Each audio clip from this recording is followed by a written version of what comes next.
All right, everybody. We are live on the U.S. leg of the Model Officers Mess 48 and 48-hour global group build for Models for Heroes.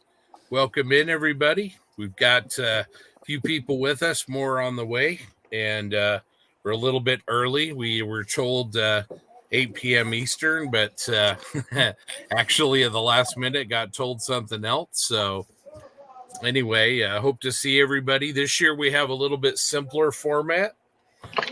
We are scale agnostic, so even though the title stays 48 and 48, you can work on whatever scale you want. You don't have to finish, you just have to participate. We're going to have some incredible auction items. We've got actually about 50 auction items, so we're going to be doing auctions every single day, all weekend long. So that's really, really exciting. We should be joined by Darren very, very soon from the Model Geeks. And just hopefully you're at home, you can get settled in and do some building along with us. So let's just kind of go around the room and have everybody introduce themselves real quick. Doug, why don't you go ahead and say hi? Hi, I'm Doug. I'm building a Tamiya 48 scale M8 U.S. howitzer motor carriage. That's a good choice for a kit for this weekend. All right, from Modeling Insanity, we've got Rob Riv. How you doing, Rob? Doing good, Scott. Glad to be here for Great Voice. I'm working a Tamiya B4 armored car, and I'm actually painting. So we're having fun. Nice.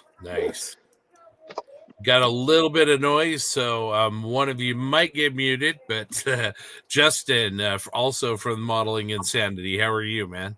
Hey guys, I'm doing all right. Scott, good to see you. I decided to pull the Airfix P40B Warhawk off the shelf, so I'm going to do my worst at that this weekend. Nice. That'll be a good choice.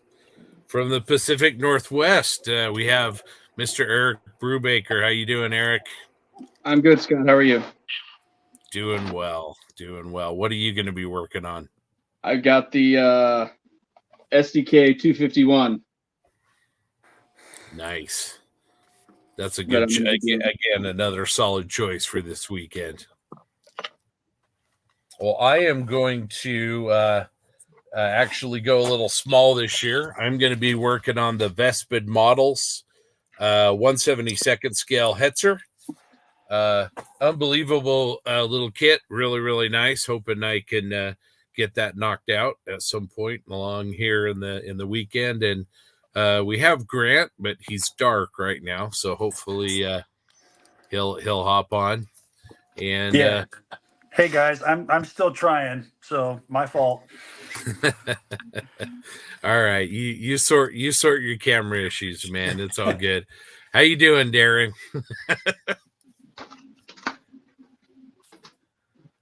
Darren, can you hear us? I'm going to take that as a no. I'm going to put down a no on the sheet there. All right. Well, we are, once we get Darren here, we'll talk about kind of the plan for tonight. We got some exciting stuff planned. As I mentioned, a lot of incredible auctions that we're going to have. So it's something to look forward to. If you haven't yet, please consider donating to the Models for Heroes in the YouTube link. You'll find a link to the page where you can go make a donation, or you can just go straight to the Models for Heroes website and make a donation there. And you can also participate in the auctions that we're going to have. And we're going to have 15 or 16 auction items here in the US feed each night. So lots to kind of think about and choose from. And there's a few real rock stars in there. Everything is really, really good, but there's some pretty terrific stuff. So that's really good. Darren, can you hear me? Not yet. All right. Is there a robot in the room? Blink twice if you're safe. All right, we'll wait for Darren. Mr. Bonani, who should be joining us, says, let's go. He's just finishing up working.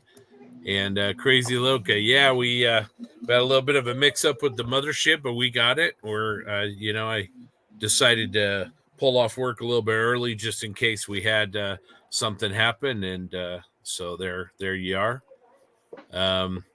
Crazy also says, howdy, everyone. And crack open bags time. Absolutely. Yeah, you can kind of start whenever you want and then just take a picture of your starting time or whatever you want to do. Again, the only real rule this year is that the kit needs to be unstarted. Other than that, you don't have to finish. It'd be great if you did, but it's really more about the participation than anything else. So yeah, crack those bags open. Let's get rolling. Jim Altergott says hello from Chicago. What's up, Jim? Howdy. I think we have Grant. I think he's figured out his camera. There we go. Now we just need Darren to figure out the audio. We'll be good. Hey, both of us make one good person. I got audio. He doesn't have video. Yeah. So just real quick, I am going to build a 1/35th scale. Just got this today. Scope dog from Bandai. So. Oh, nice. Very, very cool. That's awesome. All right. Joining us from the UK, it's our buddy Jensen. He says, good evening. We'll be along in a little bit. That's awesome. What's up, JT?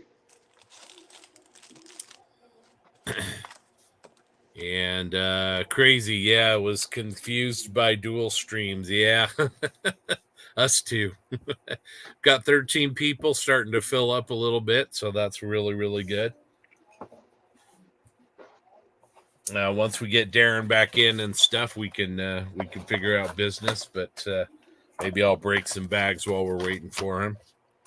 So how was everybody's day at work? It was a standard day at work. Standard Friday, huh?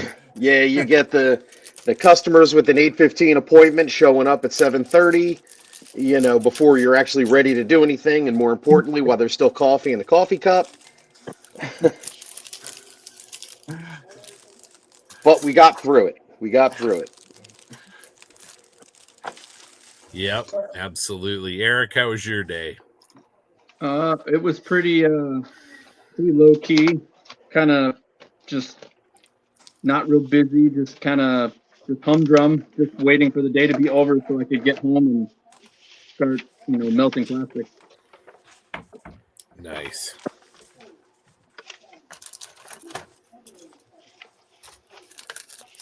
All right, let's see. I think Darren's back with us. Let's get him in there. Can you hear us, Darren?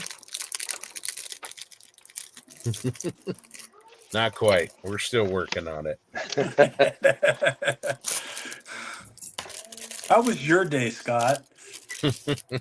My day wasn't too awful compared to yesterday, but Good. What's going on, Grant? How much? How you guys doing? How you been, all right? Doing all right, Grant. Good. Rob, we do have to paint things for this, so I hope you're okay. Fired right out of the gate. Shots fired this early? bam.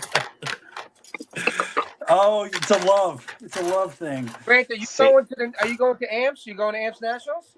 I am not. I actually have to work that weekend. So You I'm bum. so sorry. But I did see your BTR your BM whatever that little car is, the gauze. There we go, and it looks good, man. Yeah. Well, listen, this is an easy kit to build. That's why I picked it. But it is cool, though. I always like to look at it. So. Yeah, it's a neat little vehicle. I want to paint, though. It's about the painting, not the building.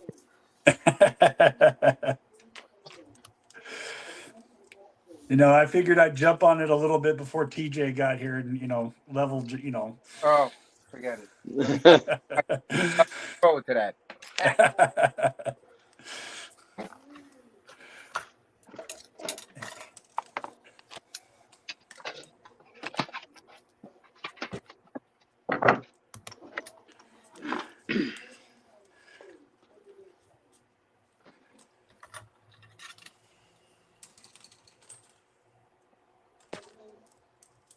Looks like the Aussies and the guys and gals in the UK had pretty good streams today, so that was good.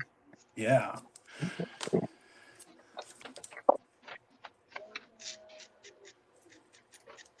I was able to watch a little bit of both of those today, and they were very good. They were very interesting, and it was very fun.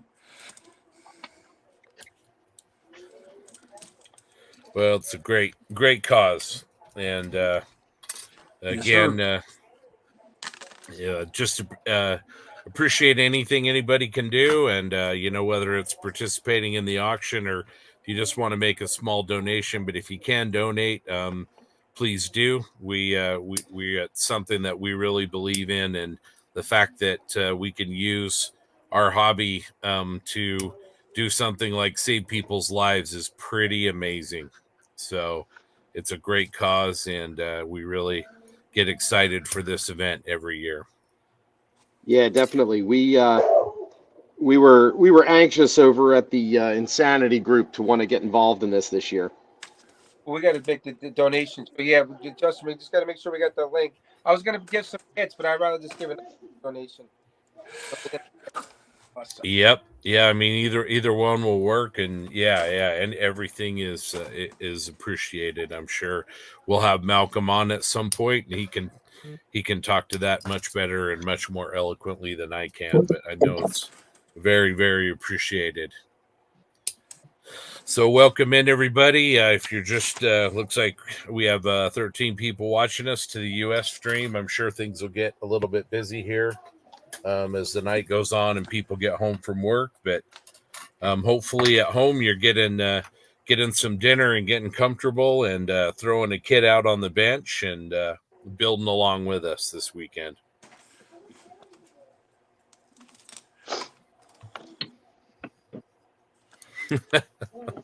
All right. I'm not going to touch that. I'll let somebody else.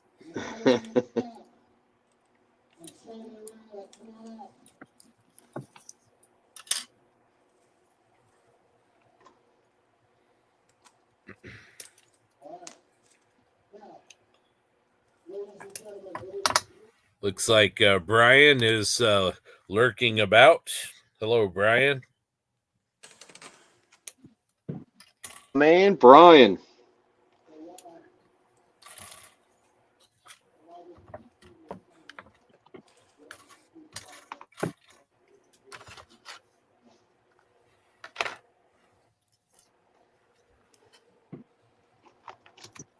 All right, I know Crazy Loca is ready for these auctions. We got some amazing stuff.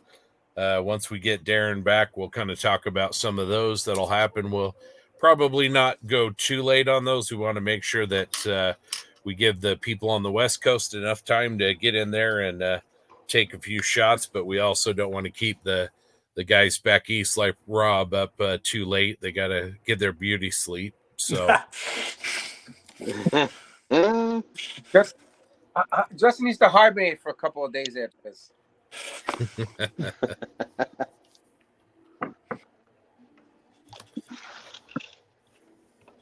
All right. I think I got it working. All right. We've got Darren. sound. Yeah. There we go. How you doing, Darren? Good, man. Good. Been a long day. How's everybody here doing? Doing As all you right, can tell. D-Ran. Good to see you, man. Yep, good to see you too. Everybody, y'all all started, huh? Cheaters. Yeah. We just started. You 30 minutes an hour, but whatever.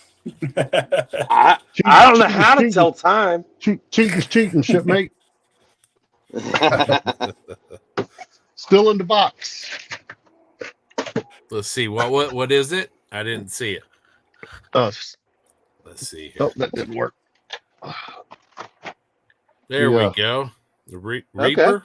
Yep. Very MQ9. cool. Yeah. Very nice. Very nice. No glass, no cockpit. Nah, that's good sound reasoning there. Just wings. But it is still a kinetic kit. There you Yeah, go. that's a true statement with long wings. So I expect to be some warpage. Yep. I can't believe things are going to be straight. What are you guys working on?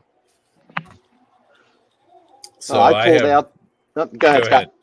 ahead. I have. There we Scott, go. go. 70-second scale Hetzer.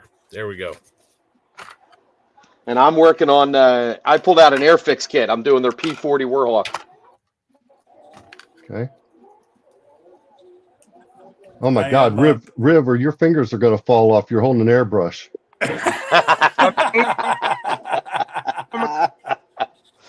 I'm contributing to the hobby right now. I'm trying to become a well-rounded model. That's good. Good. I'm going to give you an A for effort.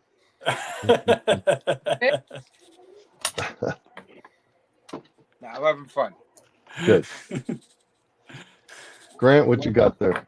I am working on a 1/35 scale scope dog Gundam thing that I got in the mail today, so I figured I'd do something different. Oh, very nice.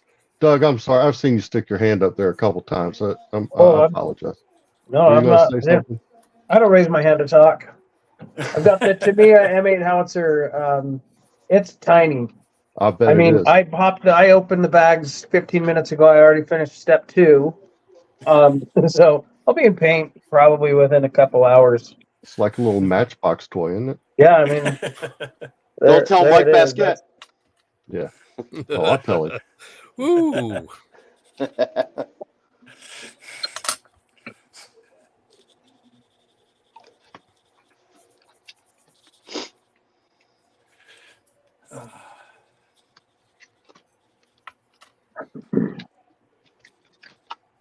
Well, we're kind of just, I see we're on a little bit early, so I'm going to give it a few minutes. I think I need to go grab myself a little something to drink and get ready for this this little shindig. I think we got a lot going on tonight, right? So We do, yeah. I expect to see Tim and Frill and Whitey here at some point this evening. Should be heading this way, at least for the first part anyway. I'm sure James will probably pop in here once the European and UK stream ends. That's what, here in about 30 minutes, I think. About 10 minutes, I think. Yeah. So I'll be back with y'all here in just a few minutes. All right.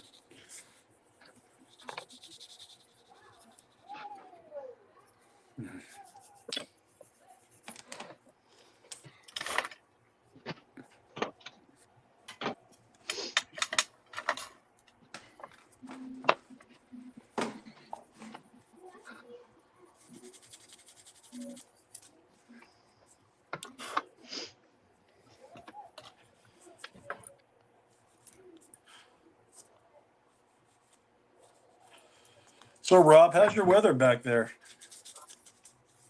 It's been pretty good the last few days. That's good. It was almost 65 degrees the day last week. It was like beautiful out. Wow.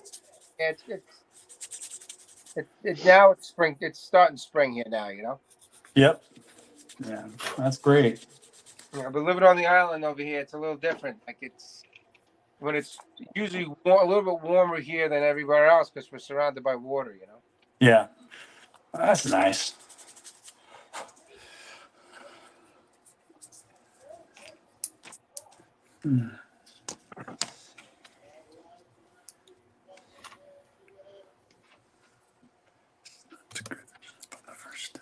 Look who just joined us. Let's see here. Mr. Skiffins. Hi guys, how you doing? Hey, Cheerio, mate. I just thought I'd pop over and see whether you were up and running, and you are. So wonderful.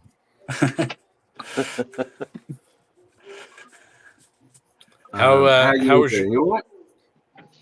Yeah, we're doing great. How was your stream? You're probably about ready for some sleep, right? I'm going to be heading that way pretty soon. Yeah, definitely. I've been at it since 8 o'clock. Well, I've been at it since about 7 o'clock this morning. So, yeah, I'm starting to feel it a little. But yeah, it's all good. thanks everybody for taking part and being here and living the dream. Appreciate it. Your auction and that, you're gonna do some of that tonight and tomorrow and Sunday. Is that right, Scott? Yeah, I've got them all. I've got all the auction items split into all 3 days. We've got enough that we can't afford to get too far behind it. So no, I bet. Okay. All your slides and that are there. I think there is one that's duplicated, but just watch out for that. Yeah. But yeah, everything else is there. Cool. Awesome. Well, have a great time. I will. You're going for 8 hours, aren't you? Yeah. Is that right? Yeah. Yep. Cool. Okay. Well, I'll pop in the morning and come and see you. All right. That sounds really good. Cool, guys. Take care. See you later on. Sweet dreams, handsome man. Oh, bless your heart. Love you loads. Kisses. Oh, that's a Transformers quote, by the way. To everybody. Yeah, you ruined it now. Did you happen to see the Marley pictures? No. Oh, right. Okay. So let me introduce you to. So those of you who don't know, John Marley is an Australian chap who we hold very dear to us at Models for Heroes. He's a volunteer as such, although he's far away. He gets involved in the live streams and all sorts of stuff. A veteran himself, but we hold him as close as regard as you would, or a true English people would, for another Australian, which would be Kylie Minogue. So, of course, I mentioned this during the stream this morning, and then suddenly got inundated with pictures like this. Wow. There is some choices in there. We've loaded them up for you. I mean, this is obviously John's new album that's coming out in the spring. Some fantastic hits on there, and I think this is his twin brother, but I'm not sure. Oh boy, I will not be able to sleep tonight. Yeah.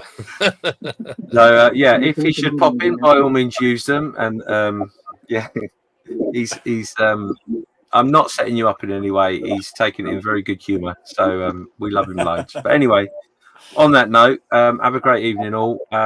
Make sure you do some great bidding, dig deep, and good luck, because there's some cracking stuff out there. I'm going to love and leave you. That sounds good. Hey, if we can get everybody to kind of mute up, we're getting a lot of feedback. Yeah. I'm going to speak to you guys later. Take care. See you in the morning. Take care, James. Good night. Bye. Oh, I don't press that button. Well, that was the boss, man. We got some new people on board. Joshua, how you doing? I'm doing all right. How about you all? Good. What are you going to be working on tonight?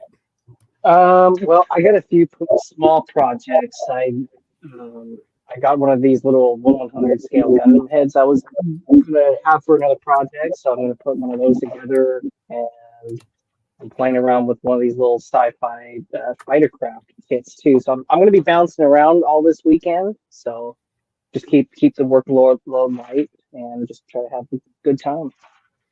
Good deal. Good deal. All right.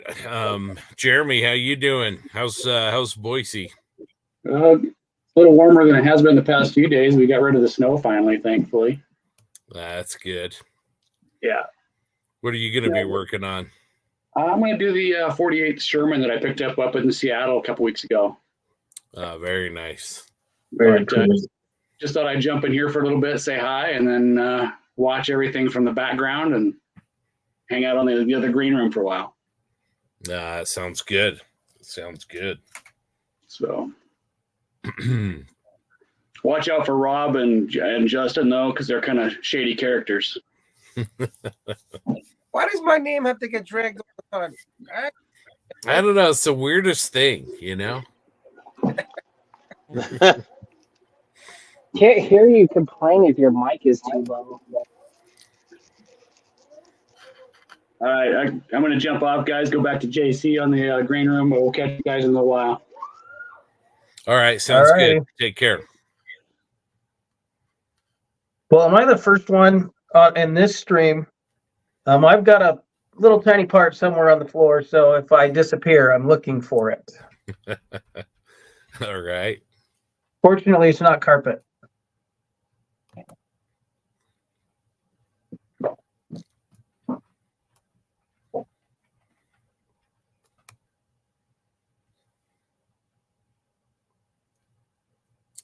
Got 24 people with us already. We're building some momentum, so that's really good.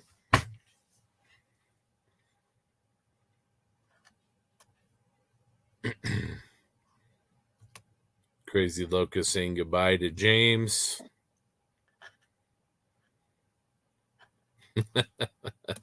There's Mr. Marley himself. Hey, Steve. Good to see you.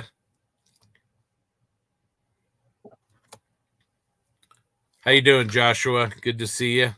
Glad you're participating with us. Greg says hi. Evening, everyone.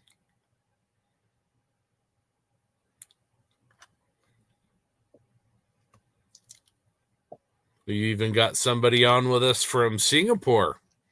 Zal says hello from Singapore. That's great. Really, truly a global event. Awesome. All right.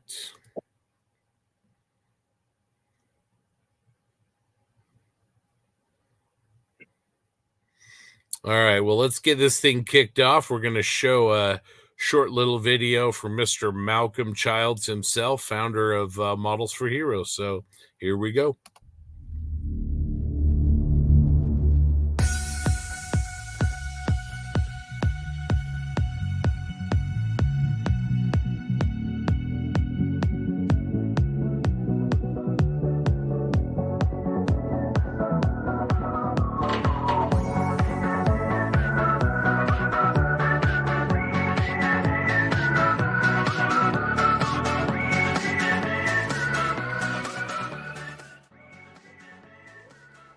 We're live, Mr. Childs.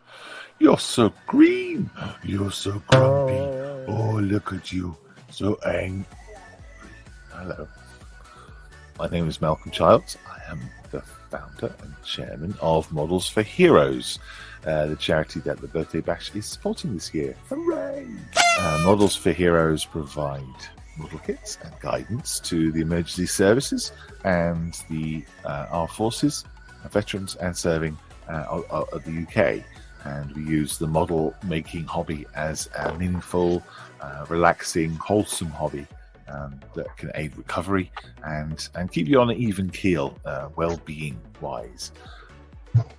It's fantastic that we have so much support and from all modelers across the world. So thank you very, very much for your hard work, for your plastic actions. Expeditions and your dioramas and your models and everything else. Thank you very much for your hard work and your time and support. It means a lot to us. Do go out and stretch your legs and get some sleep and rest and drink lots of coffee and just moving about your shoulders and stuff and all that thing. Don't sit there too still. Enjoy yourself, have fun, and I'll be seeing you around. I'll be there. Building, not sure really. Anyway, thank you very much. Enjoy yourselves, and goodbye. That's a wrap, everybody. Oh, don't work with children or amateurs. You little orc.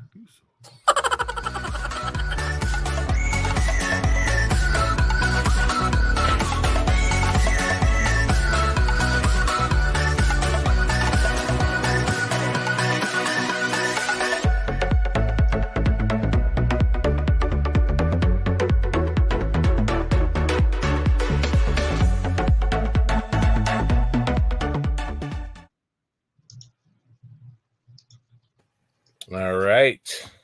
Well, appreciate hearing from Malcolm there. You saw the giving link on there. It's also on the YouTube little header underneath the video. You can find that and go make a donation, or if you want to, you can also just donate at the Models for Heroes website.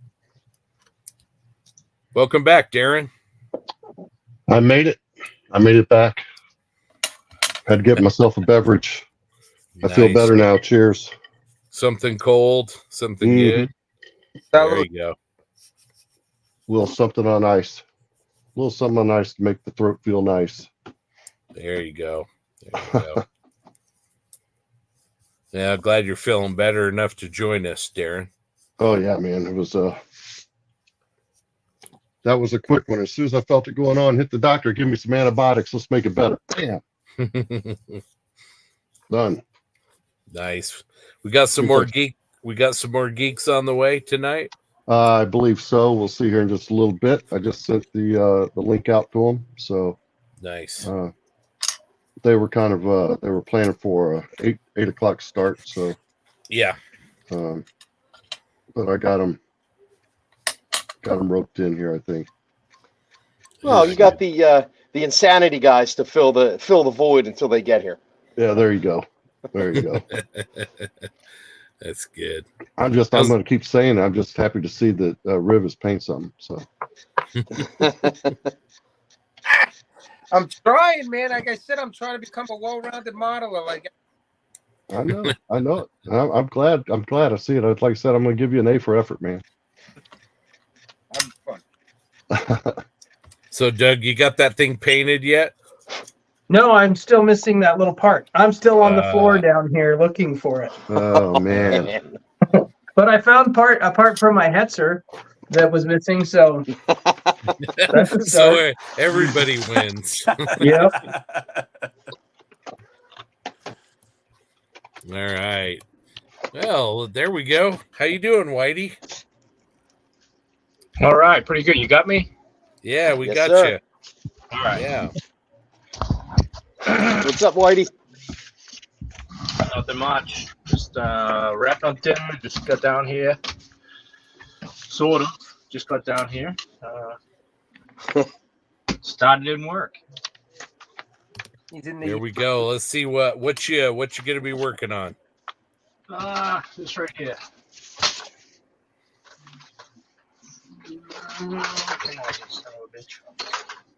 Whoop. Oh, okay. Nice. Simple kit. Like every other year, I probably won't get it done in time though. Well, you don't have to get it done. Just it's not a participate. contest. So Yeah. Yep. Are you gonna do the box scheme, or are you gonna go with something else? No, I have some decals from who the heck made them? Expert's Choice to do some Korean War markings. Oh, okay. Yeah. Very nice. Probably just keep it simple. Shoot it with some Tamiya LP11, and then vary up some panels. I'm not going to go too crazy with a bunch of metallic paints or anything like that. I don't want to get down in the weeds on it. I've been wanting to just try a LP11 paint, just to check that out for for metal finish. Yeah. One says it's pretty, I've used LP11 in other, painting small parts and things like that, but to do a full natural metal finish with it, I haven't done that yet. So yeah, that's all I'm looking to do with that thing. It's good paint. I like to airbrush it a lot. It's pretty durable for a metallic, I think. So yeah, man. How are the Bruins doing? Hopefully I won't regret asking that. Oh, they're doing good. I mean, they won again last night up on the Leafs 4-1. There you go. But they still like to keep the trend going of giving up leads in the third period and then losing in overtime, though. So that's kind of been their signature all season long. So we'll see how that turns out in the end. You ready for the auction? Sure. I heard we got some good stuff, so. We do.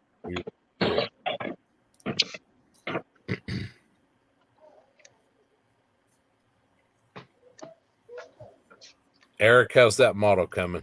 I haven't started because I'm waiting for Daniel to get home, so him and I can start together.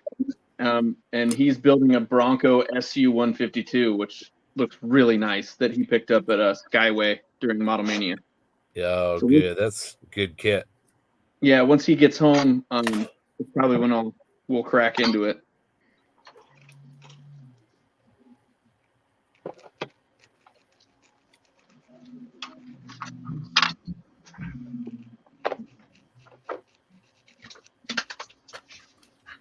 How's that Airfix plastic treating you, Justin?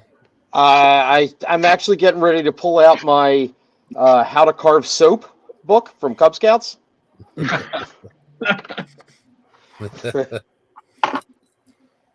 But overall, I mean, the fit in the cockpit's nice. I'm actually getting ready to lay some primer down. So, there you go.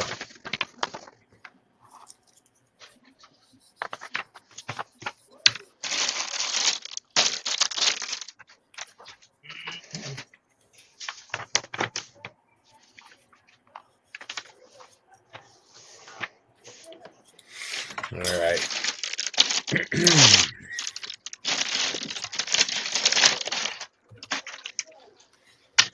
Scott, I'm going to go ahead and take off. That way we can make some room for the geeks. Okay, sounds good. We'll see you a little bit later, or in the green room at some Take it point. easy, guys. Good luck.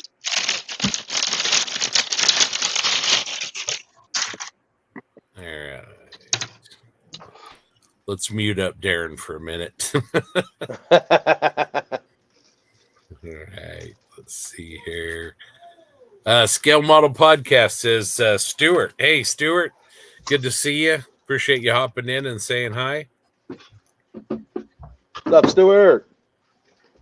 Yeah, Joshua says only 3 likes. Come on, everyone. Everyone who's watching this on YouTube, if you give us some likes, a lot more people will see it. So that would be appreciated. Thanks a lot. Let's see. Looks like Whitey messaged us before he came on. So Yeah, I didn't have a link to the stream yet, and I was like, where am I supposed to be going? So I was looking at like YouTube and Facebook page. Aussie Stu says, hey there, Triple P. How you doing, Stuart? Zell asks us if we want Taylor Swift back. I'm not going to touch that. I'm going to say the people in Missouri do.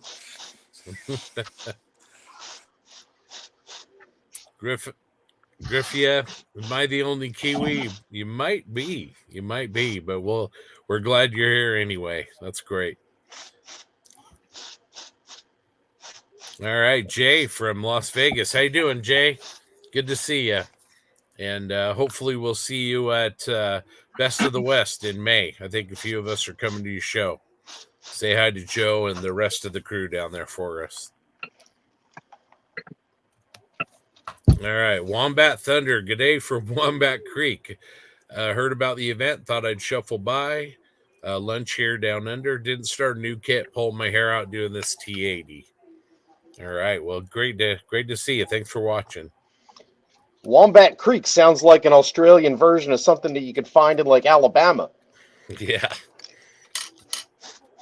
Scott Daniels says, good night from the UK. Take care, Scott. Hope you had a good stream over there earlier in the day. Our good friend Ray Davis. How you doing, Ray? Hopefully everything's well down under for Ray. We got a lot of people from Australia and New Zealand right now. That's great. Yeah. What's up, Ray?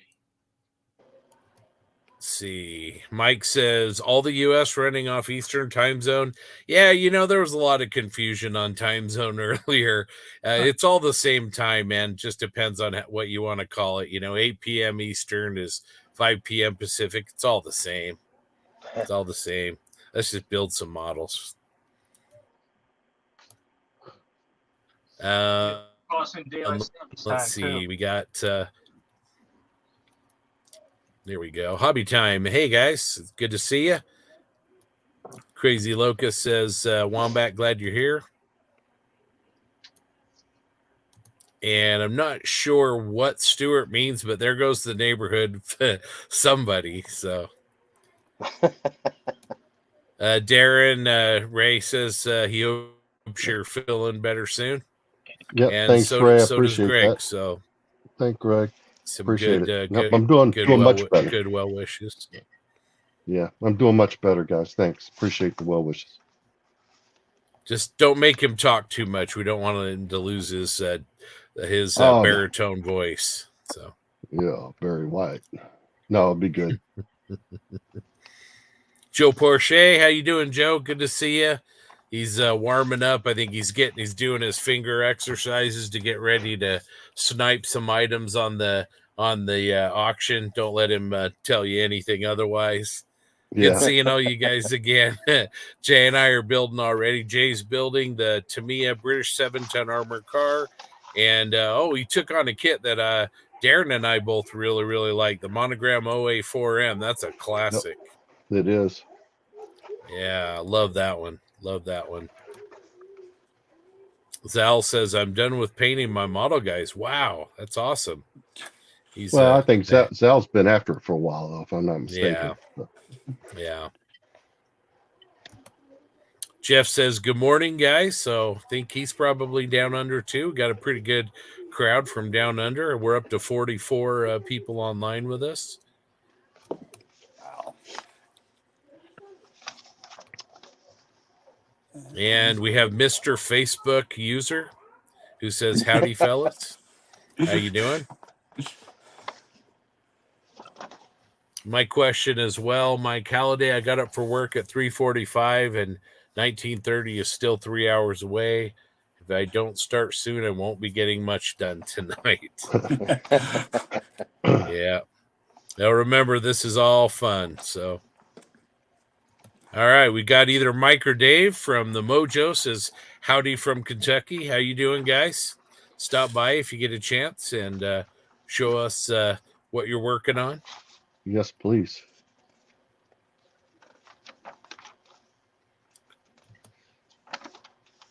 It's a bit mad, crazy loca that a bunch of blokes are all building models together. Yeah.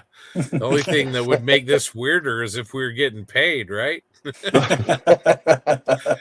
No, man, this is as I said, this is a great event. We all love it. I mean, it takes a little bit of work to put this thing together, but we have some incredible partners, and the organization James Skiffins puts a ton of work into putting the event together, and obviously what Malcolm and his team do are just amazing. And it's again, I'm gonna keep repeating this, but it's something we really believe in. We can take something that we all love as a hobby and a way to relax, and we can really do some good in the world with it. And that's a worthwhile cause every day. So I'm just thrilled to be a part of this again, and please consider donating and or participating in the auctions, or just going to Models for Heroes website and making a donation. However you can help, every little bit helps. They really do good work, and if you go on the website, you can see some testimonial videos that if you're not cold and dead inside, they might make your eyes mist up a little bit. So anyway, Wombat says no dump tires in Wombat Creek. Maybe a few dead roos, though.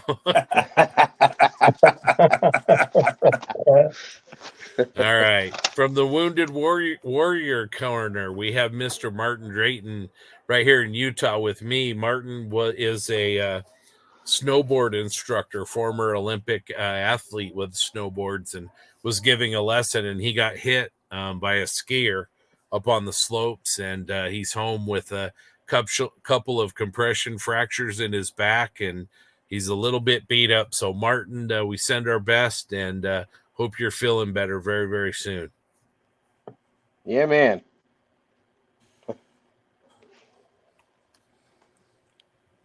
All right. James says, night all, have a great show. Keep modeling. Martin Drayton's going to be working on a 48 scale Tamiya Panther G. Nice. There we go. And then, the man, the myth, the giant, Malcolm Childs. Good afternoon, you dudes from across the pond. You're all absolute superstars for throwing your hearts into this whole thing. Have a wonderful stream and don't break a leg. That's good. That's good advice. And Simon Wallace Terry, also from down under. Hello from north South Wales. Is that right? Or New South Wales? Sorry, everyone. Time to put faces to the podcast voices. Enjoying watching as I get inspiration to tackle my 350th scale Tamiya Tirpitz. It's challenging. Wow, that's quite a 48-hour project there. Jeff Light says, I'm in the UK. Good to see Jeff. We have GS Boxer Pilot 71. Good evening, gentlemen. Not close to the bench, but watching. That's okay. Get some dinner, relax, get comfortable. Join us later. We'll be on for quite a while tonight, and hopefully you'll join us at some point. Hobby Time says, hi, Jeff. And Jeff says, hi, Gordon. Good evening, gentlemen. Not close to the bench, so this helps the fix. Great charity. Absolutely. I appreciate you joining us. Greg Williams went with a trackless vehicle. He's going to do the Tamiya Citroen staff car in 148 scale, so that's a good choice. And Crazy Locust is totally worth it all. Models for heroes, absolutely. That's why we're here. So, all right, good catch up. I'm going to go around the horn here and put people up on the screen. Let's start with Grant. Grant, show us how you're doing on your build and that handsome mug there. I actually have not very far. Got the little head put together, so little head, and working on the optics right now and digging through my spare drawer to put a little more life to this. So it's about where I'm at. What's the kit like so far? Bandai, it falls together. It's beautiful. So yeah. you can't beat it. Make some of the best kits out there. So definitely a good kit. Yeah, that's awesome. All right, let's go over to Joshua Scott. Joshua, how's your little project coming along there? Not too bad like Grant. I haven't really gotten any much farther except I'm trying to close and weld some seams right now and kind of just clip a few connection points so I can make my life a little bit easier for painting. So I think while the glue is drying, I'll move on to the next little project I got on my bench. So it's really a whole lot of nothing so far, but we'll have something soon. Nice. Darren, how are you doing? Pondering the mysteries of the universe. Oh no, just watching the see what these guys are working on. No, I'm doing okay. I was going through instructions, just trying to get a lay of the land here real quick. Just broke the kit open, so yeah. So wait, you follow the instruction rules and says read through the instructions first, Darren? No, I'm just trying to figure. I didn't say I was going to follow them. Got to figure out where I'm going to go first. Hey, a good build starts with a plan. That's right. Even though Rob will disagree, it ends with a good paint job. So there you go. That's that. Whitey, let's see how yours come along. How are those parts? You get them out of the bags yet? Oh yeah. I'm just working on the inside of the fuselage right now. Oh, look at that! He's already drawn blood there. There's already paint on there. Yeah, throwing some paint at it. Throwing some paint at the cockpit tub, and that's where I'm at. Nice. Trucking along, man. There you go. All right, Justin. Let's see how the Airfix is coming along. So I've got the cockpit started here. I'm getting ready. I laid some primer down. Come on, camera. And I'm getting ready to spray some interior green. Very nice. All right, Rob, what you up to over there? I am putting the second coat of whitewash on I mean, I did. Lies. Wow, look at that. Are you all right, Darren? You gonna be able to sleep well tonight, and I don't. I'm good, man. I'm good. I'm having fun though. These group builds get me to do things that are not normally in my wheelhouse. That's why I like participating. Doug, how's your kit coming along? Real good. I've got the lower assembly is done. It's ready for the running gear, but trying to decide if I want to paint all that separate and then assemble it or put it together and paint it, because that's kind of what a lot of armor guys do, and I still don't get it. Like why I wouldn't want to paint these little tiny bits separately and then add them. It's not how I ever built. So I'm kind of weighing my options at the moment. Yeah. Doug, did you find that little piece? Do you need me to send you my daughter? No, I found it. It was all the way under the bench up against the baseboards. So, of course, I mean, little tiny thing. How much momentum can it have? Apparently a lot. Yeah, So. all of it. Gremlins, man. And then I have just barely started on my little tiny, give you an idea of how small this Hetzer actually is, just put the part in the palm of my hand and let you see that. So got the top hole and the lower hole and the rear engine deck separated, and we'll keep working on it. So You said that's 70-second scale? Yeah, 70-second scale. Dang, And Vespid, really, really nice little kit. Between Flyhawk and Vespid, it makes you kind of rethink 70-second scale armor. Just really. I'm building the new Tacom Hetzer, and it's tiny in 35th scale. Yep. I was just going to say the same thing, Doug. Yep. All right. Well, I am going to, let's see if we run a little bit of an ad for a minute, and then we'll come back here. So, James wants me to make sure and remind everybody, whether you're at home or you're here in the studio with us, make sure you're taking lots of breaks and having a good time. This weekend's, we still got a couple days to go, so make sure you're comfortable.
Wow, that ends abruptly.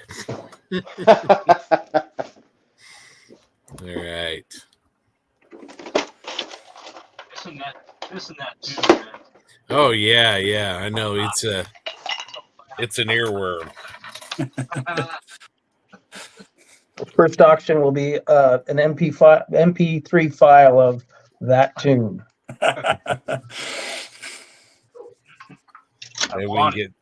Maybe we can get James to, autograph an album or something. The Models for Heroes greatest hits.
All right, Darren, we're at 8 o'clock Eastern. What do you want to do? Go 30 minutes, 60 minutes? When do you think we ought to start? Oh, hell. Let me see. What do we got in here? We got about 45 people in there. I don't know. Let's see. Let's show hands here. And I guess from the listeners or the viewers, and they wanting to do an auction. That could be fun. Yeah, there we go. Welcome, Tim. Hey guys, how's it going? Tim. Doing good, Tim. Hey, Tim. Going on. Been watching you guys over on YouTube. Nice. Decided I'd come in here and join. El Presidente. The one, the only. Yeah. Well, I'm working on my. I decided to work on that buddy build that I'm doing with Paul Warren. Oh, okay. It's the Airfix 1/24th scale Hellcat. Ooh. Whoa. You gonna paint it pink? What's that? You gonna paint it pink? Oh, the red. I haven't decided which color, but yeah, it's definitely gonna get an interesting shade. Nice. All right. Yeah, I decided I'm gonna start on the engine. It's a good place to start. Yeah, solid choice. Yeah, well, I know he's already started the cockpit, but the engine is a kit in and of itself because I'm gonna fully wire it. Let's see. Here's my workbench, but I've got this is the rear of the engine, and I'm gonna put I'm just cleaning up the first bank of cylinders, the rear bank. Stick those on next. But the whole thing, they give you a wiring diagram. They even tell you what size wires to put where and how long they should be. Oh man, that's cool. That's helpful. Yeah, and somewhere around here I got a whole bunch of wire. It may Tim, be maybe in my Typhoon kit. Hey, Tim, that motor's bigger than most kits you build, most planes you build. It is. Yeah, the motor's easily the size of one of my Spitfires. Yeah.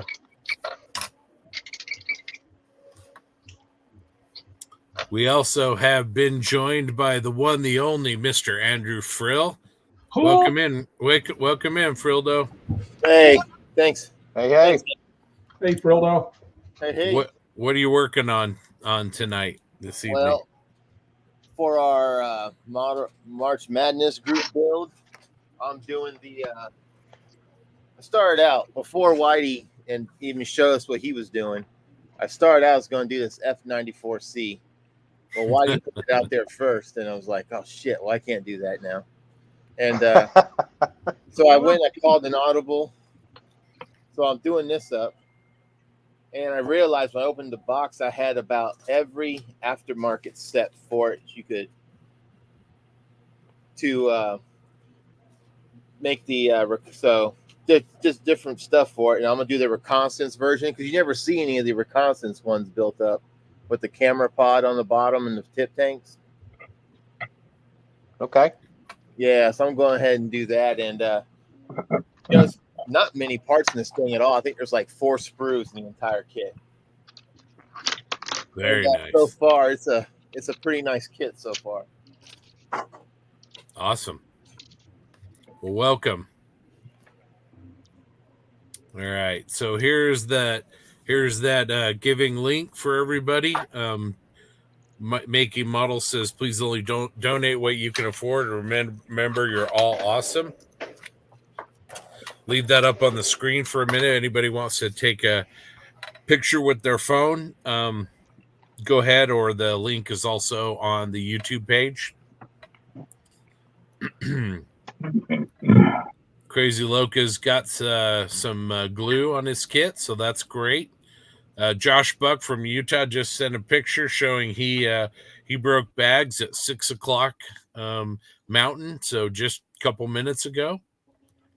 There's Forest Ghost 73. What's up, fellas? How you doing? Good to see you here. Thanks for joining us.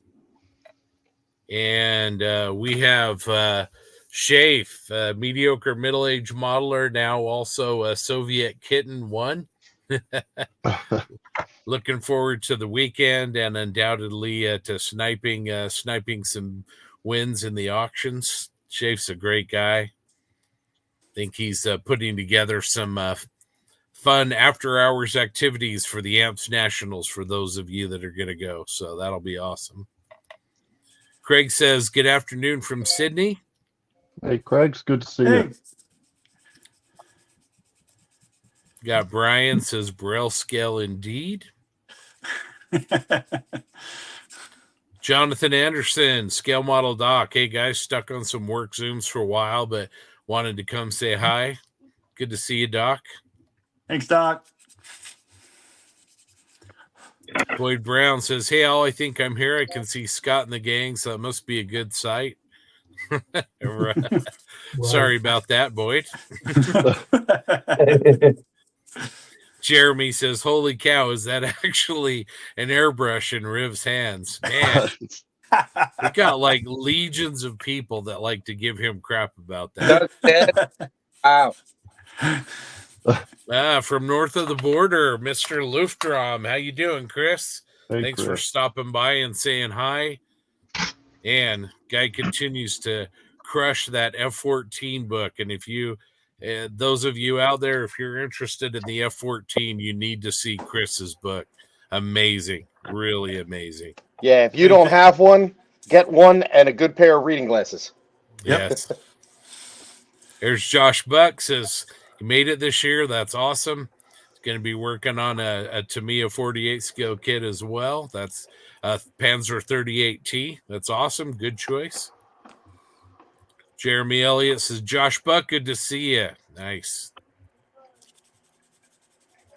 Why is Rob's camera inside his spray booth?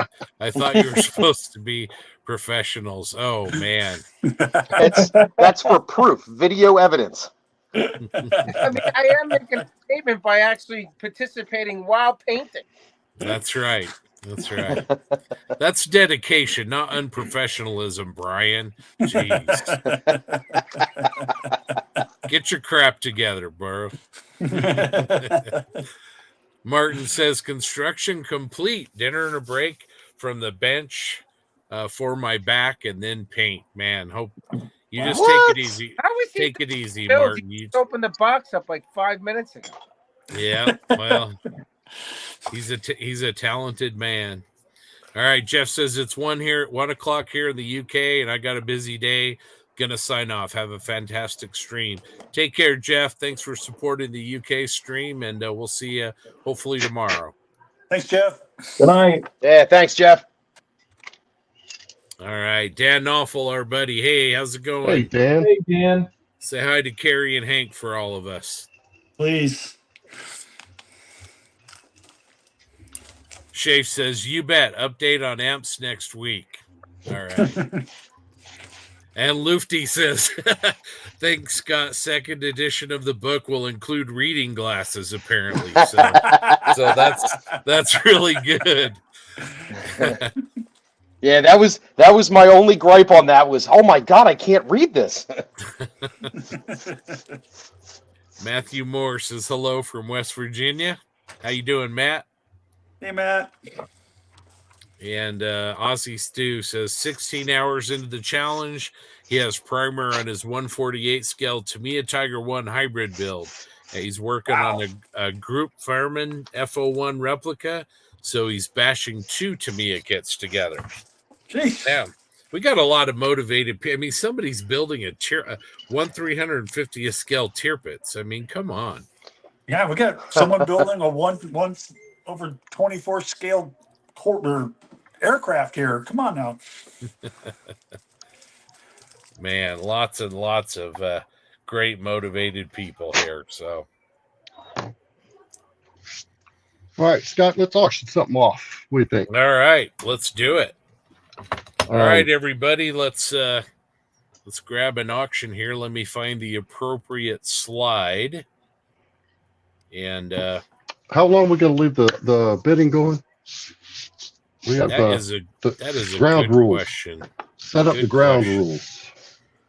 All right, so I need a timer and I need somebody to keep track of who wins these things. So who's going to give me a hand?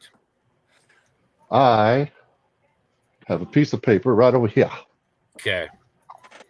How long should we go on these auctions? Let's see how these go. What did we do last year? We did, wasn't it? Well, we did. 2 minutes, 3 minutes. Yeah, I think 3. Well, how many you auction off a third of the items tonight, right? Yeah. So how many We'll start off with 3 minutes. Those of you who are at home watching on YouTube, you can go ahead and comment, and we'll use the comments. And Darren will be our arbiter of winning, so his decisions are final. Hold on, we gotta have to go first. Darren, how many drinks are you into now? Half. Half? Okay, you're good. Another one of the ground rules is we'd like to keep the auctions within the continental United States. Well, I would say continental, all 50 states. Yeah. Before we get started, Darren and I would like to give some thanks out here. Yeah, there's a lot. These auctions, we have a ton of them, and we want to thank a lot of suppliers. So Tamiya USA, AK Interactive, Value Gear Details, Resin Details, Steve Munsell, fantastic guy. Bases by Bill, Detail and Scale Publications, Furball Aero Design Decals, Andy's Hobby Headquarters.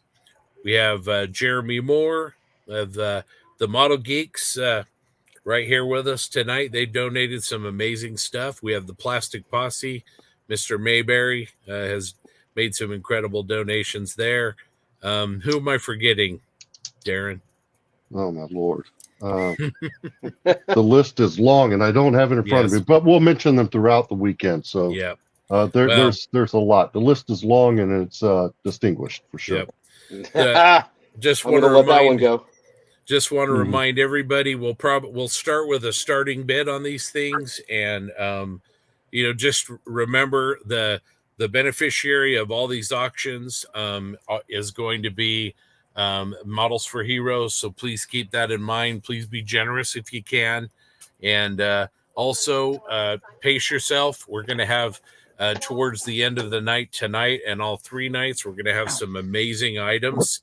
So keep those things in mind. But let's bring up our first auction item. We have a Tamiya USA provided Bedford ambulance kit, a 148 scale kit, and we would like to start the bidding on this at let's say $20. That sound reasonable, guys? Yeah, $20. And once we get the word from Darren, we will go ahead and get started on the bid. So a Tamiya 148 scale Bedford and starting bid of $20. And go. 3 minutes on the clock. All right. Joe Porche has got a bid in at $20. Thank you, Joe. Scott, you guys over at the Posse kind of went through this one, didn't you? A bunch of you guys? Yeah, Grant, I think. Yep. All right. Crazy Loca bids $25. Thank you. Yeah, this is a great kit. I've built this little guy, and it's a fantastic little kit. You can't beat it. Okay, Joe Porche beat you, Dancer, about $30. Same Mike. Okay, Joe Porche's in at $40. Whitey's in at $45. Awesome. Yeah, great job, guys. So $45. Whitey right now is our winning bidder. Joe Porche wants this kit. He's got $47. $47 is the current bid. This is a sealed 148 scale. There's Josh with 50. Yeah, there's Josh Buck. Awesome. Thank you, Josh. $50. we are just past a minute. It's past a minute. There's a couple minutes left to go, but again, awesome auction, great kit. Oh, Lord. Man, Joe Porsche, $70. Oh, awesome! Wow. Amazing, Go, amazing. Joe, go. You are the man. Yeah, that's awesome. He's, great cause. This is the way we want to get these bids going. Joshua Buck congratulating him, saying nice.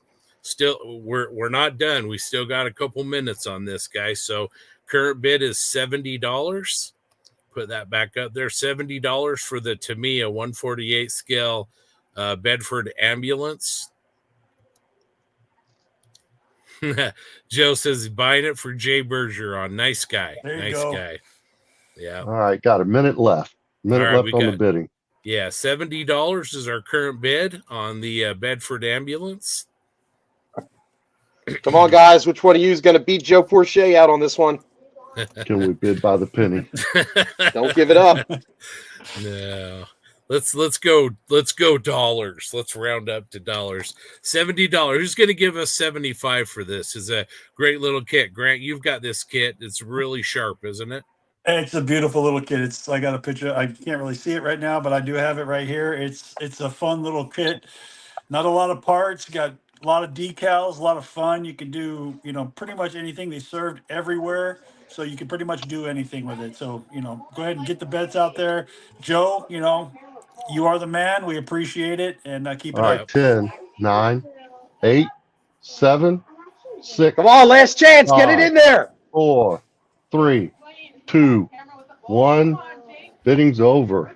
All right, Mr. Joe Porsche, winner. Nice job, Joe. Oh, look at awesome, Joe at the last second. Oh, look at that.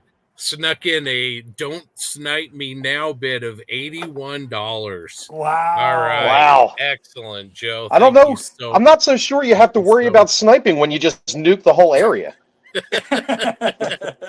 Well, it's the only way to be sure. All right.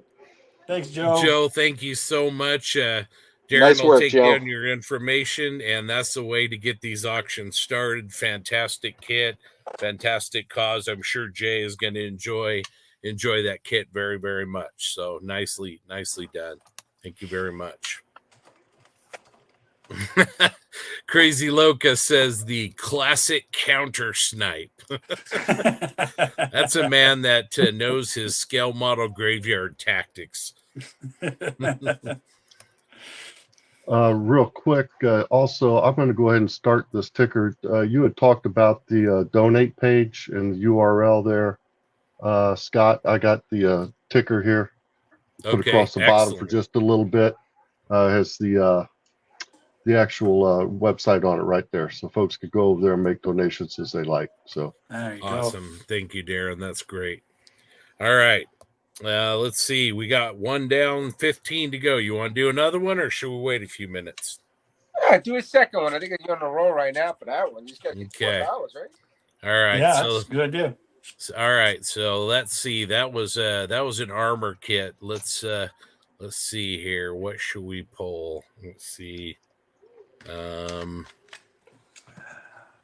Here we go. All right. We are going to auction off, donated by the Model Geeks Podcast, a 124 scale Salvinos Jr. Shane Van Gisbergen. Is that how you say his name? That is correct. Now the thing behind this car is Shane came over here from he's a Kiwi. He races in the Australian Supercar Series. He came over here and he ran one race and won it. As a rookie, never driven one of these cars before. This year is running a full-time Busch Series or the Xfinity Series car full-time this year. Is made to move over to the U.S. to run. So first time in the car, won the race, super dude. And these are all limited. All the Salvinos JR cars, when they do these, there's 5,000 of them made. They're done. They don't make them anymore. So, and it comes with some extra decals thrown in and some other little goodies. So awesome. So this is a 2023 ZL1 Camaro body, And tell us about these Salvino's Junior kits, Darren. They're supposed to be pretty good, aren't they? They are. They're really good. And the thing about Salvino's is when Monogram got out of the NASCAR scale model business, Salvino's JR bought those molds and started making the old Monogram releases again. And they have since come out and now making their own molds. Everything is made right here in the U.S. They have all their injection molding processes are done out in California. Everything's boxed out in California, so everything's done here. And they're designing new stuff all the time. They've now have a range of modified cars that they're doing, and coming out with Indy cars now as well. So they're really ahead of the game. They have NASCAR licensing now as well, so selling them at the racetracks. So it's just they're doing really, really well. Wow, very nice, very nice. Someone needs to come up with doing some trophy trucks. Yeah, that'd be cool. All right, well, let's get 3 minutes on the clock, Mr. Cook. Got it. And everybody at home, get ready. Car guys, race fans, great cause. Here we go. We're going to go for the Model Geeks donated Camaro ZL1 Chevrolet race car, and let's go. Oh, starting bid. Let's do $25.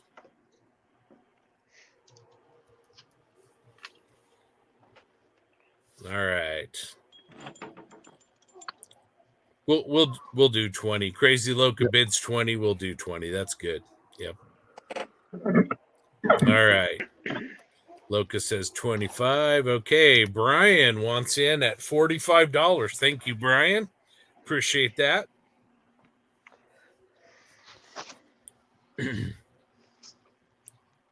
$45 is the current bid. We have a little less than 3 minutes to go. Remember, it's for a great cause.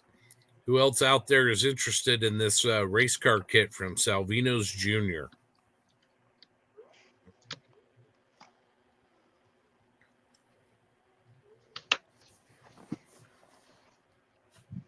I know most of our listeners are armor or aircraft oriented, but come on, guys, get outside of your one of these car kits, man. They look awesome.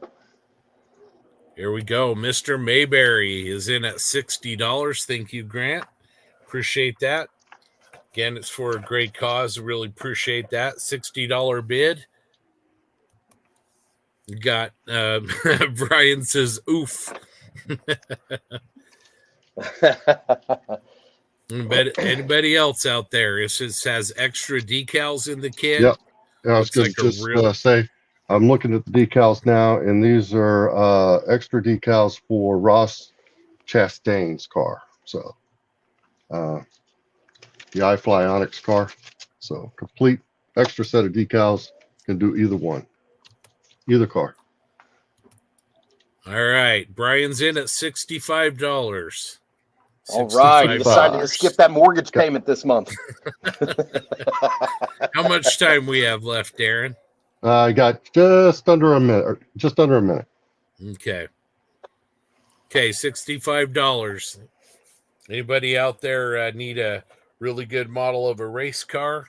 You see there, Aussie Stu says, as an Aussie, I feel like I should bid on this one.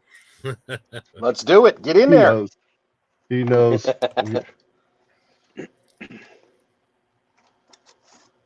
All right, 30 seconds. 30 seconds. Who can go? Let's go 70. Let's go 70 like the last one.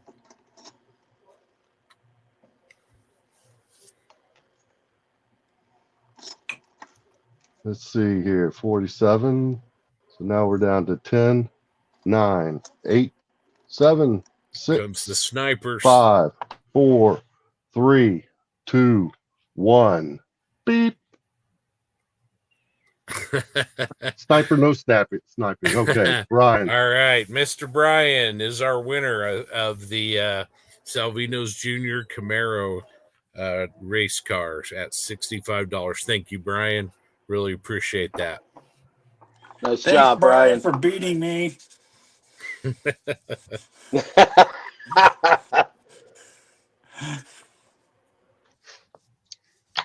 That one, huh, Grant? Huh? So you were off into that one, huh?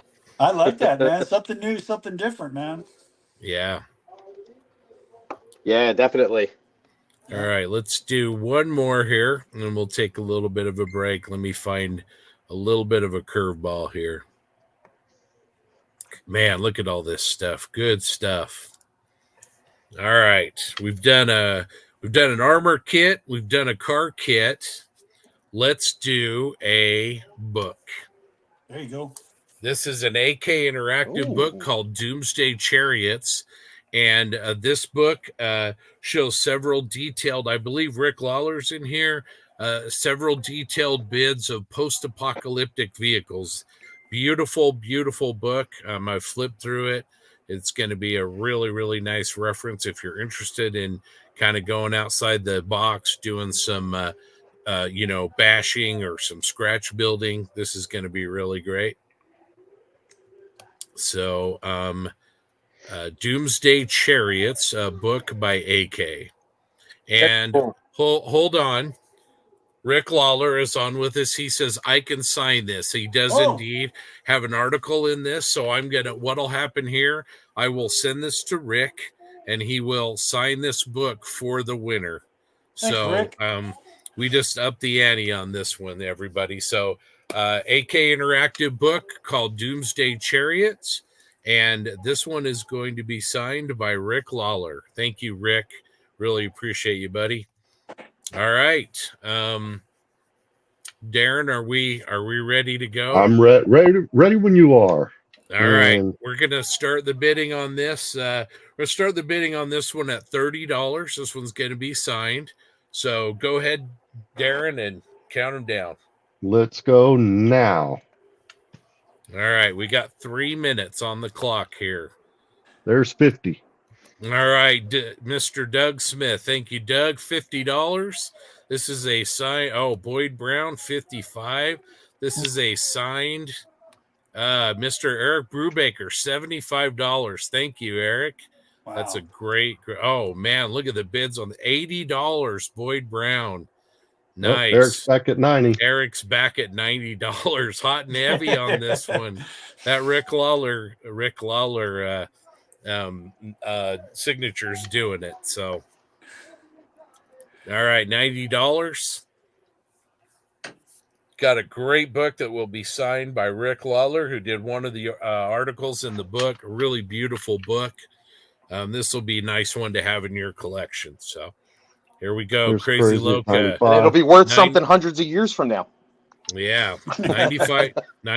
Oh, look at that. Eric wants this. Look at that. $100. Sorry, Boyd. He was in. Oh, Eric's 101.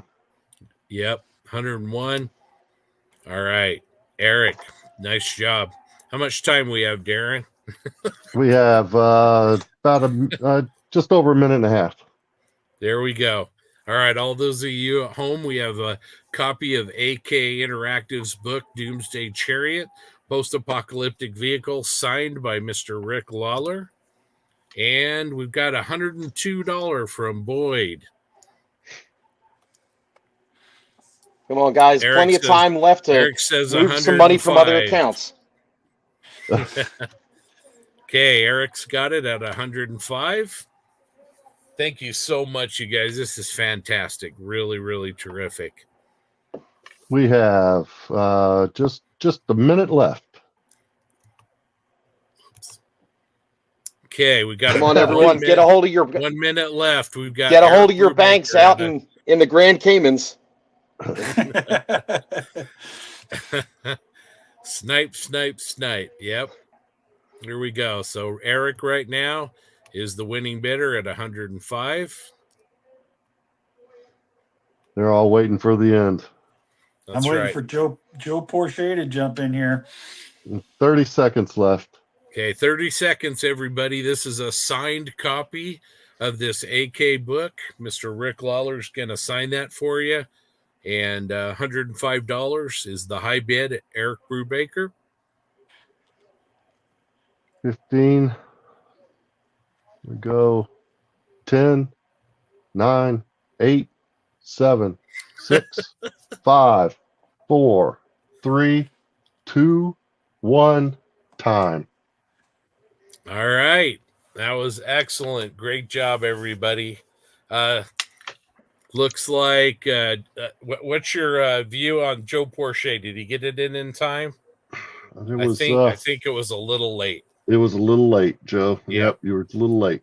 All right, Joe, we'll have another one of these. So Eric Brubaker is the winner at 105. Thank you, Eric, very, very much. Appreciate it. Nice job, Eric.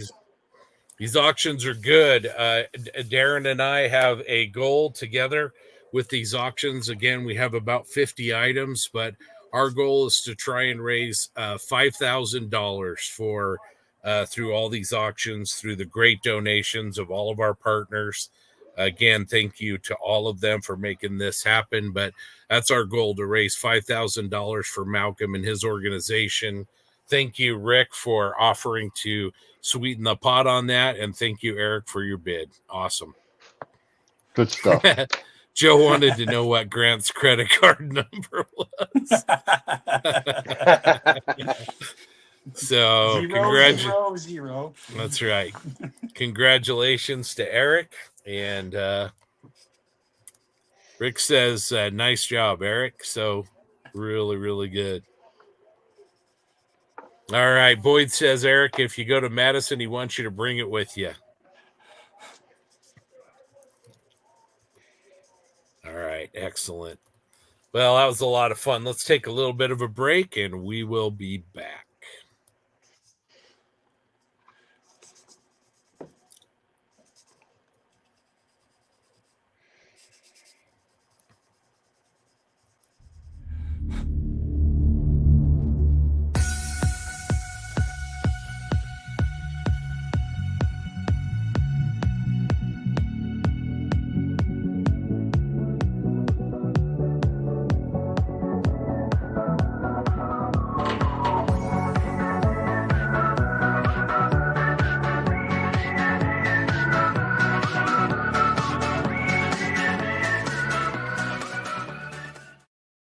Models for Heroes is a charity very close to our hearts here at Airfix. Modelling has always had something of a serious reputation for the time, dedication it takes to put together the perfect model. However, we believe that the journey is far important than the destination, regardless of how long it takes. Over the years, Airfix has proven we're more than just a business. Airfix is the foundation of a fantastic community which welcomes every modeller with open arms. We're proud that the modelling community is inclusive, accepting and endlessly helpful, and we vow to mirror these attributes in everything we do, especially our support for Models for Heroes.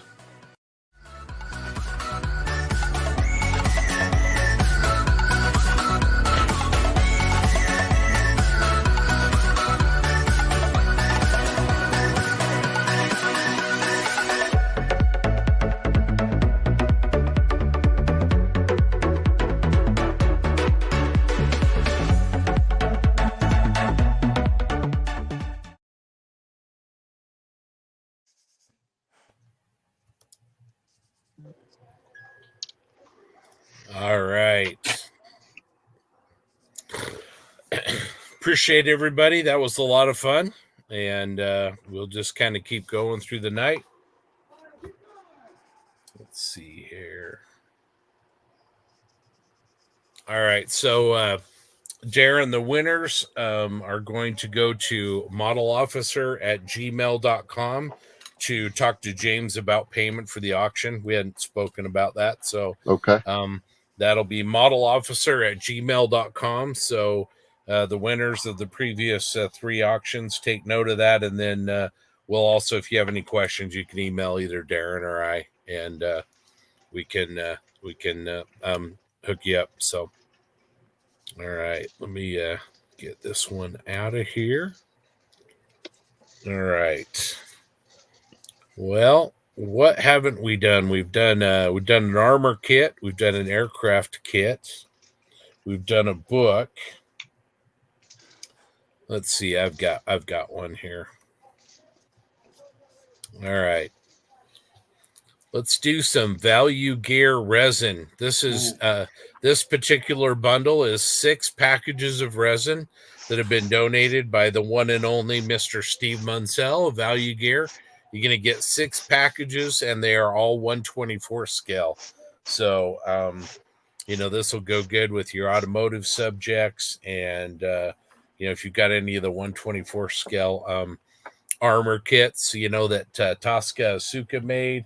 That'll go good with that as well, or if you like to scratch build. So this is really, really good stuff. So let's put 3 minutes back on the clock, Mr. Cook. You got it. I'm there.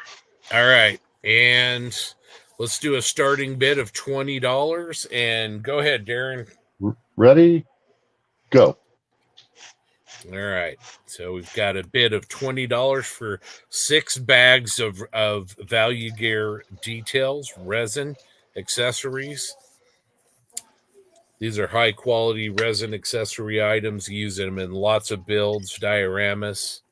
Really, really useful. There's Crazy in at 25. There we go. We got a starting bid. Thank you, Crazy.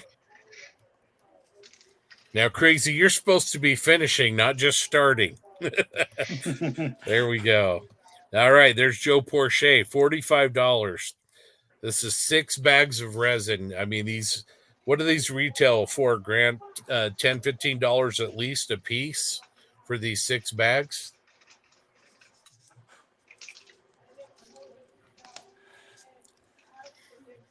Okay, $45. Come on, guys. 1/24th is the new 135. Darren's the best color man in the business right there. That's right. That's right. All right, $45. Come on, guys. We can do better than that. $45. That's free. That's right. Let's get this up to $60. So 6 bags of resin. It's for a great cause. Who will give me $60? $10 a bag doesn't seem so bad. Yeah. Yeah, 1/24 scale aircraft, and you need some accessories for them, or automotive subjects. Lots and lots of applications on these. You could even put some giants in your 135 tanks.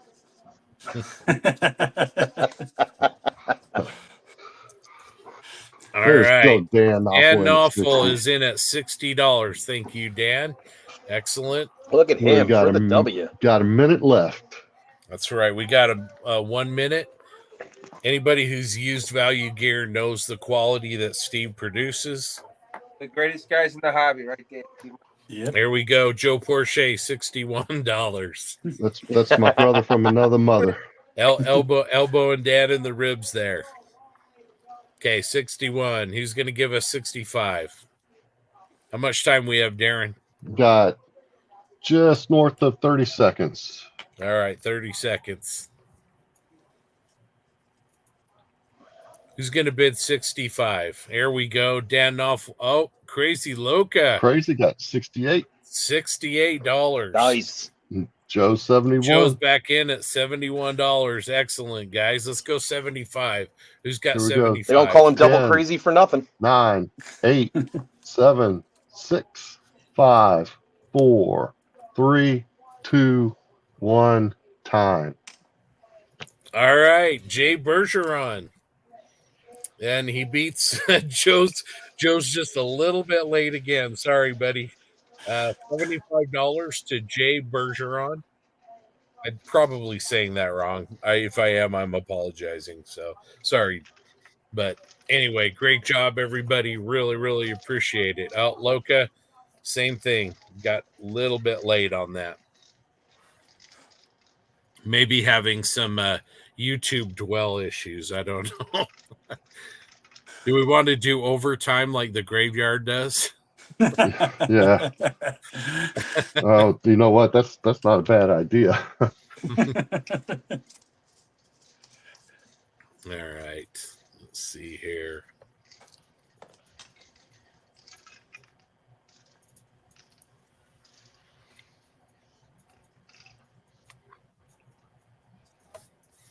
All right. let's go for the colors and markings of the P47. And Darren, Where's Frildo? Yeah. Frildo, talk to us about these markings.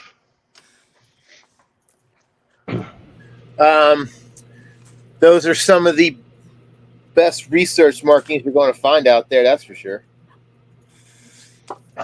And the cool thing about it is that if you're going to Nats and your kind of thing, you got 1, 2, 3, 4 options for your Operation Overlord build.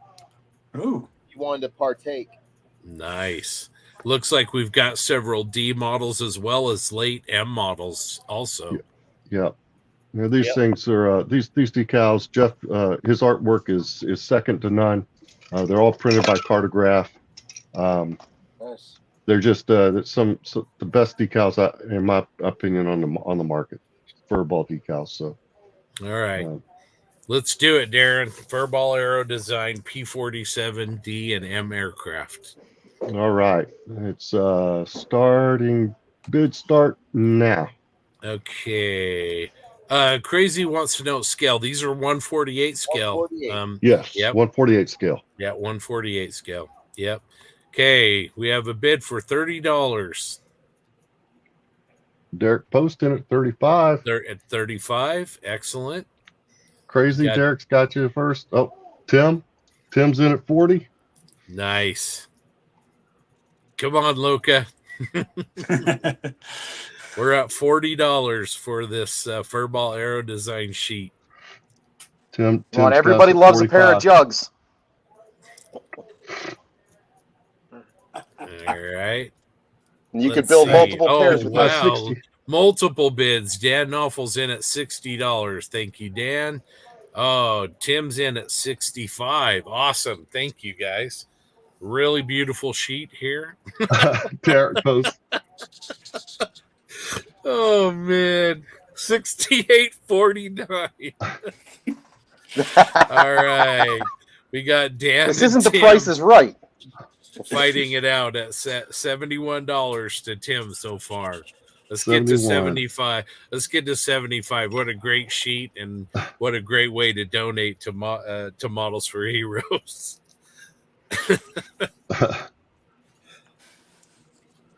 All right. Carrie in at 75. 75. She's the first. Yeah. So a minute and a half left. Carrie's at 80. Tim at 82. This is insane. Awesome. That's a beautiful sheet. I can understand why. There's 80. Oh, Carrie really wants this sheet. $85. How much time we have, Darren? We're around in a minute. Oh, wow. $90. Oh, so awesome. Wow. Thank you guys. This is great. You guys are showing up. Tim's got at $90. Everybody loves jugs.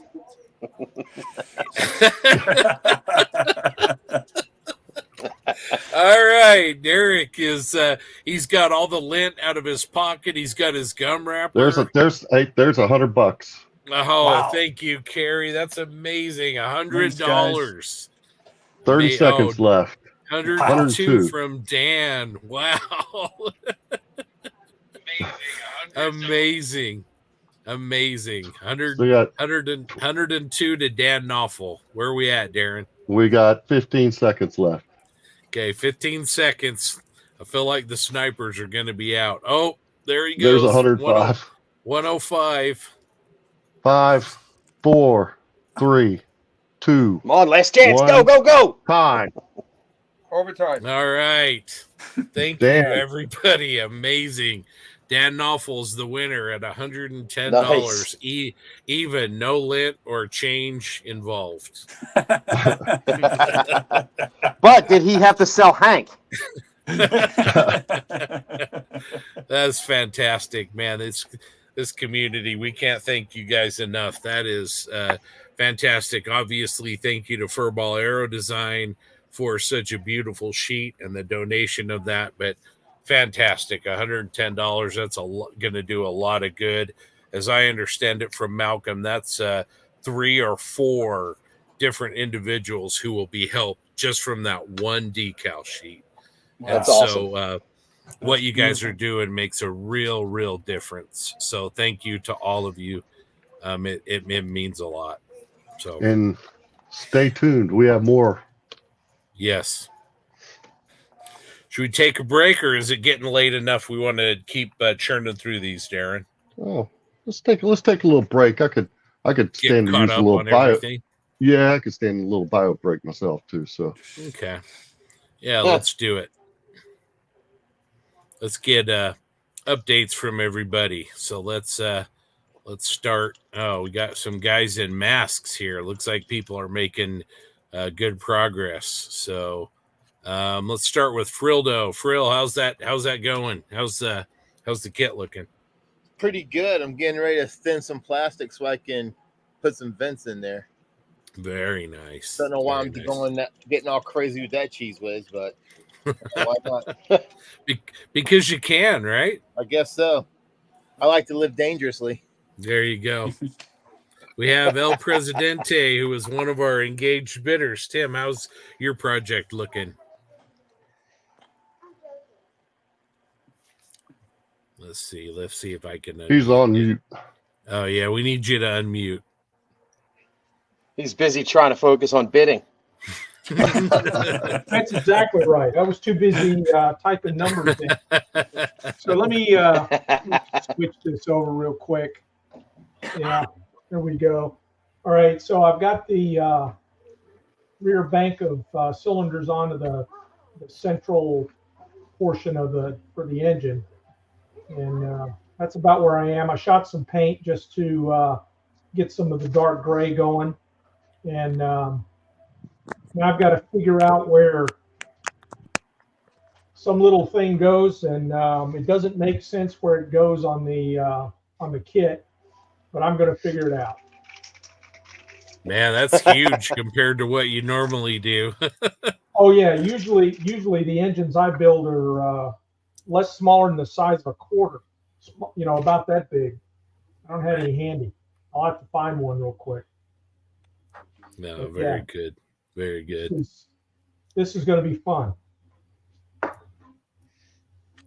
Looks like Whitey is concentrating hard. How's your project looking? Oh, you're muted too. All right, sorry. I had it No muted. problem. You didn't want to hear me blowing air through my airbrush over here. And that's what I'm hung up on. I had to break this down to parade rest and give it a cleaning. It was sitting over here, a bunch of gummed up paint in it. So that's what I've been doing for about the last 30 minutes. Yeah, airbrush maintenance. So yeah, I won't tell the crew chief if you don't. Good deal. All right, Joshua, how's your little project coming along? Not too bad. I'm doing some rescribing on the surface panel lines. They're a little too thin for my taste, so I've been just taking my time rescribing some of the lines and hoping to get the rest of this little body put together soon. There's not many parts, so it gives me some time to go in and refine some of the molded details. Cool. All right, Grant, how's your project coming?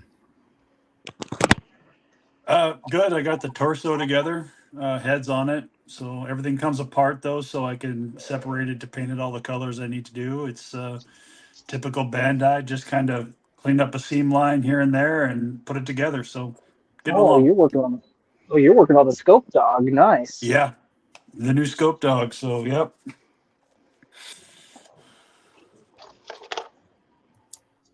All right, Darren, sneaking in some modeling in between timing auctions. Yeah, trying to. And I'm just cleaning up parts and trying to get these wheel wells done in here. So, but I've been busy trying to help with auctions. So it's all good. Absolutely. It's all good. I'll make a little bit of progress. There you go. All right. Justin, how's that Airfix thing coming along? It's coming along. I'm not as fancy as Tim over there, so let me just switch this thing. I don't know if I can see that or not. Just do what I do, man. Yeah. So I've got some paint down, and just working on some details and a little bit of magic wash on some of these panels, and I'm going to snap this thing together. There you go. Putting the button in the fuselage up. Good job. Yes, sir. All right, Rob. How are you coming? I'm trying to reevaluate this hobby for myself. I think.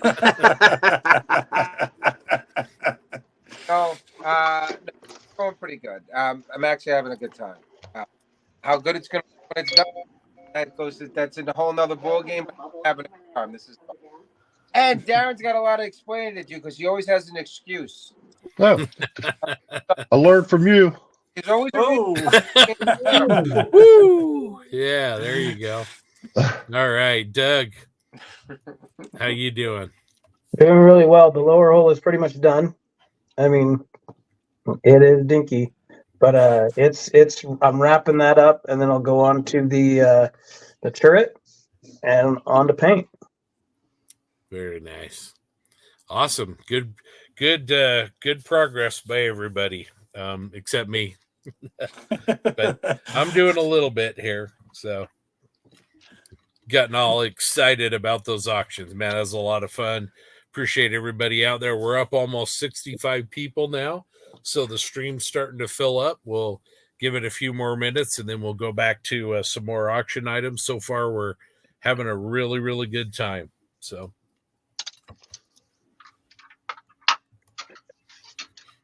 John Marley says, "Hello, America. Great to see you all again." How you doing, John? Just don't let Whitey talk. He's got a funny accent from coming from Boston. Says the guy with a funny accent from New York. Favor, can you do the line from George for me? Can you say they're in the yard, not too far from the car? Can you just do it for me so it's on video? Come on, Whitey. I don't ask much of you. I never asked for a favor. This is the first I'm going to ask. I'll do a favor. Can you do that for me? I'm not doing it. Whitey, please. When I see you, I will rub your back, your feet, whatever you want.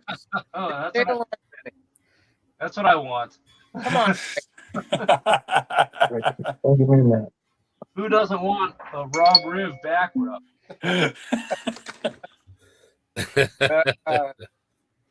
I'll get when I see you in person, we'll get you to do it. Is that a special item added to the auction pool of Rob Riv massage at Ants? Yeah, we need to auction one of those off. We're trying to make money, guys. Come on now. Yep. Yeah, guys, just a reminder on the auctions, the winning bidders will need to pay shipping. I don't think we went over that, but small items like resin will be $10. Full kits and books will be $20, and the large items that we're going to get to a little bit later, the 1/16 scale items, those will be $30. We'll go over that again, but thank you, Darren, for the reminder on that. I just want to make sure that we don't have to end up pulling shipping money out of the winnings for Models for Heroes. So just keep that in mind. But anyway, yeah, thanks, Darren. Appreciate the reminder on that. Hey, Scott, I have Yes. a visitor here that wants to wish everybody well. She comes into our Insanity build rooms all the time. Good. Hi. And you go to bed. He said, "I'm going to bed." Go to bed. No. That's the relationship she and Rob have. Yeah. Well, thanks for saying hi to us. Scott said, "Thanks for saying hi." You're welcome. Now get out of here, kid. You're bothering me. Go get a job. Paul says She loves hi to she loves to talk to my weird internet friends. As long as Paul- they're my weird internet friends. Yeah. Paul says hi from Melbourne, and Carrie says hi, Paul. So still have a pretty good contingent from down under. We appreciate that.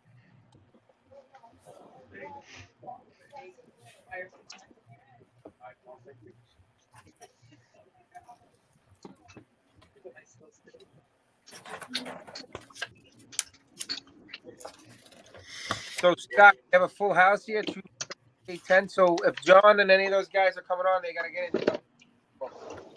All right, sounds good. Yeah, we'll keep an eye on it. Appreciate that. Just want to keep people moving through. Keith says greetings from Utah. How you doing, Keith? And we have Mr. Facebook user is back. Hi from Michigan. And okay. John Marley says Paul is his twin brother. So there you go.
I just joined the club with Doug of having to go diving on the floor for parts. So.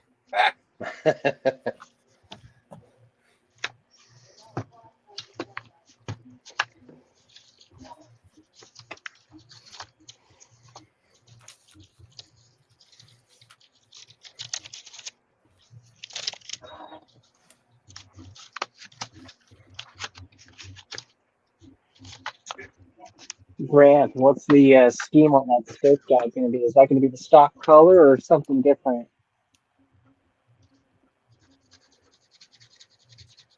Just the stock color for this one. I bought a second one to paint like a pinkish red, but this one's just going to be stock.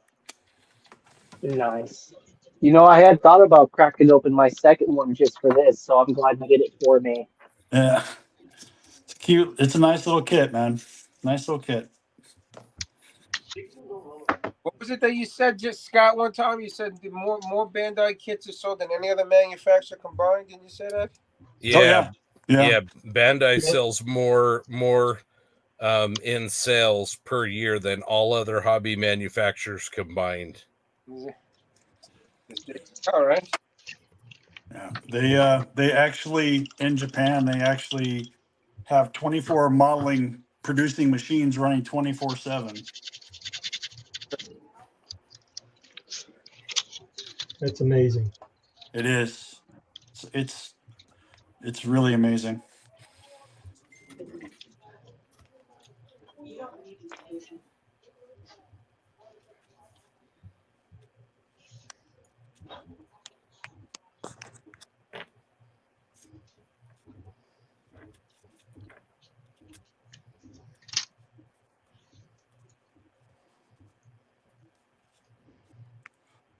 I just got a picture from John Marley with his with Paul, and I can definitely confirm they are indeed twins. Handsome guys.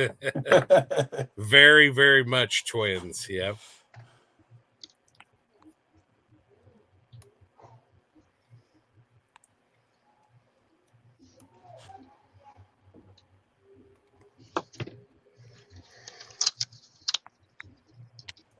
Okay, looks like Mikey Basket wants to jump in, so I'll jump out so he can come in.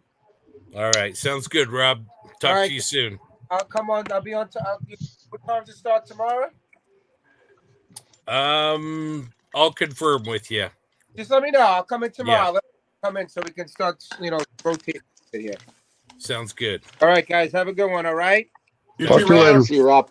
And Whitey, thanks for doing the work. See you, Rob.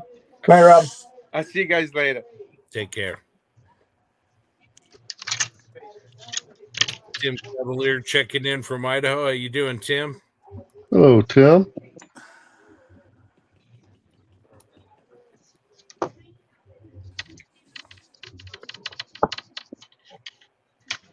Stewart says for some Gundam releases, people will line up overnight in Japan. Yep. That's craziness. Yes, that's very true. Yeah, there was a few releases where it's literally Black Friday for a single model kit release when it comes to the lines. Brian says he has over They- 150 Bandai kits in his stash. Quite impressive. Green Obsidian, how you doing? Appreciate you joining us.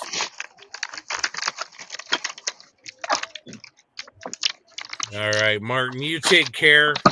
Guess his back has had enough. You take care. Go rest. Thanks for hopping on and checking things out with us tonight. Hope you feel better, my Yeah, friend. Martin. Good night, buddy. Go get some sleep, my friend.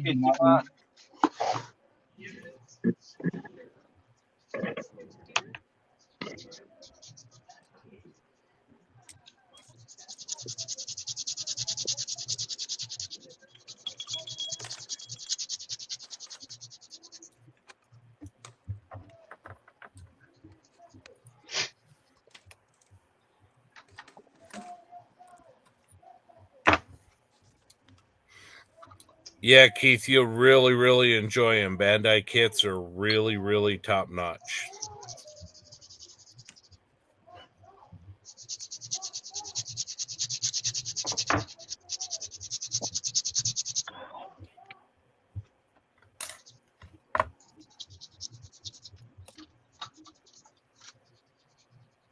Lots of well wishes for our friend Martin.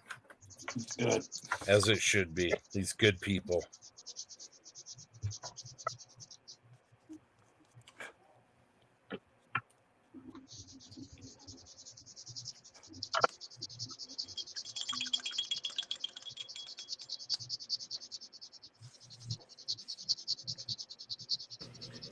Did you guys see his post on Facebook a while back where he Eric Estrada was on one of his flights? Yeah.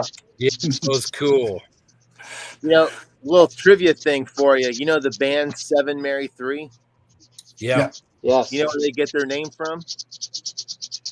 No. Chips. That was their call sign, Seven Mary Three. Oh. So they all That's used rad. Chips a lot when they were growing up, on reruns. And so when they started their band, they were like, "Hey, Seven Mary Three sounds good," and so that's where the band name comes from. That's one of my favorite bands from back then.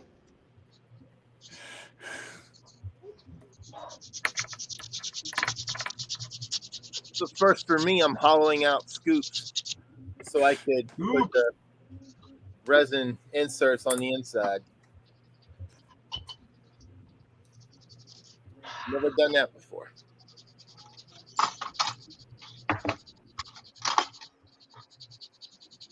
All right. Be a break time. You what? Coffee break.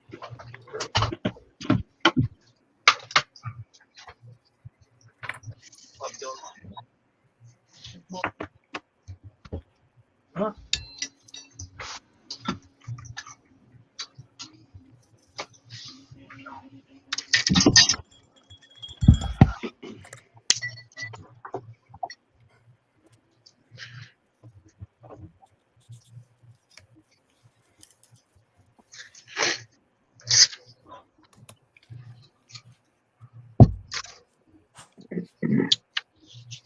Hey, there we go. Nemo's checking in to give Frill a little bit of crap.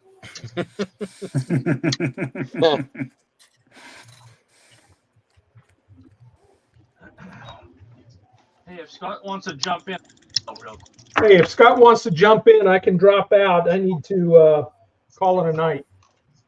Yeah, we've got one empty space right now, and yeah, we could make more. So Yeah, I'm getting close to my bedtime too, so okay. you can put me on the chopping block as well at some point. Okay. We still have some auctions to churn through as well, but you can join us in YouTube. You don't have to be in the room to bid on everything, Right. obviously. Absolutely. So, yep.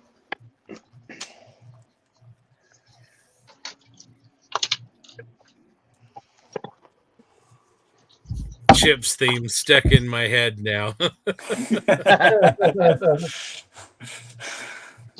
Yep. Too funny. Do yourself a favor and go listen to Cumbersome by Seven Mary 3. That'll kick the Chips theme right out of your head.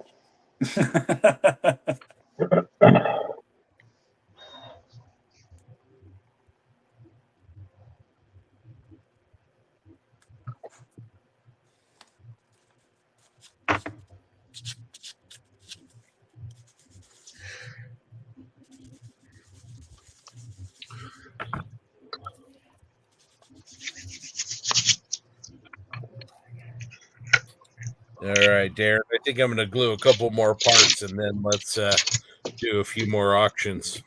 Okay.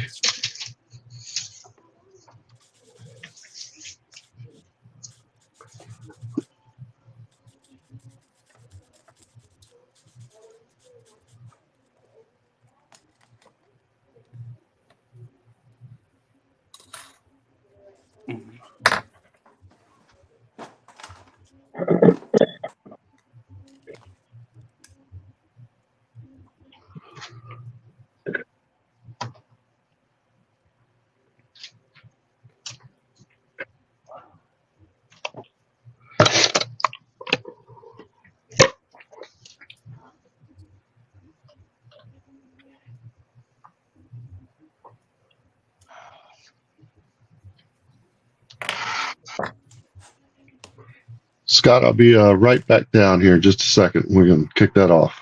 Sounds good.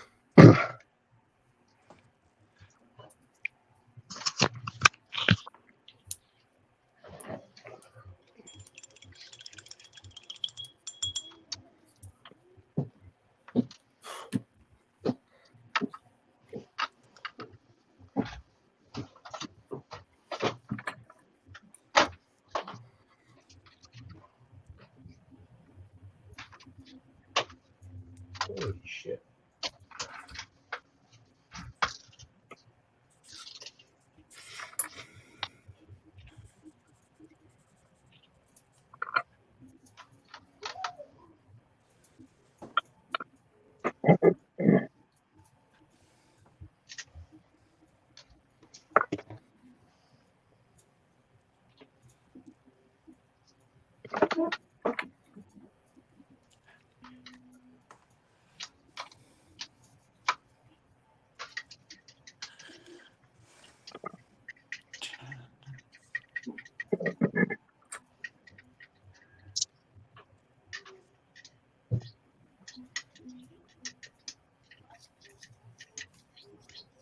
All right. I just joined the Parts on the Floor Club. Oh, man. That's unfortunate. He's still 124 scale. Yeah, I was just going to say. At least they're ginormous. Well, ginormous is relative, right? I don't know what this thing is, but it's a tiny little part. Hey, Scott. Tiny little part. What's up?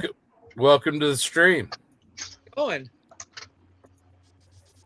It's going really, really well. How are you doing tonight? It's freaking Friday, so it's great.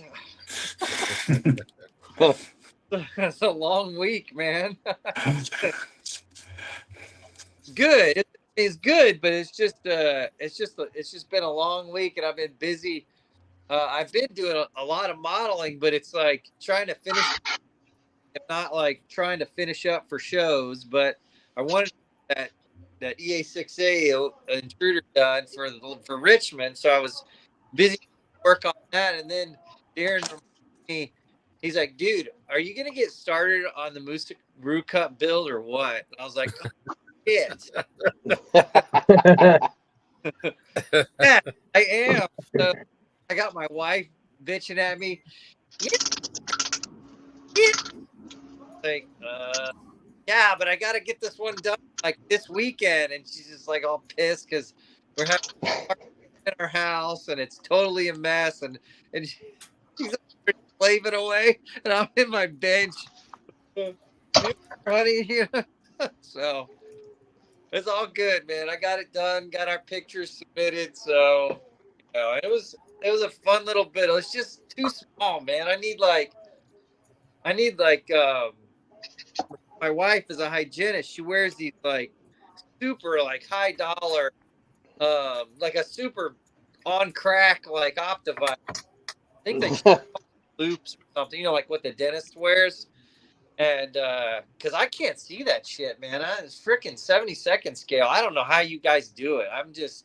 My eyeballs are not so good anymore. Yeah, it's tiny stuff. I don't think TJ particularly loved the build either. I get that general feeling from him. I love the most about it though, and this is like at first, like being completely upfront, when I saw the I was like, okay, I'm the next victim of the geeks. I'll take whatever the cut. And I saw it, and I was like, oh my god, you gotta be shitting me. 70. What the hell am I gonna? Gundam. I could probably like do better with a Gundam or whatever. But here's the deal. This there is a silver lining to this, and it's that when you're totally out of your, and you guys probably all know this, but when you're totally out of your comfort zone, and I didn't have a choice. Like I had to build this thing.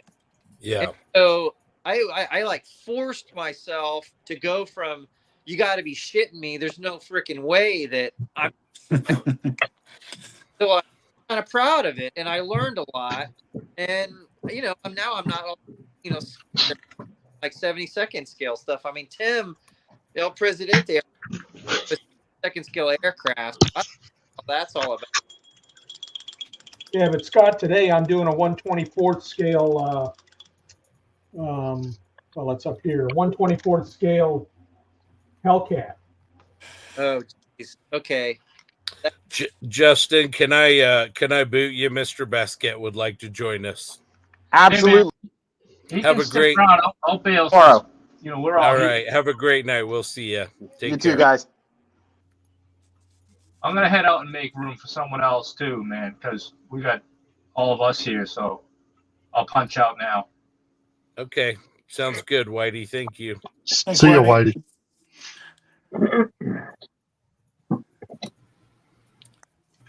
I'm gonna say the next news. All right. What's up, guys? How you doing, Mike? Welcome. I'm good. It's Friday. I'm working on railroad tracks. Still. Yeah. Coming along. How's everybody, man? Everybody good? Yeah. Good. Looks like everybody's having fun. D-Ran, you ready for Heritage Con? Yes, sir. Yes, sir, I am. Kentucky Dave's coming up tomorrow. We're going to go get our rental car. You're going to get it prearranged. So. Oh, is that right? Well, it's a pain in the ass if I make a reservation ahead of time and then got to add him as a driver. It means we have to stop somewhere along the way, and it's a real drag. But we're really looking forward to that. Yeah, it's going to be a good time. El Presidente and I are driving up. Well, we got some accommodations. Like if we were, I told you before, if we were any closer, we'd be sleeping under airplane wings. Is that right? That's right. We're like barely a mile away, if that. Was it as big as that last place you had? Probably not, but it probably smells better. Stuart says hi, Mike. Hey, Stu. We'll see you there. We'll be at the table right next to you, I got a feeling. Probably, right? Yes. Right underneath the C-47. Or wherever they put us. Hopefully it's not on the mezzanine. Yeah. Nemo Zal has a question for you. Yeah, man, shoot. It's What on the airbrush do streamer. you use for post shading, and what is the thinner to paint ratio? Oh, so it depends. Okay, so I use a couple different airbrush. I'll just give you the one that I like the most, and then I'll give you the ratio so I don't take all day.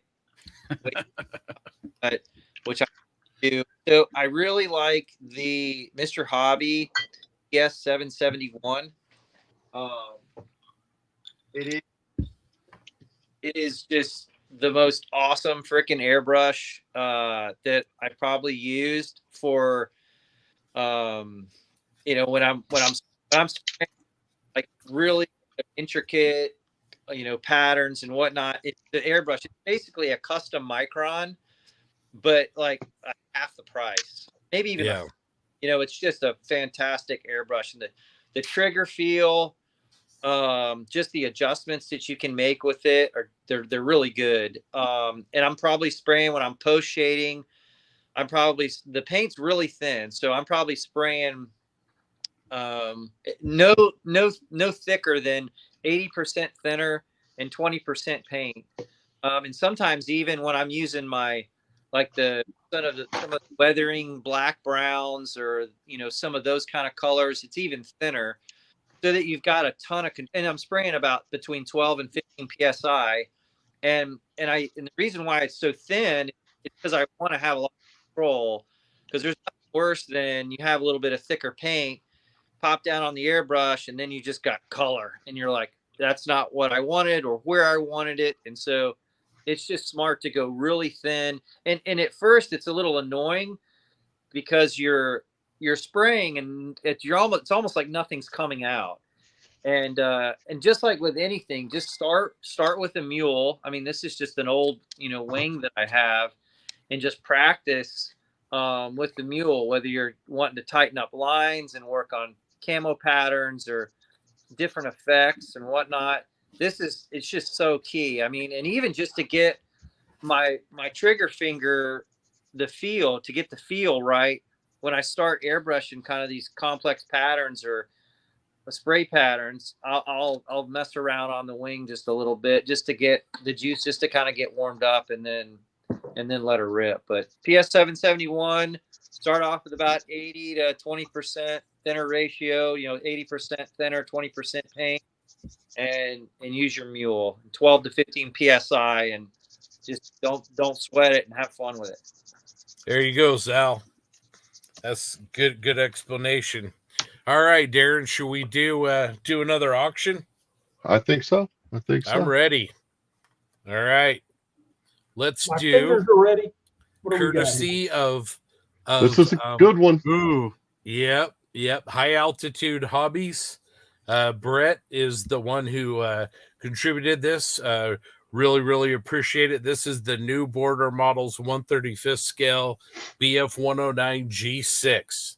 A really beautiful kit. I know a lot of people that really like this one, and we're excited to have it. So Darren, let's remind everybody real quick again though, before we start, about the shipping. Added to the winning price. Shipping on this will be $20, so keep that in mind. You'll need to add that to your bid, and then payment will be via PayPal, and to model officer will get in touch with you and we'll work out all the details. But that's going to be really good. So everybody get ready, and Darren's going to put 3 minutes on the clock. Let's start the bidding on this at $30. That sound good, Darren? Yeah, cool. All right, let's do it. Time it out. Let's go. Go now. Okay, everybody. We got a 135th scale Border Models BF 109 G6 kit.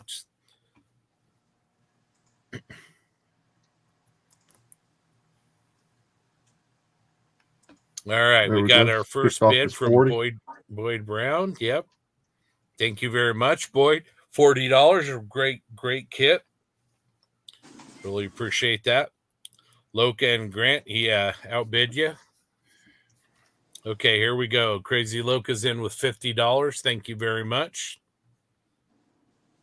Oh, Shafe's in. He's got his internet working now. 75 from Matt Schaefer. That's awesome. All right, so we're at $75. A really, really nice kit. I'm not sure what the retail is, but I think it's about $100. Does that sound about right? Sure. All right, JC's in at $80. Thank you, JC. There's Crazy in at 85. It's going to be 100 soon anyway. It doesn't got matter. got an $85 bid from Crazy Loca. Again, this is a great way to donate to Models for Heroes and get a little something in return. So really appreciate your their bid. money, man. Yep. All right, so $85. There's 100 from the Soviet kitten. There's Shafe. All right. Thank you, Matthew. Appreciate it. We're at $100. Coming up, we're just north of a minute left. Okay, we got a minute left, guys. This is a beautiful kit. See if we can get this to 125. Who's got 125 on this? Crazy. Floor? I don't know. Crazy's got 105 though. Okay, we got 105. Awesome. I think the snipers are getting ready. I can hear Knuckles. I can hear Knuckles cracking out there. They're really, really good value at $105. We got us about 40 seconds left. Oh, there we go, Tim. There's Thank Tim you in very at much. 125. 125. There we go. Awesome. Chill. 30 seconds. 30 seconds. All right. Come on, let's get it up there. You know that's not 70-second scale, right? That's not 70-second scale. I have a plan. I have a plan, he says. I'm sure you do. Okay, who's got 130? We're running out of time. Who's 10, got 130? 9, 8, 7, 6, 5, 4, 3, 2, 1. Time. I hope your plan wasn't to get it to 130. No, that was actually that worked out really well. All right. Well, Good for you, man. Thank you very much, Tim. That's a great bid. We really, really appreciate it. So he's the winning bidder at 125. And you said shipping is 20? Yes. All right. Let's take a look at my list here.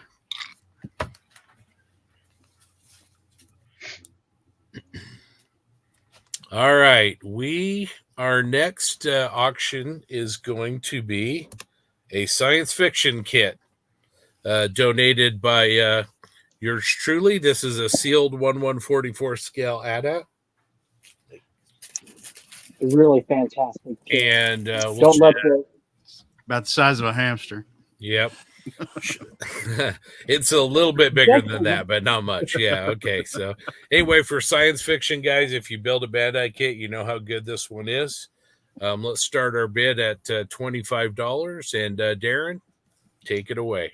And we will start the bidding now. Okay. Who's got 25 for us?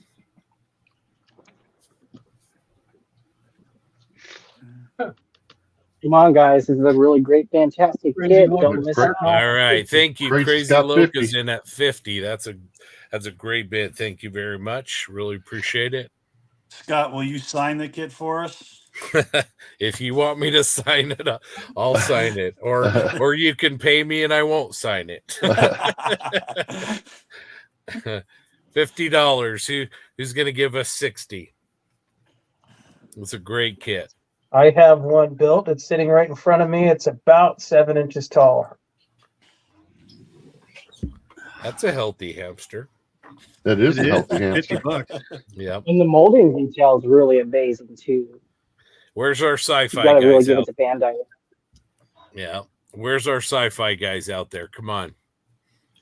$50. Crazy Loca is the winning bidder. Come on, don't be sleeping on us, sci-fi lovers. Come on, it's Star Wars, it's Bandai. It's a great marriage of two. Oh, there's one for 75 with an autograph. Oh, you Yeah, got yeah. it. You got it, Shafe. Thank you very much. $75. Appreciate that, Matthew.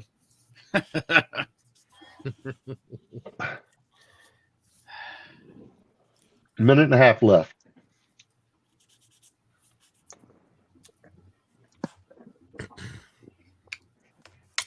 Might need- This is a great auction. The community's really coming through. We really appreciate it. Again, guys, really great cause, great way to donate to Models for Heroes. Want to once again thank everybody for contributing, all of our suppliers and partners making these auctions happen. Just under a minute left. Okay, 60 seconds. Let's finish strong. Where's our snipers? Do it.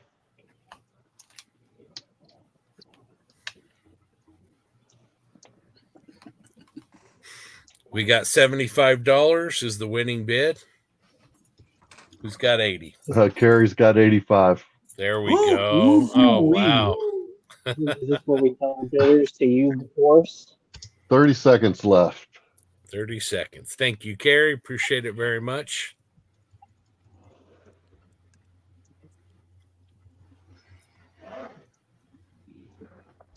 $15. There's 10. 5, 4, 3, 2, 1. Bidding All done. right. Carrie wins. Thank you very much. Really Carrie. appreciate it. All with care. Okay. Let's see here.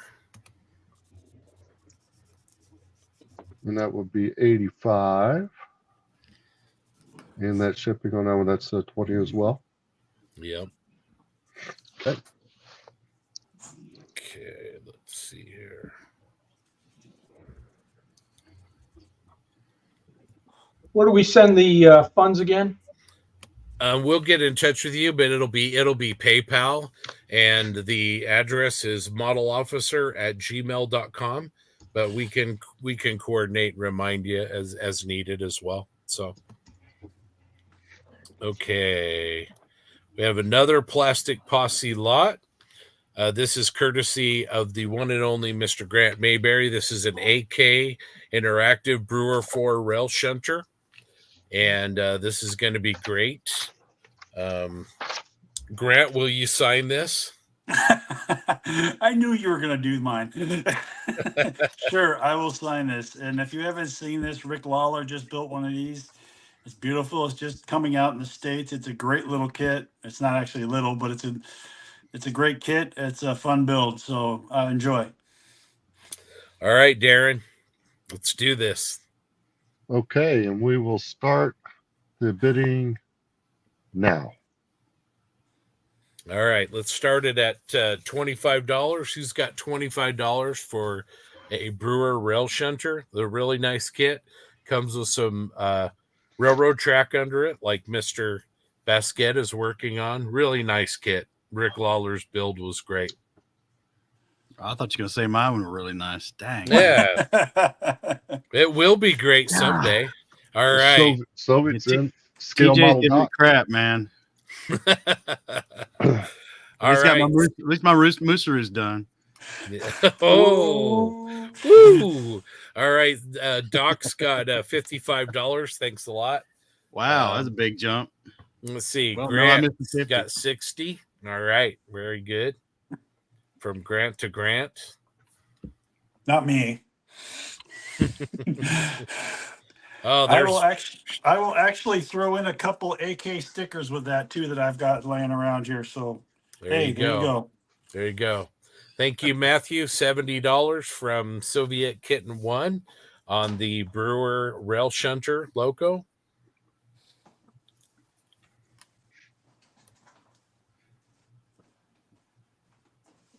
Okay. Who's got 75 for the AK interactive shunter? Nice little kit. Got a minute and a half left.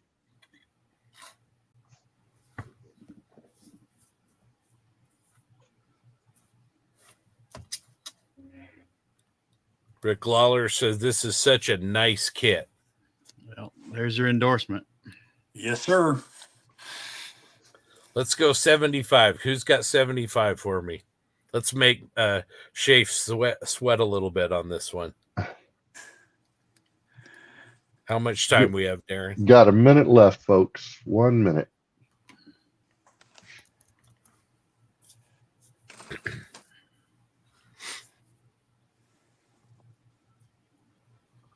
Shunter. That's such a British word. Everybody else calls that a switch engine. Well, us Yanks do anyway. Yeah. Even the Canadians call it a switch engine. I asked Evan. 30 seconds left. 30 seconds. Let's get this up a little bit. Who's got 75? Let's go 75 on this. Really nice AK kit. There's 80. There we go. Doug's got it for 80. Thank you, Doug. There's 10 seconds. 10 seconds. See 5, if anybody gets it. 4, 3, 2, 1. Bidding done. All right. I need a ruling, Darren. I was a little late, I'm afraid. All right. Yes. Doug's the winning bidder at 80. Just missed it there, Matthew. So he can go ahead and send that extra $5 in, though. Yeah. See here. All right. I was reading the paper. Let's stick with an armor theme for this next one. I think I'm trying on the damn 48 and 48 and March Madness, and I had pulled the trigger on something, but then my trigger misfired. Hit to build. That's your decal sets. I got the misses in there. Like, I'm looking for my mask, but I got the misses in there. I knew this was gonna happen. She's like, "You're not starting another model, are you?" No, I'm not.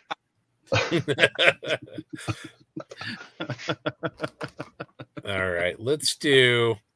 I was gonna say stick with armor, but let's go a different direction here.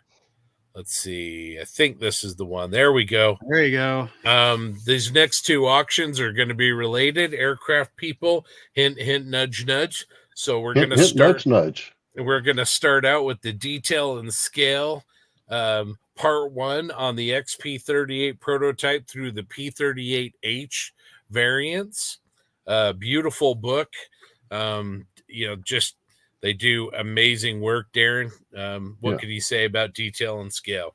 So this is the newest release, from Bert and Hagen Klaus over at Detail and Scale. Did this book. Now this one, you could take this book or the way that Rock Rozek has told me. You can pick from any of the other books within their collection. You'll work directly with Bert or with Rock on this. So shipping will only come into play if there's a paper copy wanted. Of course, there will be no shipping on a digital copy. So the winner will contact me. I'll get you in touch with the folks directly at Detail and Scale, and they'll work with you on this. So newest release. Just got one the other day digitally. It's a really, really, really good book. So, and I have a feeling with some of the other auctions that we're going to see later on, this is one of those detailed books that's probably going to come into play later. So enjoy. All right. Well, a reminder, this is a book, so add $20 for freight for this, and then we'll get you get the winning bidder in contact with James for payment via PayPal. But beautiful book. Want to thank Detail and Scale, Rock and Bert, for donating this. Let's do it, Darren. Let's count them down. Okay, let's see here. We will start the bidding now. Let's start at 20 bucks. Yep, $20. Okay. Yeah, let's do $20 on the Detail and Scale P38 Part 1.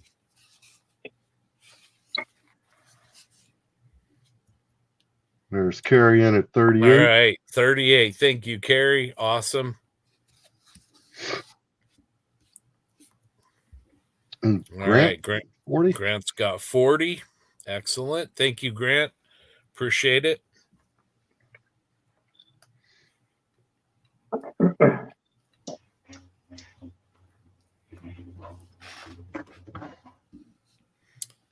Who's got 45 on this? Really nice book.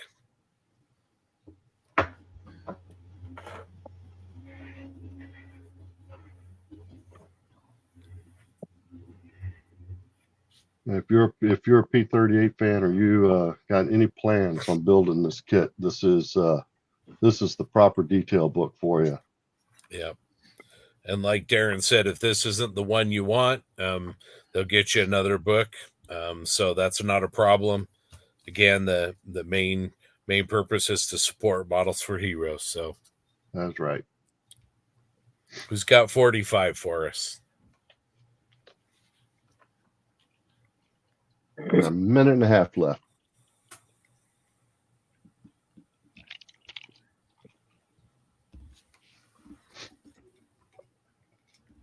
I think we got the armor builders in the house tonight. Yeah, it seems like it.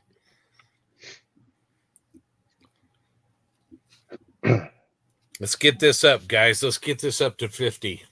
Who's got another bid for us? Great cause. There we go. Carrie's got 45. Thank you, Carrie. Thank you. Very, very good. Minute left in the auction. Don't be late this time, Shave. That's right. That's right. Gotta anticipate the lag, my friend. That's right. Anticipate the lag. How much time we have? Shooting ski. Oh, we're just north of 30 seconds left. And there's 30 seconds. Oh, there we go. Joe. Thank you, Joe. Okay, Shafe, you need like at least 8 or 9 seconds. Come on, man. You can do this. $46 to Joe Porche. Who's got 50? Let's get 50. 10 seconds. And 5. Oh, there we go. 3, 50. 2, 1, time. And that's all right. Carry it. You got there. We've got games. All right, $50 to Carrie. She got Joe's late with 51. That's right. Joe was spending too much time messing with her. So excellent. Thank you, Carrie, so much.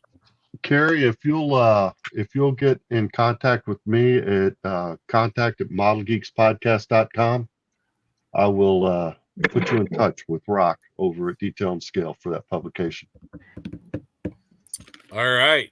Which lightning you going to auction off, man? Speaking of the Fork-tailed devil, hey, I will mute you, man. Speaking of the Fork-tailed devil, I know here. Come on, man. I know this isn't an early model, but that's okay. The guys at Detail and Scale will work on you. But we have a 1/48 scale P38J Lightning from Tamiya. Thank you very much to Tamiya USA for donating this. I think everybody knows the kind of quality of a kit that we have here, and we're super excited to offer this one for auction. So let's start what should we start the bidding on this one, Darren? Let's start the bidding at $50 on that one. Okay, I think that's good. Well, let's do it. $50 starting bid.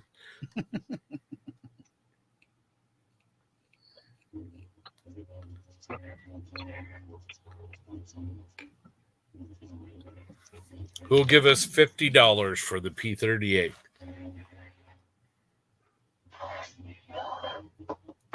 There we go. Thank you, Matt. $65 starting bid. Oh, wow. Look at this. Okay.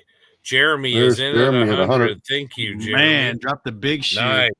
Nice. There's 100. Sorry, Little Grant. late, Grant. You need to put a 1 in front of that. That's right. Jeremy's planted his flag in Team Tamiya. He wants that lightning. Who's gonna make him sweat?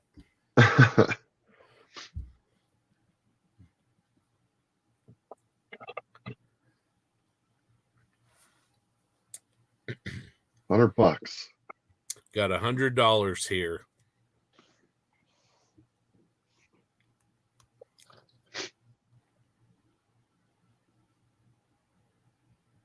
That's a steal. That's a steal. $100. Is it almost free? Oh no, well, Yeah, almost. you know. Make an awesome donation, get a free model. That's right. Come on, guys, let's make Jeremy sweat. He's grinning right now.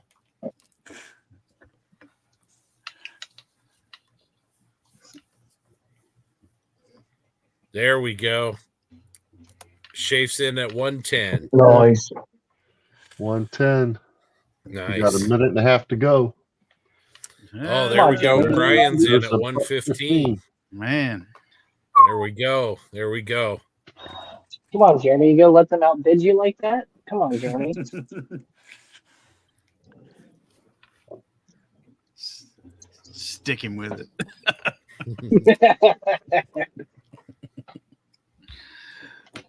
We got a minute left. All right, 1 minute. Snipers, get those fingers ready. Great kit, great cause. Let's get this up to 125.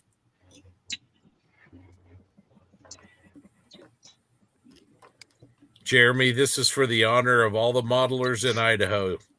Come on, man.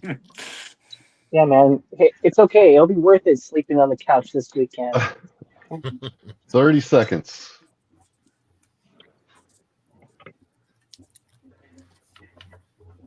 Brian just wants the booms to put on a 57 Chevy. There we go. There we go. 120 for Jeremy. Very good. Granny beat you just by a little bit. We got 125. We have got 125. 10 seconds left. Come on, Jeremy. Go to 125.50. Come on. Here we go. 5, 4, 3, 2, 1. Time. All right. Congratulations, Jeremy. 120. Heck of a kit. Well, just a little bit late, Grant. Sorry about that.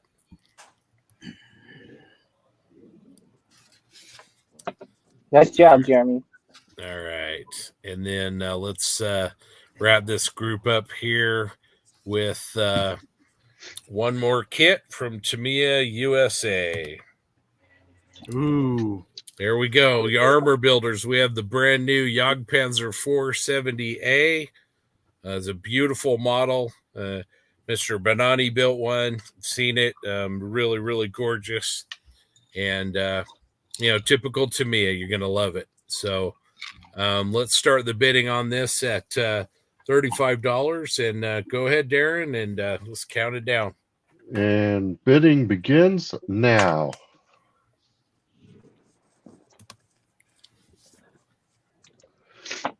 All right, armor builder. It's a great cause. Let's get some bids on this. Really nice kit.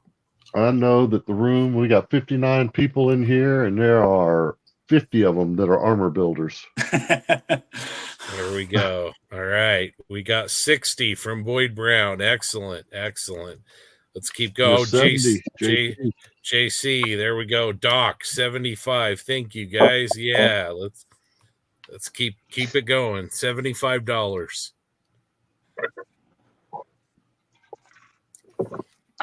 There's Boyd. All right, 85. Nice job. Congratulations, Boyd. All right, we got 90 from Schaefer. Thank you, Matt. Let's keep it going. Let's get to 100. Nikolai, 91.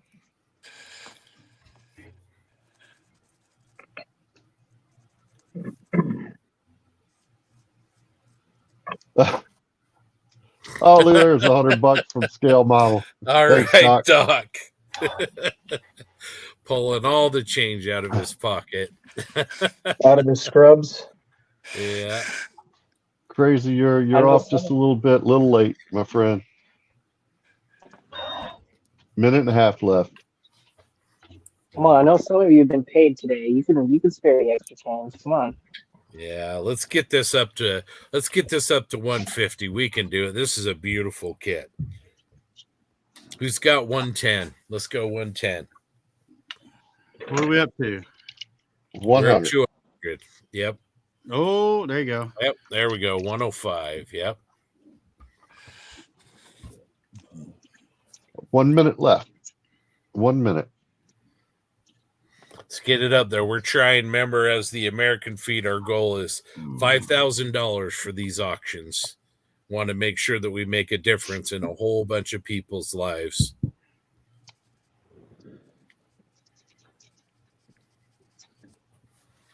Do we have a count as to how much we've made currently?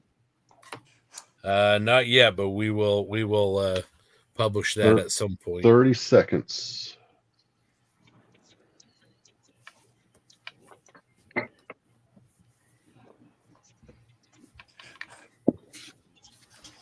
Oh, very It's crazy at 110. Crazy 110, but just beat out Nikolai.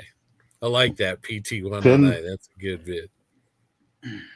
Okay, 110. Who's got more than 110? 5 seconds. 4, 3, 2, 1. Time. Now you got it. Okay. There you go. Crazy in it. Crazy. 110. Nice. Good work. Nice job, Crazy. Good job. Excellent. Excellent. Thank you. Thank you, everybody. Oh, Boyd. That lag got you. We're getting some lag casualties here. Yep. All right. Got to anticipate the lag. That's right. Great All right, job, folks. Well, let's watch a little bit of a video, and I'll give everybody a chance to maybe get up and get a drink and stretch, and then we'll come back in a minute. So here we go.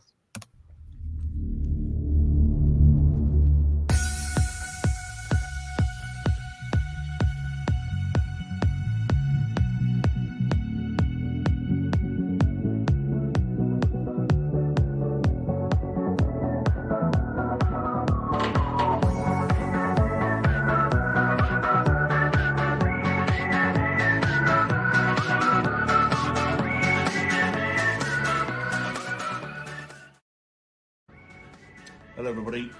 My name's Carl. My name's Jermaine. My name's Wayne. We're here at the Warminster Model for Heroes Club. We meet every Wednesday at around 2 o'clock to build models and stuff. We want to thank everybody that supported Model for Heroes.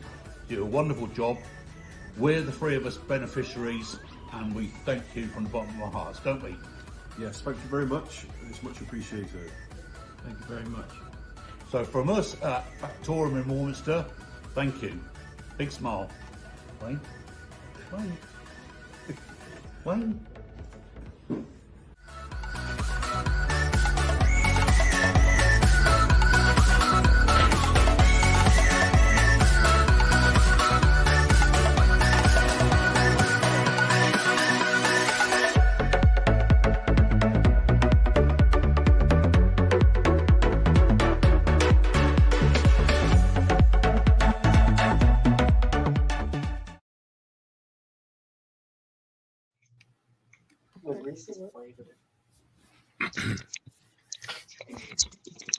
So what's up?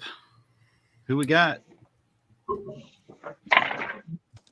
right. Well, let's go around the room. Let's start with you, Mike. Let's see how your project's looking. If folks have been listening to the Mojo, I'm working on a section of mini art Russian gauge railroad tracks that are going on my KV85 project. It's the tank's gonna be crawling up the berm a little bit, and I put a lot of work into these, and I'm really pleased the way they're coming out. And I just put a little pin wash on the tie plates and the spikes tonight, and we'll see how that dries up and see where we go tomorrow. I think I'm about done with the painting anyway. It's been fun. Nice. It's looking good. Thank you. All right. Let's see. Grant, let's Let me find you on the screen here. What's Grant's shirt say? Because mine says NASA. His says something else. Savage. Okay. I thought maybe it said TARDIS. Because I've seen that one too, right? Yeah. Is that Adam Savage? Adam Savage. Yeah. Okay. Yeah. Okay. Cool, man. I got the torso done, like I said before. I just got the right arm done, so that's done, and everything's going along real well. It's been a great time, and I personally want to say thank you to everybody who's been bidding and all that stuff. So, we really appreciate the money, and it's going to be great for those guys. And, I just can't thank you enough. That's some great stuff you guys are doing.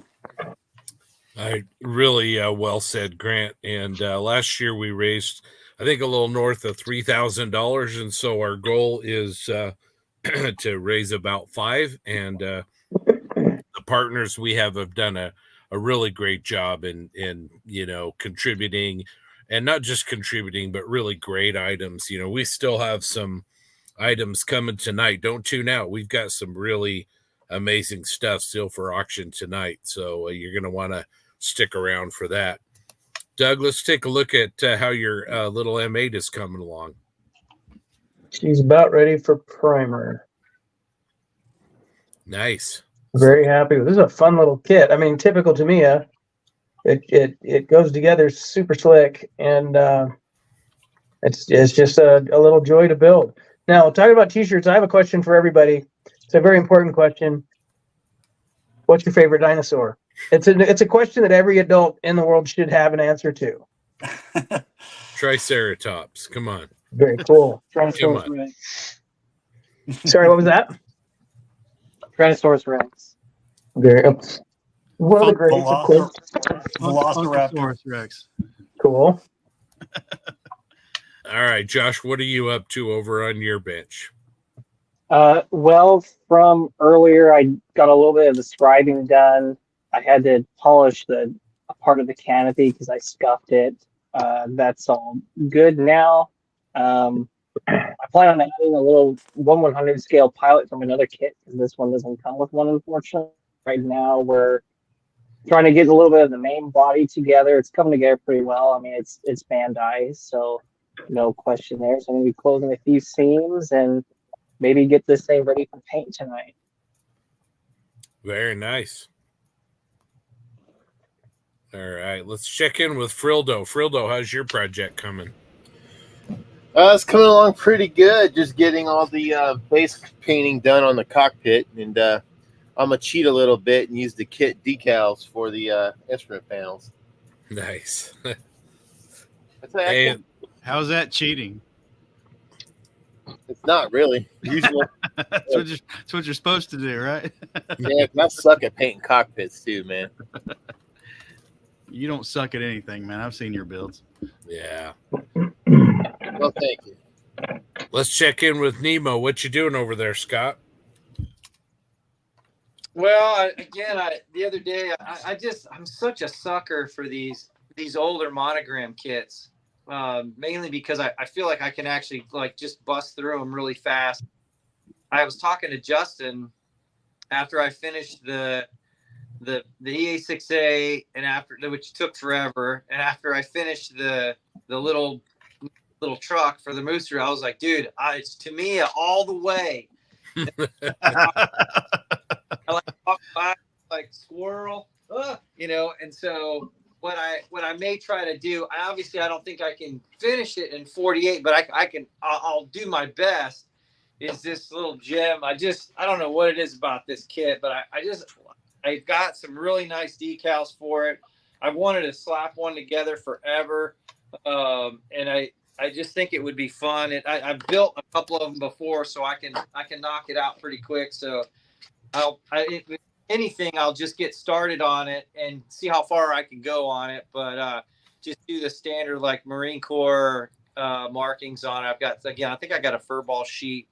Caracal actually, I think also makes a really good decal sheet. So yeah, I think that might be what I'm gonna try to work on here this weekend and try to see if I can finish it up for maybe the March Madness that we're trying to do as well. But again, wanted to thank everybody for tuning in and for supporting all of us. And this is such a great cause. I think last year I missed it because I was down in Jacksonville with work, and being here now, so it's just great. It's great to see everybody and to folks chiming in.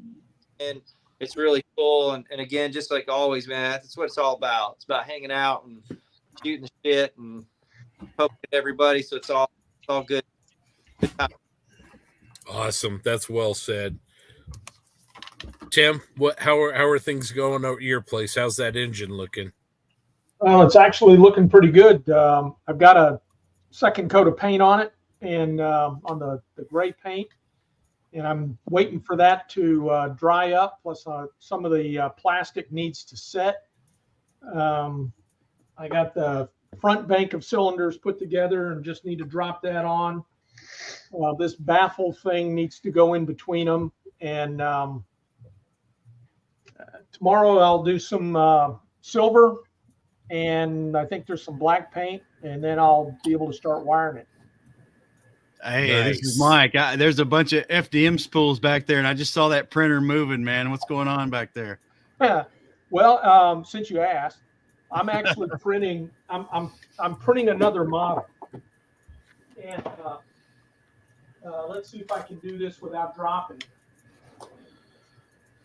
What the heck? Wow. Yeah, so it's the last part. You can't quite see it on the thing, but there's one part that goes right there where my left hand is, and it's the last part being printed. This is a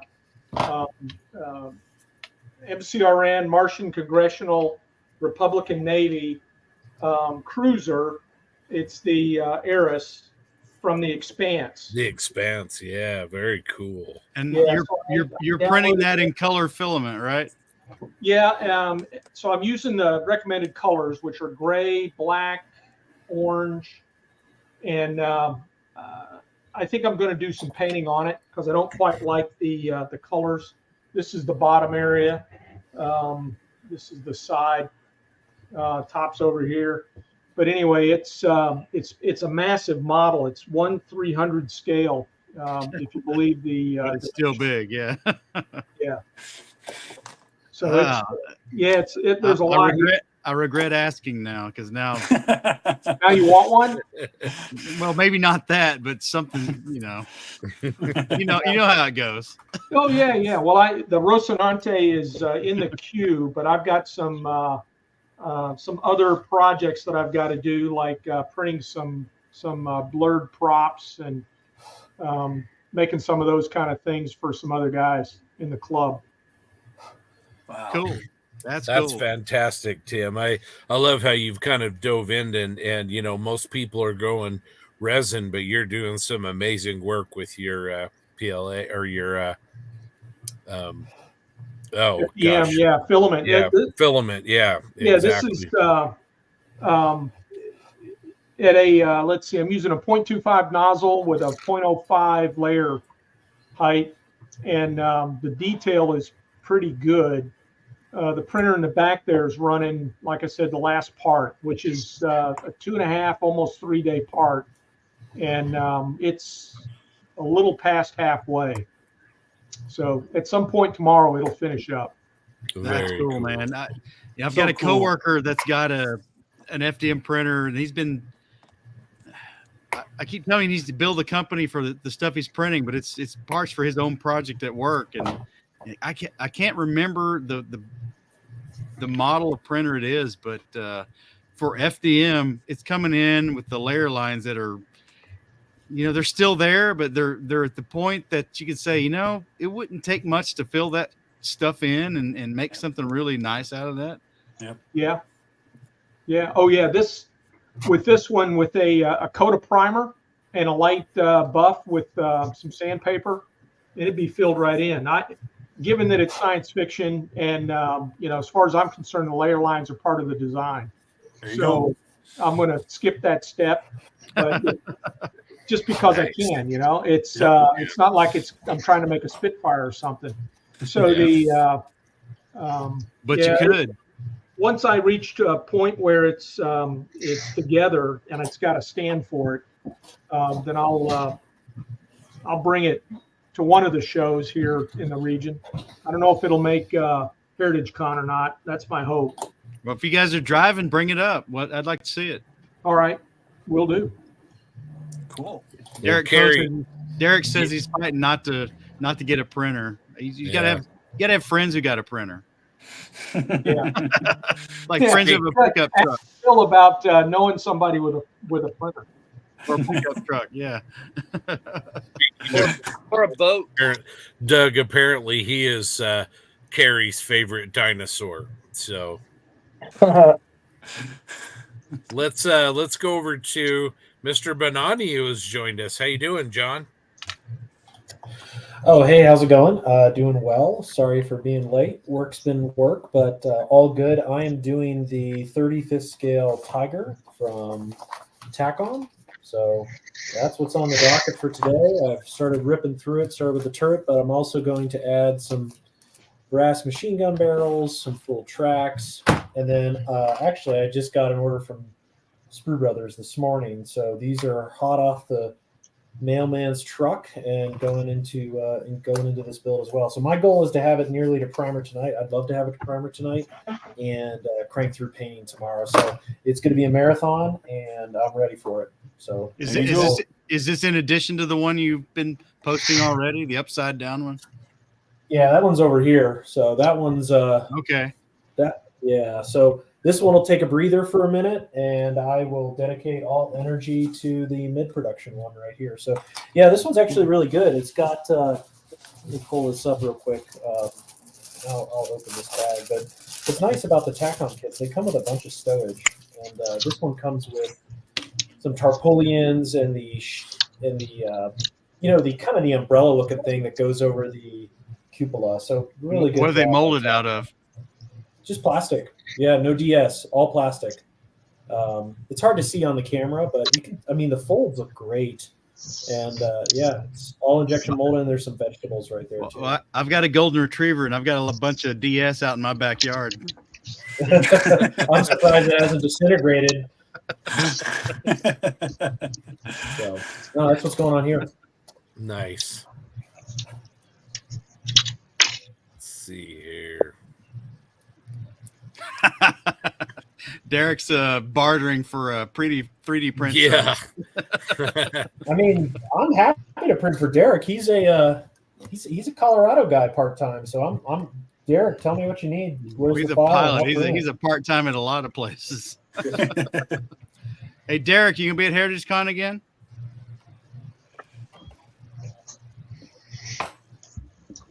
Darren, how's your project coming along? Oh, it's slow, Scott. It's slow. I'm dealing with some warped wings, so I'm having to epoxy in some stiffeners. Get these things straight, but they're getting there. What kit is that? That is the Kinetic Really? MQ9. Okay. That's interesting. Yeah. So it's if you look at the parts that I'm dealing with, this is the bottom of the wing. Okay. Oh dear! Wow. It's like a banana, man. Yeah, this is the top. That's not terrible. That's not terrible. This one was. So but I'll throw a stiffener in each one of them. And then once I put the glue in, I can kind of manipulate them straight as they're going. So have any of those swapped like convex curve and concave curve in the same wing, like S curve? Oh no, I don't have that problem. Okay, no. Well that's good. No, that's all straight. It's just this damn thing, man. It's just like it's flying. It's not supposed to be. Well, a guy who built a Flyhawk helicopter can surely fix a drone, man. The flies what? Was that Blackhawk you're building? You're like putting all this. Oh yeah. The Kitty Hawk one. Yeah. Yeah. No, you're right. If you could deal with that that warped up stuff. It's just time.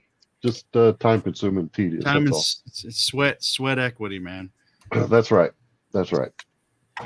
So a little bit at a time. But hey, we're doing auctions. We're making money and having fun. So That's right.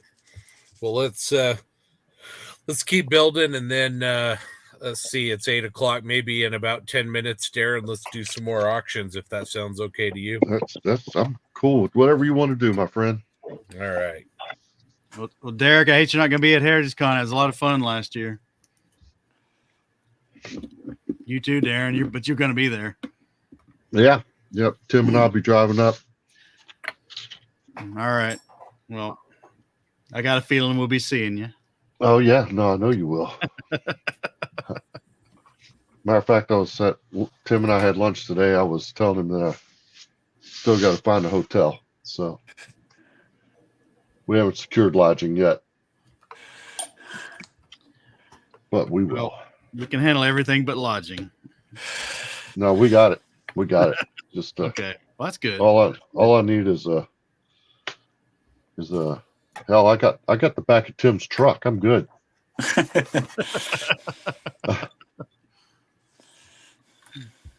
But just the two of you? I thought we were taking the Subaru. Oh shit, that's right. I got the back of the Subaru. I don't. Tim can sleep on the roof. You got to fold the seats down. I was thinking about Ants because we're driving there too.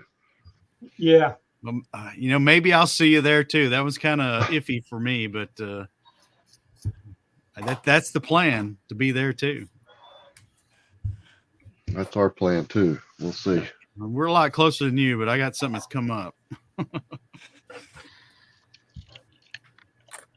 Scott, what are you working on? You've been asking everybody else. Yeah, so let's see, I'll show you here. Is it sci-fi? No, it's a 1/72 scale Hetzer. Ooh, is that the Vespid kit? Vespid, yeah. How's that one? I'm sure it's awesome, but I'll let you tell me. It is gorgeous. I was saying a little earlier, between Flyhawk and Vespid, I'm kind of considering making 1/72 scale armor more of a focus of my modeling. Full sheet of photo etch. One? Which one? The BT7 from Flyhawk. Don't have that one yet, but that one's on the list. Yeah, this one's freaking ridiculous, man. I have the Flyhawk FT17 2-pack, and I have the Vespid Jagd Panther Late, which is absolutely gorgeous. These little kits are loaded with, what would normally be kind of considered aftermarket. So this kit's got a turn metal barrel, and a photo etch fret for all the engine screens. Yep. Yeah, that's this little Hetzer. I've got a full photo etch fret. I've got a brass barrel. It's got Lincoln Lake tracks, a metal tow cable in a 72nd scale kit. So really. Where'd you get it from? Does Kentucky Dave's looking for one? I got it at our local shop, MRS Hobbies in Salt Lake City, and $20, Dave. That's amazing. So yeah, you can tell Dave $20. So yeah. Well, here's the thing. An old, Scott, we all got a little snow on the roof, just like you. An Italeri Hetzer was $20 not that long ago. Yep. Yeah. And that Vespid kit is better than that one. Oh yeah. And it's like, I have to do the math, but it's like, some tiny percentage of the size, right? Yeah. Yeah. This is a small kit. I mean, I'll focus. Yeah. That BT7 is not very big either. It's like 3 inches long and a 1/2 inch wide. Yeah. And that's probably 3 inches long and 2 inches wide. Or now maybe not even that. Yeah, it's pretty tiny. Pretty tiny.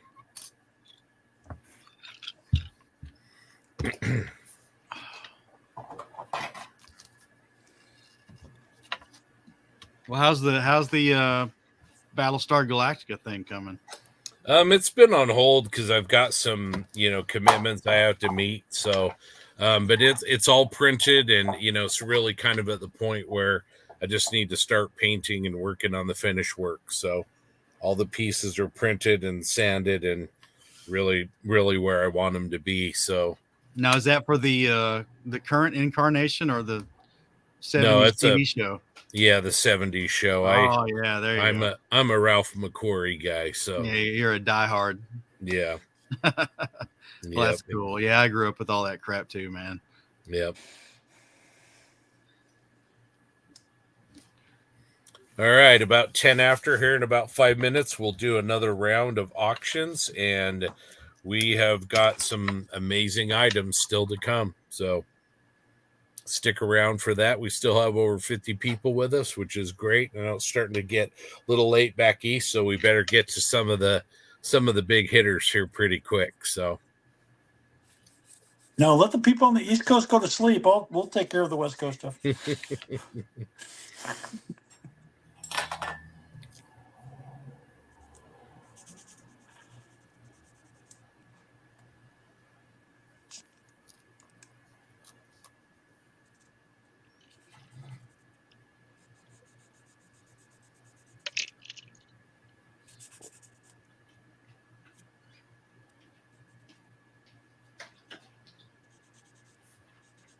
Got quiet in here. Hey, Scott, go to the full view. Oh yeah, there we go. We might have some conversation. There we go. Oh, who's left? Hey, Scott, that was a good answer for your airbrush thing. I think painting with that paint to thinner ratio is not intuitive to a lot of people, and the low pressures is not intuitive to a lot of people, and it's all about control. Yeah, absolutely. And that's that's why I always try to get folks. I'm like, just pull out a piece of plastic and play with it. I think a lot of times folks they're just intimidated with, even just knowing how to mix stuff and then actually just put it in the brush and play. I can't remember who I was talking to the other day. I think it was one of our buddies here in Southern Maryland. His learning curve is ridiculous. As Paul. Oh, Paul. Yeah, Paul. So I was just, showing him the trigger control, and I'm like, see how it is? And he's like, dude. And I'm like, yeah, it is. I forget I've been doing it for like 50 years or whatever. And, but it's for me, it's really about just mixture and then just trying something new. But yeah, it's having the right the paint to thinner ratio and the right pressure will really help. But yeah, that's my favorite thing to do is do some of that weathering, thin colors like that, because you can really see it. Yeah, but we'll probably address it on our show probably soon. But your wing there, your test painting, and just I think, I mean, believe it or not, as late as I am to this game, that's probably something I only started doing in the last few years, is really concentrating on practice and doing test pieces and formulating a plan on something other than the thing I wanted to look really good, right? Yeah, absolutely, man. I mean, it's like when I was doing, Gotta have one.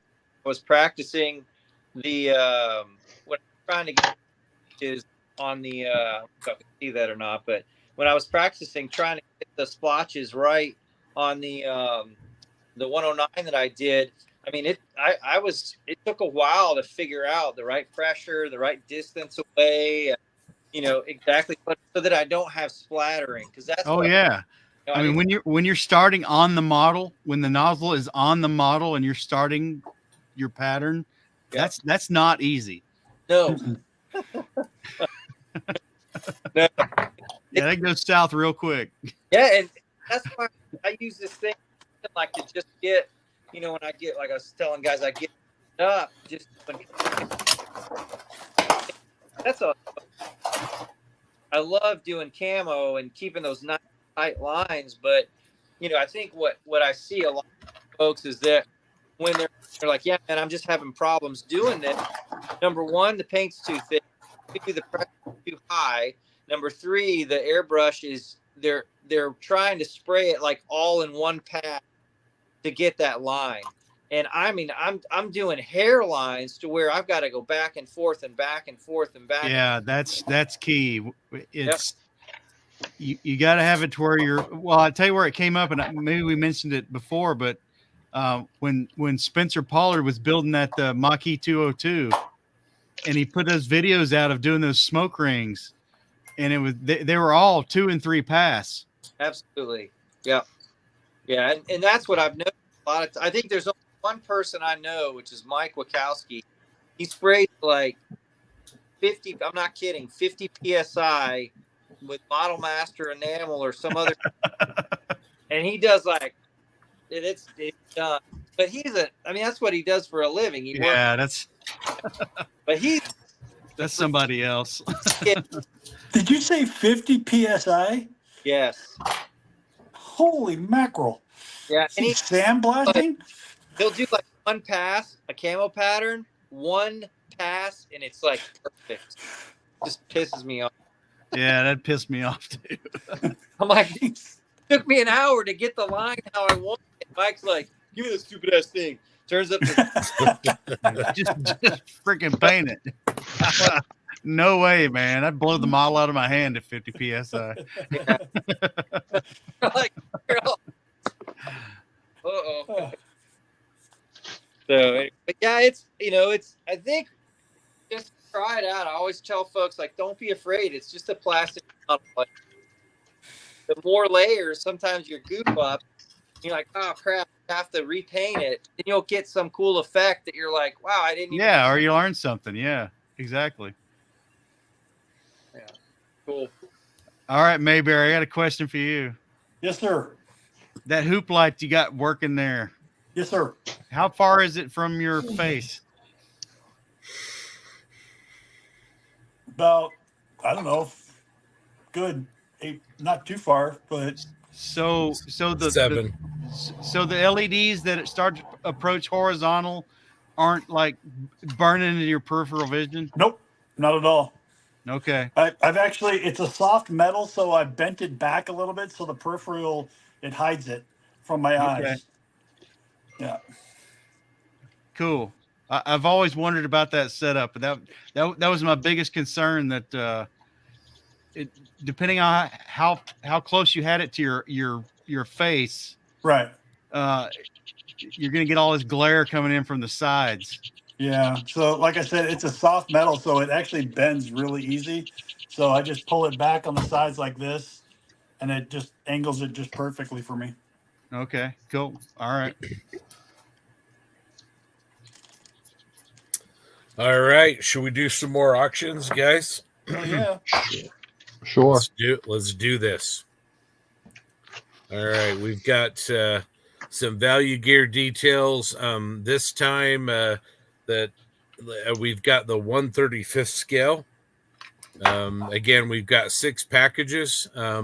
Shipping cost on this will be $10. And you're going to get all 6 bags here in 1/35th scale. So, Darren, count them down. Let's do it. All right. 3 minutes on the clock, and the bidding starts now. All right, let's start the bidding at $20. Does that sound reasonable to everybody? Mm-hmm. Yes, sir. All right.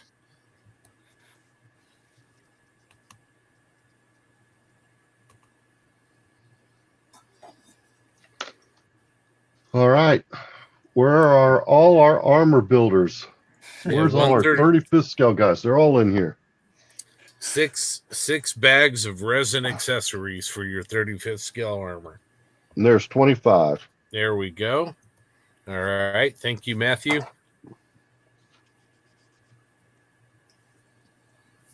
There's 25. Carrie's got 35. Awesome. Awesome. Thank Joe's you, Carrie. got 45. And Joe, there we go. $45. You got 6 bags. Excellent, excellent bargain. Let's try and get this at least to 60. There's a minute down. There's 50. 50. Thank you, Boyd. Appreciate that. And Joe's back with 55. Excellent. And There's there your is 60. Matthew. All right. Excellent. Excellent. Appreciate that. Let's keep going. Steve does top-notch work. This is really good. These are really good accessories. You get 6 full bags. Wouldn't be surprised. Oh, there we go. 65. Would not be surprised knowing Steve if he throws some extra stuff in there. He likes to do that. All right. There's 70. Thank you. Thank you, Matthew. Oh, Steve, my brother from another mother. He's good people. Yeah. And he does look a little like a twin brother. A little bit. All right. Coming up on 2 minutes. 1 minute left. All right. There we go. Boyd is in for 75. Thank you. Oh, crazy. He got you. Beat you just a little bit there. Let's go 80. Can we get to 80? Who's got 80? All right. Say hi to Charlie, Matt. That's awesome. Charlie's a good kid. All right. Who's going to help get this bid going? Again, a great way to contribute to Models for Heroes. 30 seconds left. There's 80. 80. Thank you very much. Yeah, there's Crazy confirming that Steve can't help himself. He's good. He's a good guy, man. Here we go with 10 seconds. We're at 10 seconds left. We're the snipers. Schaefer's got this for Five, $80. 4, 3, 2, 1. Time. All right. Congratulations to Charlie and Matt. Appreciate it very much. They are the winners of the Value Gear 135th scale bundle. That's a lot of gear. You got to build a lot of tanks. Yep. All right.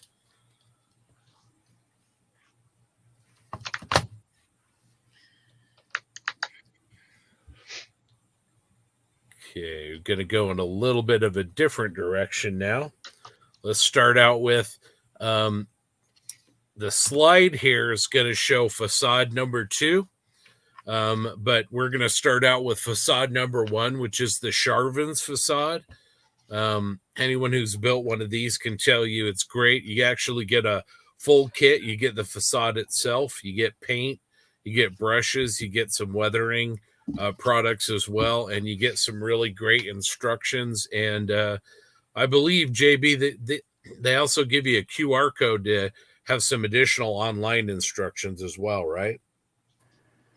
Yeah, so they give you a little pamphlet inside that's a good step-by-step, but there is a QR code that'll lead you to a YouTube video that gives you a little bit more in-depth for each of those steps using the product. So like you said, Scott, I've done both of these. I've done box 1 and 2. 1 is really cool. I mean, what can I say? They're just a lot of fun. It's honestly like a bare palette, and I think, Scott, you could probably attest that these are great for learning brush control. Yeah, absolutely. Really, really good learning exercise and just a lot of fun. And I framed mine in a frame from Michael's or Hobby Lobby, and it just turned out really great. So let's open the bidding on these at $25. And Darren, Okay. let us know when we're ready to go. Okay, it's box number 1, and you said its name was Charvin's.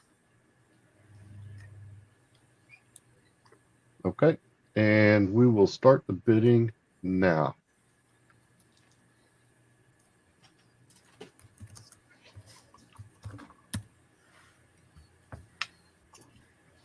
And there's 50. Nice. There's 30. 50, 50. Joe, James has got you at 50, my friend. That's actually me at the 50. Oh, is that you? There. Oh, okay. Yeah, 50. there we All right, go. so Joe does that 50. There we go. Carrie's got it at 60. 60. All right. These are great. I mean, there's probably more money in the box in paint and brushes than that. It's a heck of a deal. So All right, Joe's back at 65. Oh, there's Matt and Charlie at 75. Awesome. Again, this is for Charvins. Shipping on this will be $20. Really, really good value. You're going to get everything you need in the box. Okay. All right. Thank you, Carrie. 85. She got you, Joe. I know that when y'all did y'all's facade group build, that these things were non-existent. Couldn't find them. Yeah, they were gone. Just a lot of fun. And Yeah. Oh, Carrie's up to 90. Awesome. Thank you. Really good. $90 for Charvins.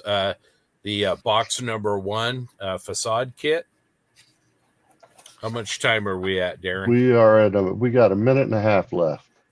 Okay.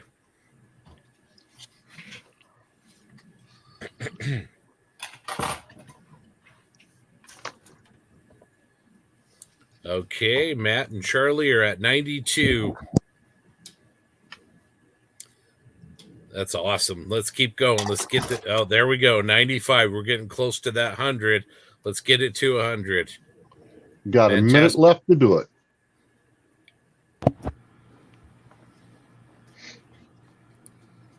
Everything you need is in the box. Open the box and have some fun. Again, this is facade kit number 1, Charvins.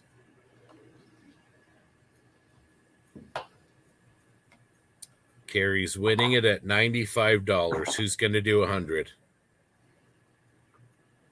30 seconds left.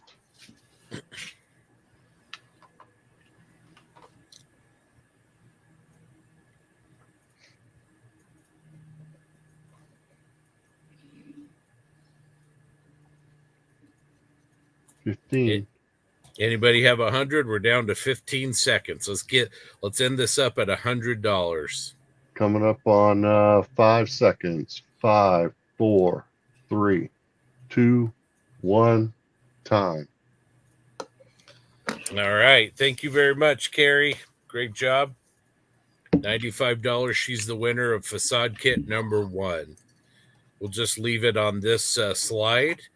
And now we're going to do the AK facade number 2. And John, I hope this is okay, but I'll put you on the spot a little bit. Your English hotel that you did, I thought turned out really great. Why don't you maybe talk about what you did with your facade number 2?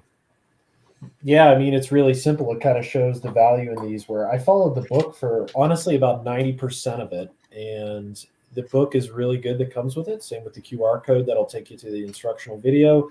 I used all of the paints there. I did not use anything outside of the facade box to complete mine. I did a little bit for the weathering, but all the acrylic painting, what's found in the box, is all you need. So really cool. I made mine a cake shop / stash collection / mousetrap / pigeon dropping area.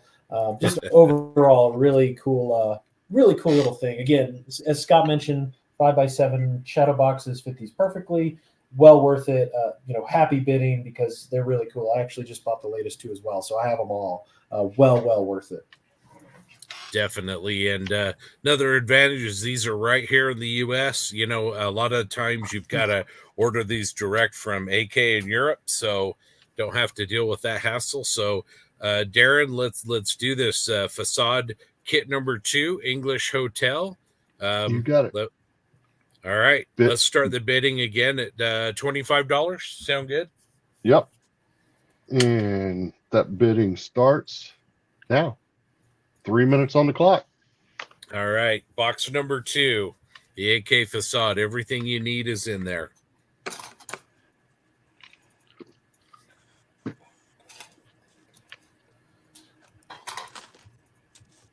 There's 35.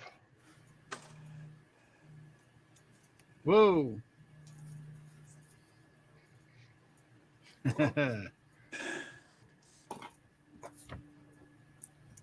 Matt and Charlie, thank you very much. 55.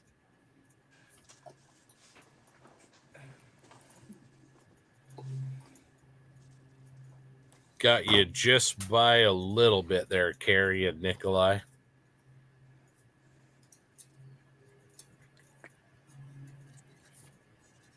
Oh, wow. There we go. Thank you, Boyd. All right, $100. $100. Bang. Boyd's That's got well it worth it. for $100. How's that? Oh yeah, absolutely. I mean, you've got what 2, 4, 6, 8 or 9 bottles of paint. You've got multiple paint brushes. You've got the facade itself. It's Carrie in there there, we go. 105. Carrie, 105. Awesome.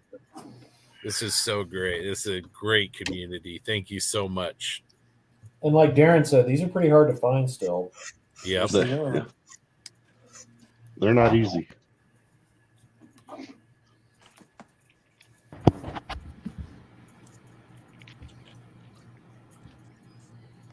How are we doing on time, Darren? We are we're just north of a minute left. All right, we got Boyd at 110 and calling Carrie a savage. That ain't gonna work well for him. We'll see. Oh, 1 minute left. Great. All right, 1 minute. We got 110 for AK Facade number 2, English Hotel.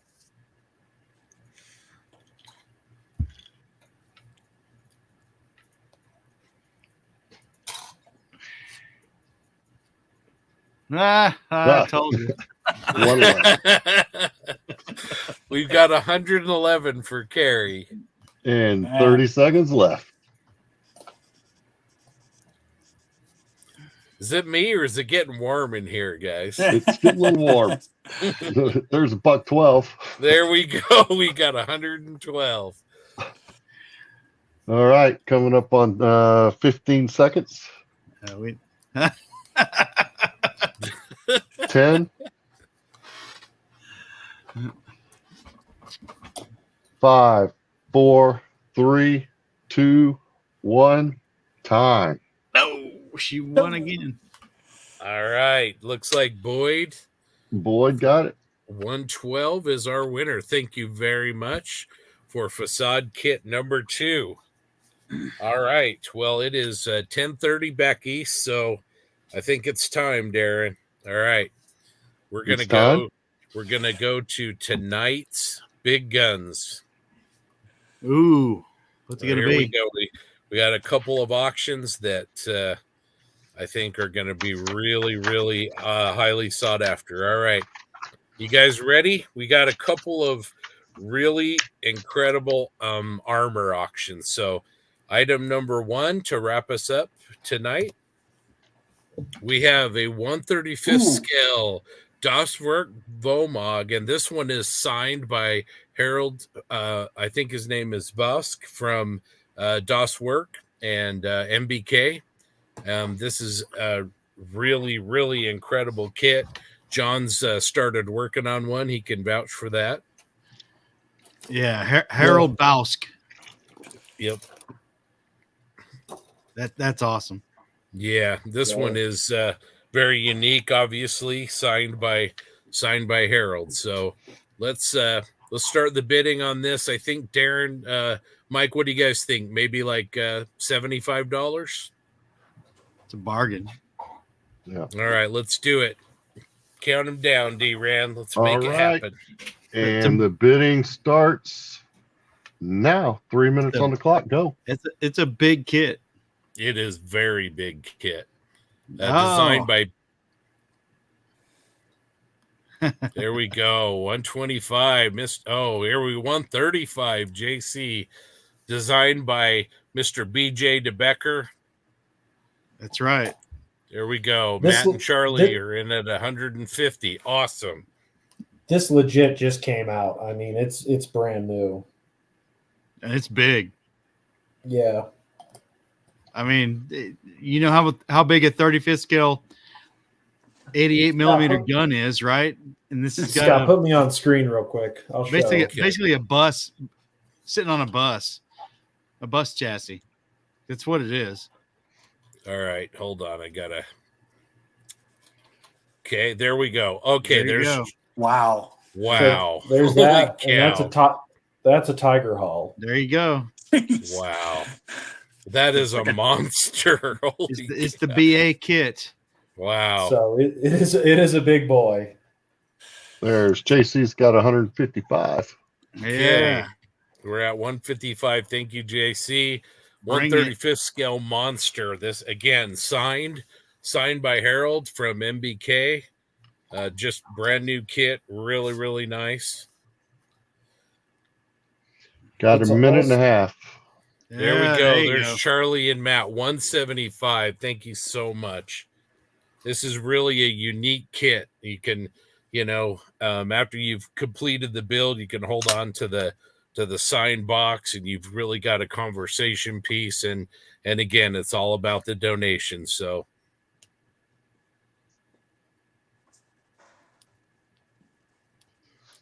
All right, rounding 1 minute left here. Okay, 1 minute.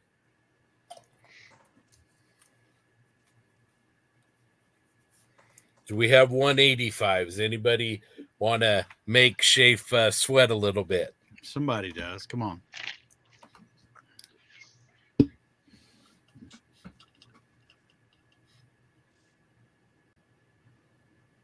Coming up on 30 seconds left.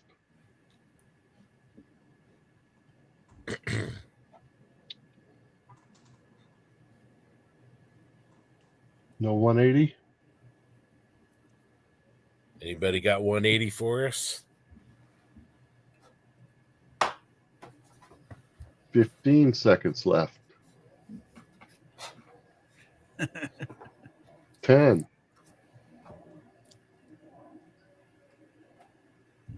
5, 4, 3, 2, 1. Time. Congratulations. Right. Congratulations, Matt and Charlie. Well done. You've got the signed Vomog kit. Really, really nice. That's awesome. That's quite a piece. All right. And to wrap us up tonight, we have another really awesome kit I'm super excited about. This one is the shipping on this one will be $30 because what we have is a 1/16 scale Andes M10 Achilles tank destroyer. This has been donated by Scale Model Projects, aka our good friend Jeremy Moore. This is a beautiful kit, very, very detailed. If anybody's been following Spud's build of this over on Andy's 1/16 scale forum, you'll know, kind of what this kit looks like. But large kit, very, very detailed, beautiful tracks.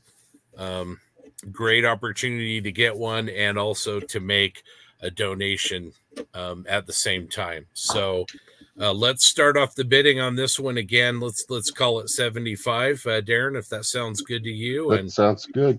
Let's do it. This is the last auction of the night. So at 1/16 scale Achilles British tank destroyer. And the bidding begins now. And there's $1.50 right out of the box. Wow, JC is not messing around. Very nice. I only got 8 seconds in. Oh, there's 2. Wow, there we go. Whoa. Is that James? It's got to be. Or is that somebody here? It doesn't matter. There's it's JB. It's JB. Okay. All right, there we go. JC's 225. Amazing. Great job. All right, 225. Oh, there's I guess we've that's got JB again JB at at 250. 250. All right. Got a couple guys that really want this kit. JB's on it like he was that dadgum F-35 last year. That's right. He wasn't letting that one go. He wasn't letting it go. Oh, man. Great cause. Great job. 2 minutes left. JC, you going to let him get away with that, buddy?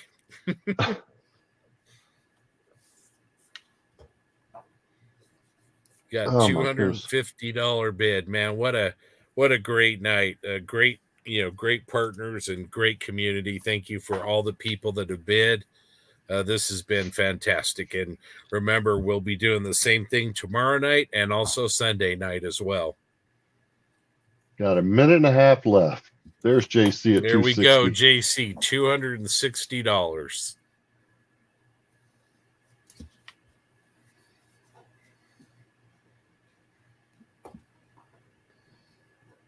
Oh, the silence is deafening. I can run my mouth. That helps. As soon as I'm done cleaning this part, I'll put in my next bid. Is that right? He's Oh wow! There we go. $275. $275. A minute left.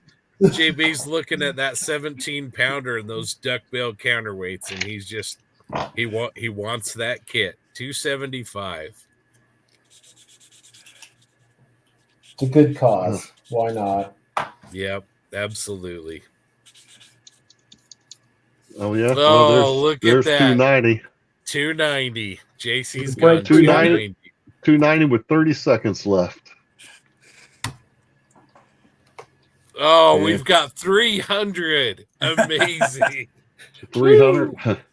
Oh my goodness gracious. $300. Man, incredible. There's 300 with 15 seconds left. Coming up on 10, 9, 301. Come on. 7, 6, 5, 4, 3, 2, 1. Time. Oh! Wow. Darren, we better get a review. Is that It was on time. I saw that pop before Jarrett. He got the one. It was definitely there. It was definitely there. Yeah. All right. You win today, JC. Dang it. I like the That was- posse. The posse throwing JB under the bus. Well, hold on a second. So on this one, I actually had a second window under my login running, and they're right. If they're watching it on their login, it was on time. All right. All right. JC comes in savage and wins the auction for $325. Wow. Amazing. Banana can take his Amazing. wife out to dinner next Friday. Well, I mean, just can't thank the community Thanks, enough. JC. Fantastic, man. Woo. I'll get you sometime. I'll get you. I'm not done yet. I'm gonna get you. Dang it. You be all right. Well, we have some other fantastic auctions. I will say tonight has been kind of the lightest of the 3 nights, so make sure everybody comes back Saturday and Sunday, and we'll keep doing this. And it's all in the name of charity. It's just a great cause, and really appreciate all of you who have donated. Tip of the hat to Jeremy Moore on this one, and then obviously to JC and to JB, and bidding it up for a great cause. So thanks to all who bid, thanks to all who contributed. Our hats are off to all of you. Thank you so much, and I think we had a good time too. So Yep. Great job. All right, let's I'm gonna run a video. Let's everybody take a break and go grab a beverage or whatever you need to do. Get up and stretch a little bit. Let's throw a little bit of a longer one on here. It's a tip, so it's about 4.5 minutes. So we'll see y'all on the other side.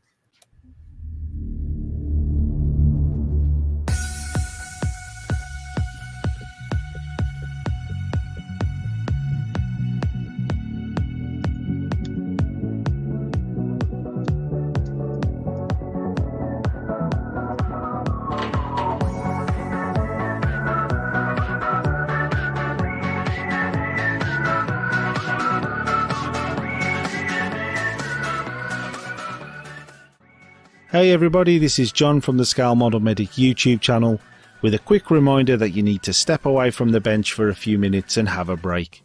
I hope you're all having a fantastic time, and I wish you all the very best of luck for the event.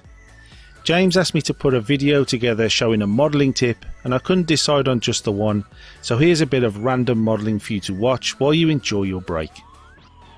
Sponge chipping is a very popular technique, and for good reason. It's a quick way to add a really nice effect to your models and start building up some weathering. One of the most common mistakes that you see when beginning with this technique is to simply tap the sponge in a linear motion, creating a repetitive pattern on the surface of the model, which is easily identified and dispels the illusion that these are random chips in the paint. Instead, Make sure that you turn the sponge backwards and forwards as you move along, and this will remove any repetitive patterns and give you a much more realistic effect with a simple twist of the wrist. If your model has obvious breaks in the surface, such as these panel lines, you can use masking tape to cover up one side of the divide before applying the chipping process, and then removing the tape, switching sides and doing it again.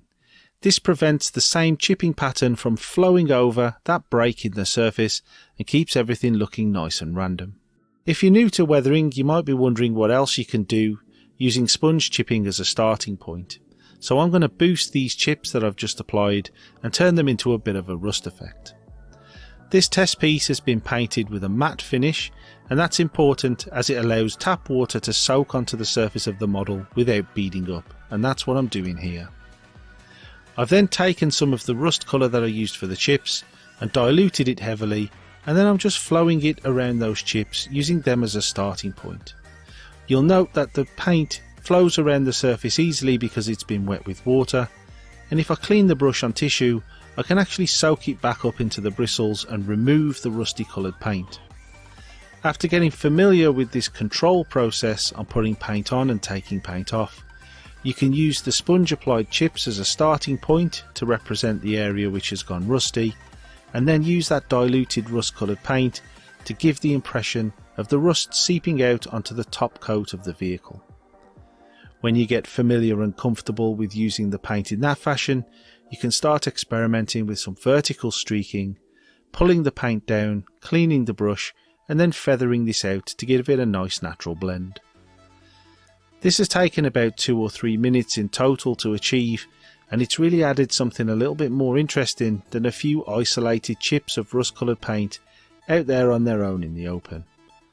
It's a bit important to remember though, this is acrylic paint, so once it's dry it's on there permanently, and if you need something that you can reactivate, you may want to consider using enamel effects.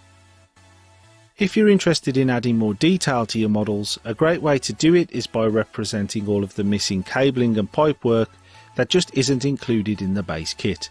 But to do that, you're going to need some very fine wire to work in scale. I've recently found that computer peripherals with the cables cut off once they're broken gives access to some really thin wire, such as this piece of the gaming headset cable, which I cut off after it was broken, and that's given me meters of 0.09mm wire, which is perfect for a cable about as thick as this one in 1/35th scale. Another quick tip is when you're working with wire for your models, after you've cut it free, you can roll it under something flat like a steel ruler and it will straighten it out, giving you the perfect starting point to bend it into the shape for your details.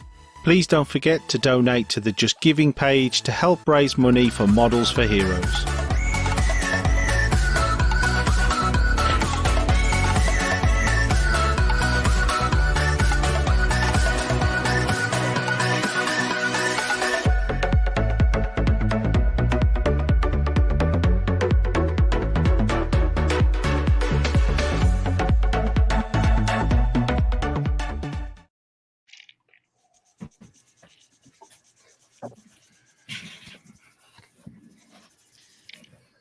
All right. Welcome back, Crazy. Thank you for the, looks like the super chat there. Appreciate that. That's another great way to donate to the model officers. I really appreciate that. Thank you very much.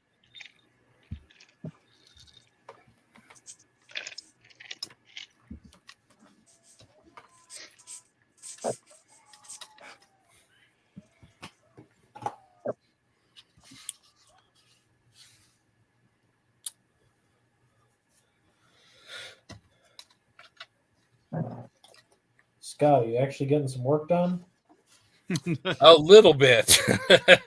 I've actually let's see, I'll zoom in here. I've actually glued some of the pieces on the lower hull and cleaned up all the whole pieces. So which one are you doing? The early production. No, of the decal options. Oh, not the one with typhoid fever. The other one, the standard tritone. Is Hildy on there?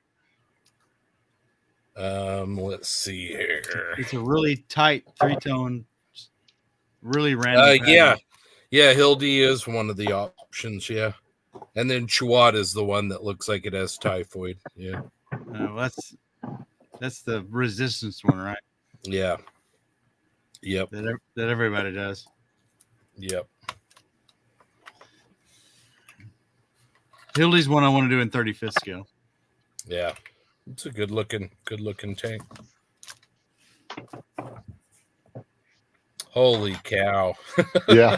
Like that? Oh wow. I just got a text message from Darren. Oh my gosh. Have you shared that with everybody? I have not. Nope. You go ahead, man. You go ahead. Holy cow. So it was asked earlier where we were with our donations for the night. Now I don't calculate the shipping into this number, right? Because that's a paid expense. Right. And we have made $1,572 in donations. Oh my god! And that is all because against what target? We're shooting for 5,000. So okay, you got better part of 2 days left, and we got better part of 2 days and some heavy stuff coming. So and this is all because of you folks out there that are watching and donating, and as well as from our gracious sponsors that have donated kits and books and all the like, decals. We owe it all to you guys. So hats off to you. So is this just the auction, or is this also the other link? No, this is what I've been tracking the auction tonight. So okay, cool. That's good. that is really, really good stuff, and I applaud everybody out there. Great job. JC, you'll pay James via a PayPal link. We'll get that information to you, and shipping on the 1/16 scale items will be $30. So you'll add that to your PayPal, and then we'll get that off to you. So anyway, thank you again very, very much. We'll take care of you. So.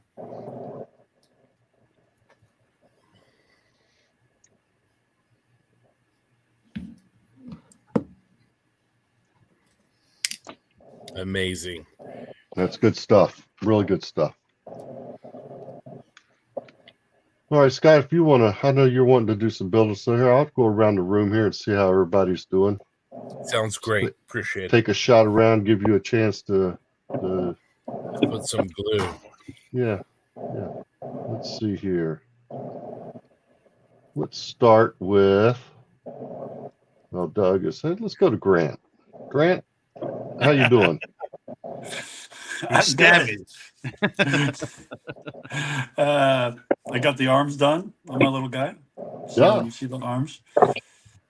Starting to work on the legs. Hopefully have him all completed tonight. Then I'm going to go in and rough up the metal a little bit with some casting, some good old, Tamiya putty and some white and some glue, and get to that and hopefully be painting by tomorrow.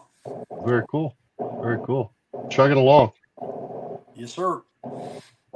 Let's see here. Joshua. Hey, yes. You have something there that flies. Oh, yeah. So we got the base build of the Dot Fighter in 1/100 scale. This is from the Gundam series. So right now I'm going in and kind of adding in some custom scribe lines, just some of the recessed details to kind of give the model a little bit more part separation onto the kit, as well as kind of redefining a few panel lines here and there. And I'm looking into trying to also maybe even drill in a hole to plug this onto a rod for in flight. So that's kind of where I'm at right now. Hopefully get some paint in tomorrow. Very cool. Making some progress. Looks good. Mr. Frildo. Well, I just still working on the cockpit. Just got all my doing some dry brushing on the cockpit of the L29. Yep. Man, I gotta tell you, this is a nice little kit, man. Is it? Yeah, it's very nice. Like no fit issues anywhere. But now I just said that I'll probably screw myself. Jinx. Hey, Frill, what seats are those that you were showing us earlier? The ones that does aftermarket? Those come in the kit. Like what are? No, those are the quick boost KK1 seats for this kit. Yeah, dude, those look awesome. Those the close-up pictures, the details, and the relief is really nice on them. So those should dry brush up really well. Yeah, that's what I was doing, just dry brushing them up just now, and yeah, it's Looks good. good. Man. Thanks. Looks good. Looks good. Nemo, what you got? How you doing? I'm doing well. I'm just filling around with the other. I had a Spitfire I was gonna work on, and then I had what else was I gonna do? I had a T-30. I was gonna do the Trumpeter T-30, but when I looked at the at the bottom, put the two fuselage halves together, and there is just kind of like the Su-22. There are so many lines that you need to describe, and after the EA6A and I was just like, I think I want to me a kit, and I allowed a damn squirt run freaking desk, so I'm working on the old. You went back to a monogram kit. I'm a sucker for those damn lines. So, It's all good. and then I'll probably bust out tomorrow. I want to get back on the Su-22. I'd like to have that for nationals. So I'll probably bust that out tomorrow and keep working on both of them at the same time. So we'll see how cool. Very cool. Very cool.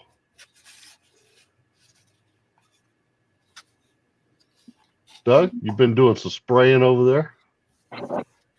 How's it going? Oh, I'm sorry. I wasn't even muted. I thought I was muted so you could hear me brushing the whole time. Yeah. So I don't know how well you can see that. Yeah. Got the primer on. I even got a little pre-shading on, and I'm throwing some thin lightened olive drab over it. Very cool. Yeah. Kind of fun. I'm going to have to play with this color. I'm not real happy with it, but with layers and weathering and stuff, it should be pretty good. It's so tiny. Yeah, I know it's 48 scale, but it's a dinky one. Oh, look what Robbie says. Robbie says, I think Nemo likes suffering. Must be a rotor thing. Yeah. Okay. Thanks, Doug. Let's see here. JB, how goes it? It's going well. Sorry, I was just in the midst. I just added some zip kicker. The turret's almost done on the Tiger. So just trying to fly through it as fast as I can, cutting every corner possible. So if any of you need a Tiger, if any of you need a main gun interior, let me know. Happy to send it to you. So yeah, I'm not adding anything I don't need to, but yeah, I'll have plenty of spare parts. So again, if anybody's building a Tiger and wants something, let me know. Perfect. Let me see. Who am I? It's going to go over to. He's still staring at the railroad tracks. He's still staring at the road. You've made a lot of progress there, Mike. No, we've applied a pin wash to all the tie plates and all the fish plates. So go Google fish plates because you don't know what it is. I don't. You're right. He's on the 48 and 48 year plan for this build. Hey JB, I mean, I'm going to come out to Colorado and it's going to be ugly if you don't cut that shit out. All right. Well, I'm slow. I'm meticulous. I'm slow. I'm an engineer who's still an engineer and not a guy managing money like JB. Yeah, that's right. I'm a miler, my friend. No, I've got this where I'm ready to ballast the tracks, and I've ordered some stuff from a company called Arizona Rock and Mineral, which is a model railroad company who actually grinds down and screens real rock down to O gauge, HO gauge, N gauge, and hopefully that's going to be a color I like. I mentioned it on the pod. We got a creek by our school here. It's like a mile away from the house that we went down there and screened a bunch of gravel out of the gravel bars in the creek, and it's just all too brown and too iron oxide, kind of magnetic, kind of gross dark brown color, and it's not going to work for what I wanted to do. So we've ordered some actual model railroad product. We'll see how it goes. I don't know. Yeah, very cool. Well, hey, speaking of slow, where's your partner in crime? It's probably asleep. He's probably got an archery competition tomorrow. He's got to take a daughter to or something. Oh, okay. All right. You know, doing the dad thing. I get it. Do you? So, yeah. Been there, done that. Been there, done it. JB needs some kids, man. Yeah. I got enough problems. Freaking nip that shit in the bud.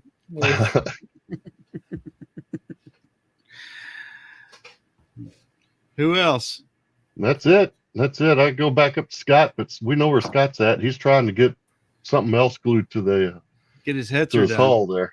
Yeah, so it's a really nice little kit. It's impressive. Well, between Vespid and Flyhawk, the 72nd scale armor, and it's certainly a renaissance. Yep. Some of those kits are compared to the 35th equivalents, from 10, 20 years ago. Yeah. I mean, you got a kit that's like less than half the size, better than what was being put out by Italeri or Tamiya 20 years ago. Yeah. So is there a PE fret in that for the yeah. There's that. It's a Hetzer, right? So you got the intake screen for the exhaust. And Yep. The exhaust shroud. Are the fenders in there? The side fenders. The intake is there. You've got grab handles.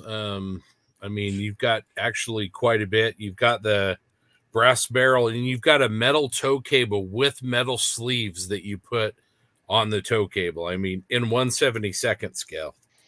Yeah, that's beautiful. Vespid and Flyhawk are going to be like duking it out. Yeah.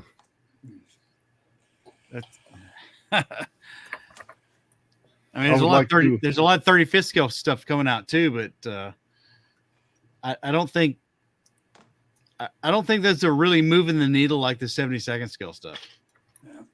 Yeah. I mean, yes, it's all cool and state of the art, but when you take that and make it less than half the size, I think there's a lot more there. Yeah, and this kit was $20. Yeah, and that's the other part.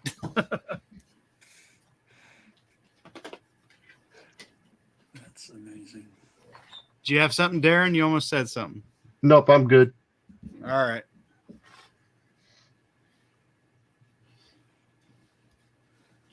You gonna come see us in Hamilton? Absolutely. Yeah, we're really close. It's our Otto and friends did a real good job.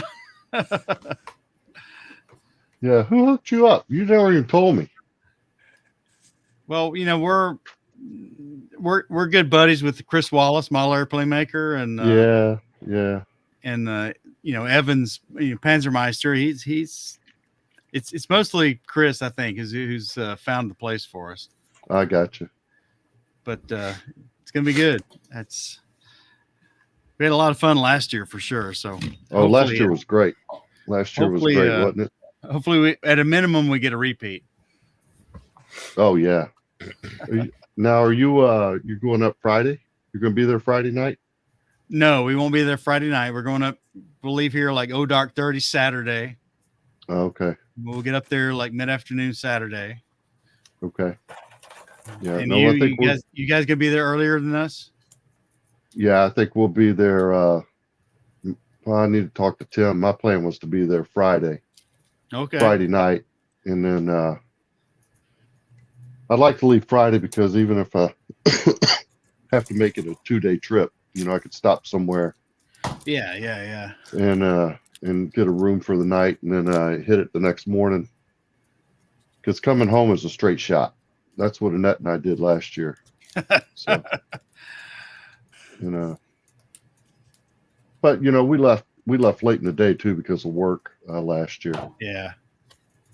I have that Friday off, so if we leave in the morning, late morning, we could be up there Friday evening. I like to go over and help them set up Saturday. Yeah, anybody out there listening who's in the Northeast United States in the Buffalo kind of corridor, you ought to go to this show. You really should. It is something for sure. Yeah, it's for a one-dayer, it's a lot. Let's see. Let me pose this question here over to Frill.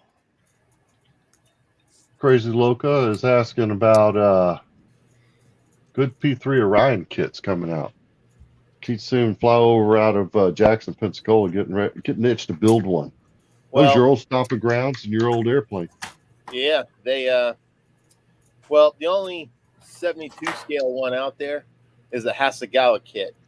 You'll see it repocked like earlier on. It was a Minicraft / Hasegawa. Revell Germany did one with that came out in the early 2000s, I want to say, with VP30 and German markings. And then rumor on the street is that there's going to be a new one hitting the streets. Don't know by who yet, but there's been some CAD drawings out in the interwebs of a new P3. Not 100% sure on the scale, either 172 or 1/144th. But if I was a betting man, I'd probably bet 172 because it's going to have drop flaps and all kind of an engine, and you're going to be able to see inside the rear cabin area. So, but that's pretty much it for 72 scale P3 kits. RE made a 1/144 scale one. That's not bad if that's more your scale. And I've built a couple for other people. It's funny, I've built 5 and have to build 1, maybe 2 more Hasegawa P3s for guys who are retiring. And I'm still yet to do one for myself. And I've got just shy of 5,000 hours in the damn thing. And I am yet to do one on my own. Now, Whitey's working on one right now, isn't he? I don't know if he's doing it right now, but he's doing I thought one. he had one. Yeah, he was at the game store. Yeah, he was tinkering around with it. Oh, that's the one his dad started. Not the one his dad started. He was. I think so. Yeah, and he's using it to build for another guy. Yeah. Or to build for a guy who's retiring. Yeah. There you go. Good stuff. We definitely need a new one though, man, because like that Hasegawa kit will suck the life out of you. Almost. There's a lot of kits out there that'll suck the life out of you. Yeah, almost as bad as a Kitty Hawk Super Intendard. Yeah. And 48 scale, of course. Yeah. Derek popped up here, said, "Great time. Bummed I missed out. I'll miss it, Dad." And I know he's talking specifically about Heritage Con last year. Yeah, that was a lot of fun with him last year. Yeah, I'll never forget Absolutely. sitting there. I'm sitting there at breakfast. We were sitting there with Chris Sievert and Bruce Worrell. I don't know. Annette was there. I don't think you and Dave were there. No, we weren't. But you all were at our Airbnb the night prior. Oh yeah, I know. Yeah, I know. Yeah, and that was we were. that was big fun. So yeah. Well, sorry, Derek. We missed you. We were sitting at that little breakfast place that morning, and I went to the head, and I come walking back, and I hear D-Ran. Of course, there's old Derek sitting there. It's like, where the hell did you come from? Came out of the blue. Yeah, it's a great time. We're bummed we'll miss it too, Derek. Just deadhead up there, man. Just do it. That's what he did last year. I know. You're right. Dang pilots.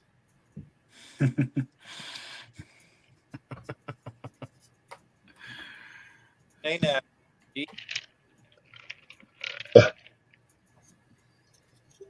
Go ahead. Get him. Get him. Nemo, get him. Okay.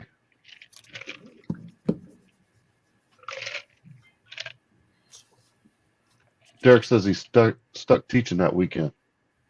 Yeah, well, you can't help that. So He'll be at put my all, house that night. put all your attention there, please. Yeah, please. Please. Is Derek at Madison? Oh, I'm sure he is. He'll be sick that he'll have an ear infection or something that weekend. So driving if he has to. Yeah, come anyway. That's right. He made it here. He made it out here for PAXCon. It was great to see him. You Came know, out. I know we missed you, Mike. That's all right. I know, man. It's okay. like when. All right, twist the knife, man. I hear you. Hey, we need to pick, like, other than Nats, we should pick, like, as a group, we like pick a time or whatever where we all get together at a show, like each, like, hey, why don't we go to, Comics Fest this year? Let's go to like, try to play. That was more fun than the show is. Oh yeah, I agree. I guess that would be fun. Probably one we could all get to a little easier than commies. No, but we change it every year, right? So yeah, that's true. Yeah, 1 year it could be Seattle, 1 year it could be ODO, 1 year it could be freaking model Fiesta. Well, we're not promising anything, but ODO's like crept onto our radar. You guys got to go. Like, I mean, Rudy, go ahead. Yeah, I kept telling Rudy for years. I'm like, dude, you got to come to ODO. It's a mini nationals. It is. Finally came and he's like, dude, you weren't kidding, man. And I was like, nope. I don't. The show you guys all need to go to is MMSI in Chicago. Yep, that's another one. Yep. I've been to that. It's incredible. Yep. It's just completely different level, completely different environment than almost any other show. I so wanted to meet you guys up there for that, and just it wasn't in the cards. Yeah, we got that one penciled in too, but it's just a bad time of year. Yeah. Darren will be there again this year, so yeah. I mean, it's literally just a direct flight up or a nice day drive, 10-hour drive.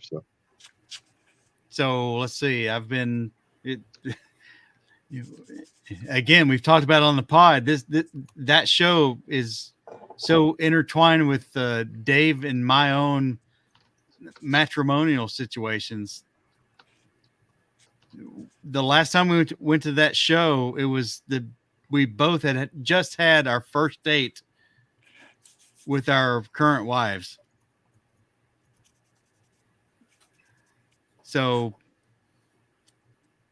it's not that it has anything to do with us getting there in the future, but it's we used to go to that show fairly regularly. That's the point, I guess. The matrimonial part of that is kind of coincidental. Well, I was just say we used to all do a lot of things before matrimonial. Quite often. But we've got some other friends from the pod that come down to that show, and it absolutely, it's a freaking phenomenal show. Everything Scott says about it, I can back up wholeheartedly, even from 10, 18, 20 years ago. It's just a completely different thing. And it's really, really cool. Y'all need to go international. We need to do Telford or SMC. Yeah, we all need to have 2 incomes and no kids. Mike, you do a lot of complaining, Mike. So that's not, I don't disagree, but I'm gonna hold hard on this one, man. Hey, TJ has 2 kids, young kids, and he made it. How many times?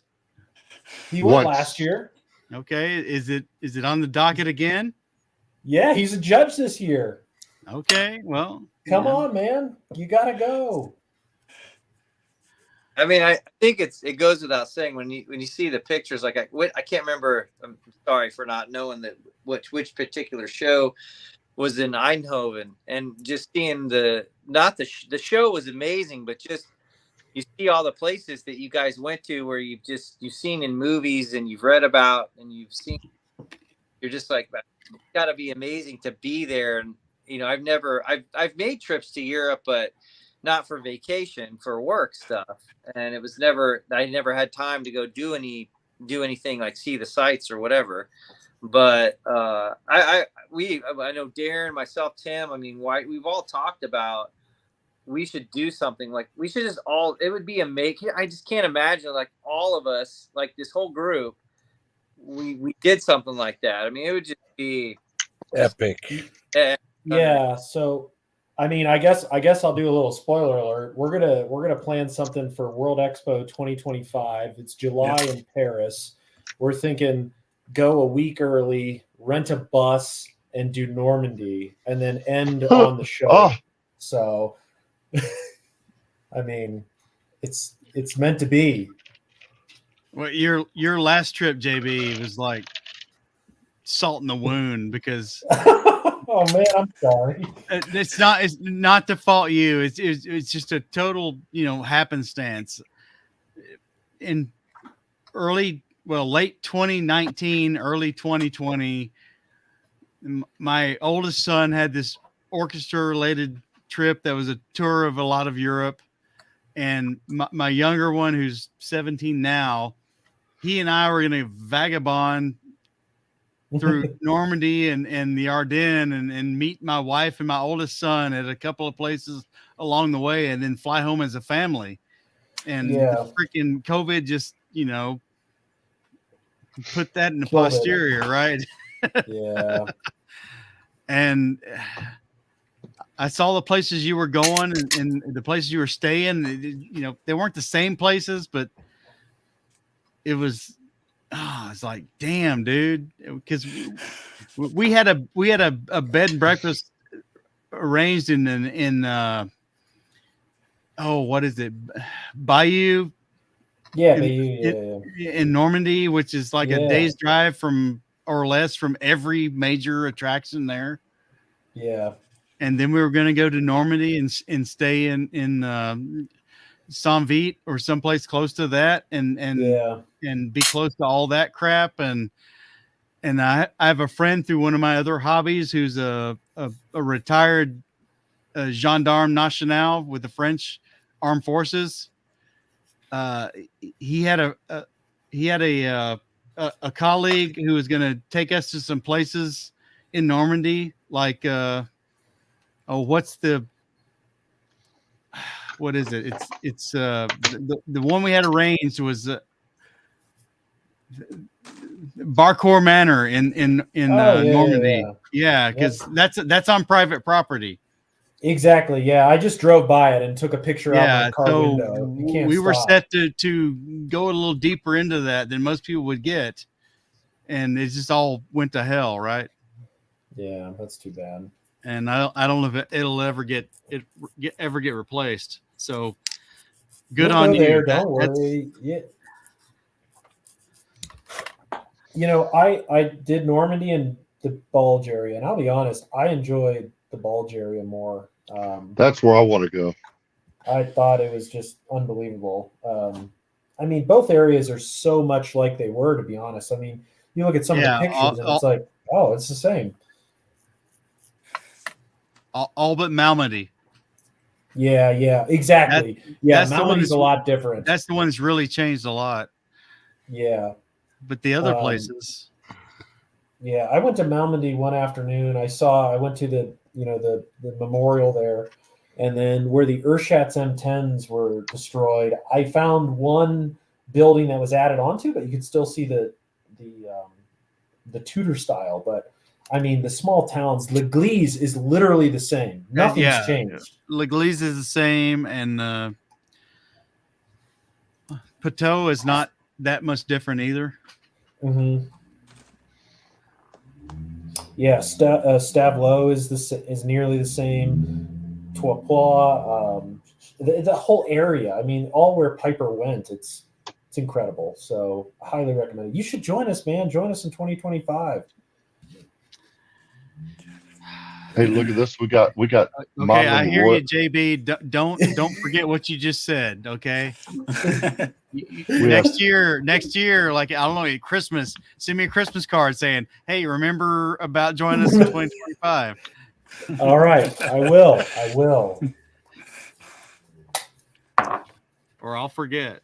We have modeling royalty watching us tonight. Uh-oh. Oh, J-Lens? Yeah, the one and the only. Oh my Lanta. I would have worn a collared shirt. Me too. And a tie. Yeah, exactly. Wow, what do we owe his presence to? Well, it's getting close to 11:30. I could drop out and you could bring him in. No, Mike, you can't leave. No, there's 9 of us. There's enough room for him. Okay, I don't know the rules. I mean, I'm just making them up. Scott's like, John, stop talking. I know we're live. But you're not allowed to say this. So it was 6, and we're already 3 over.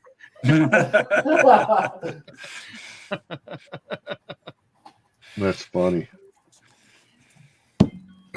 Yeah, I just got a PM from Scott, dude. Enough. I'm gonna mute you. You're done. Hey, Darren, Stop picking on Mike. Darren, why don't you send the link to Justin? I think Nemo had to go. Yeah. Yep. I'll shoot that over to him now. Nemo's still there. Stand by there, Justin. Yeah, somebody else dropped it. Oh my God, I got a ton of text messages here. I'm still here. I'm still here. Justin's gonna hop on. I'll at home to get Let's see. Yeah, we've got a slot either way. So Yeah, I'll shoot it over to him. I missed a lot here. A lot of text messages. I've had my phone's on Do Not Disturb, and I've been running the timer. So, let me see here. I mean, all your friends are here. Who's texting you? They all got to be suspect at this point. Yeah, exactly. That's true. What was that? I don't know. It sounded fast though. That was the corner of my neighborhood. I'm surprised you picked that up. I didn't think it was that loud. That's Jim Bates. That's Jim Bates, exactly. In the Subaru? I don't think so. No, in his apartment.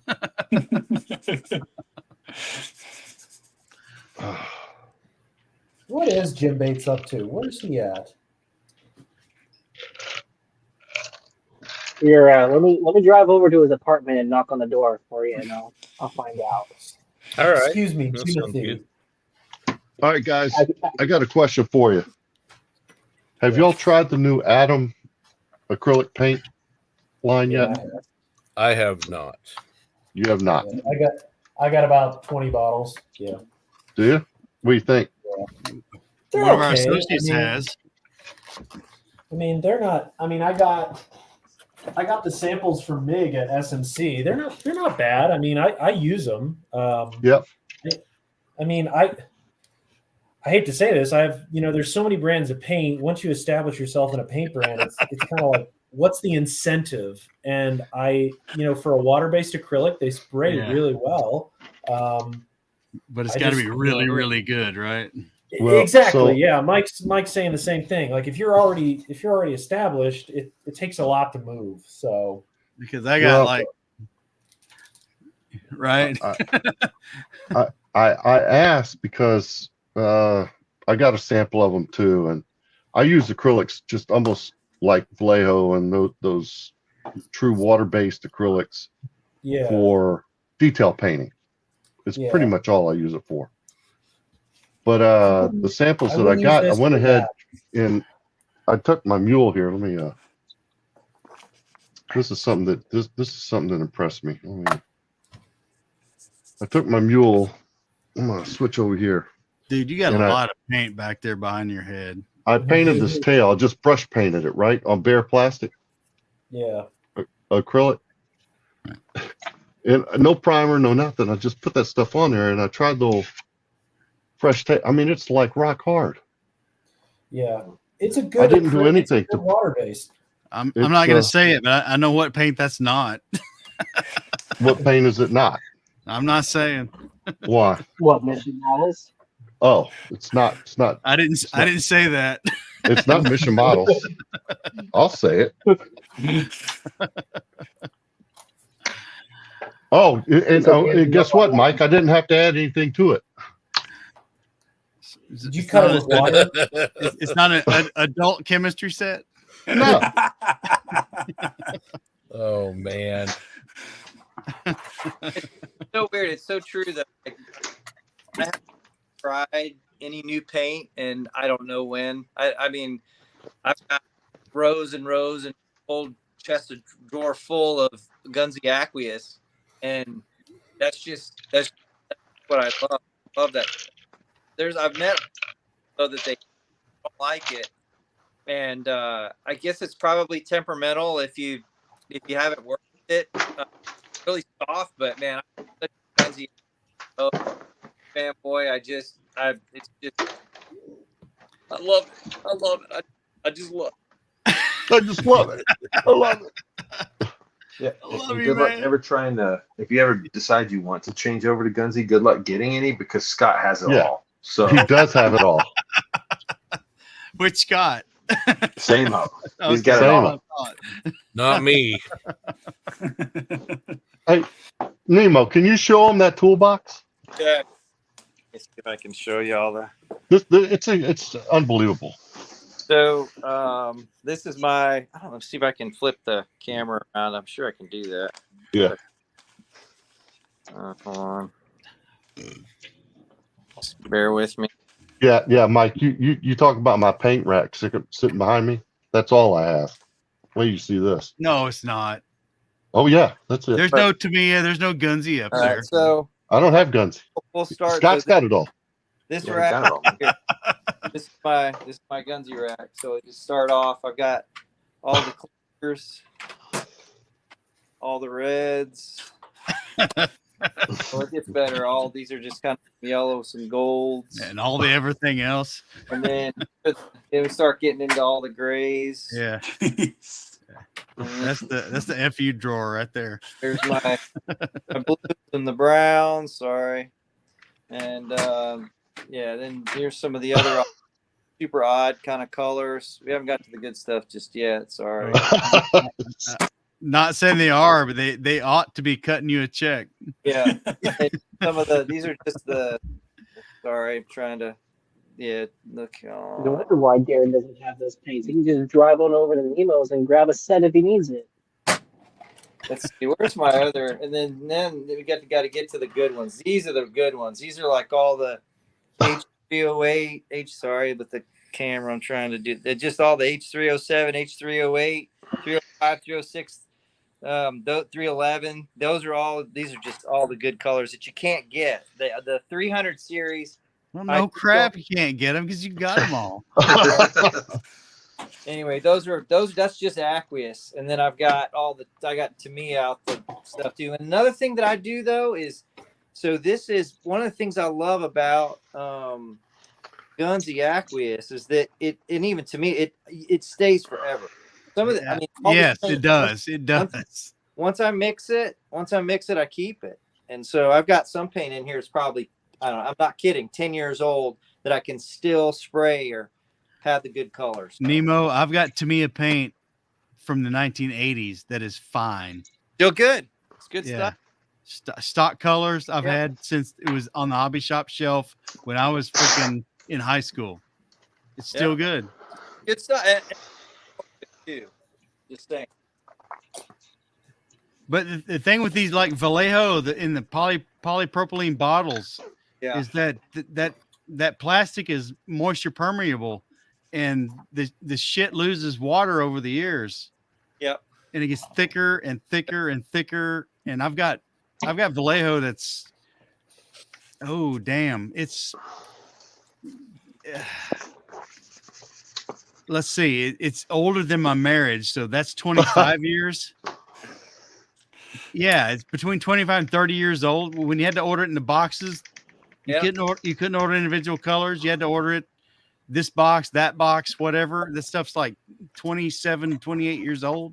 I'll guarantee you, I've got bottles of paint that are had when Justin was dating my stepson. Yeah, dude.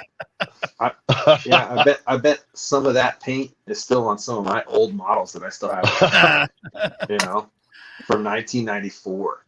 Probably, yeah. I mean, that's probably when I bought my Vallejo, 1994. That's probably about when I bought it. Yes, that's crazy. Yeah, and then once you thin it out, it's still good. But some of that crap's getting like concrete, man. It's getting thick. And you guys got paint older than I am.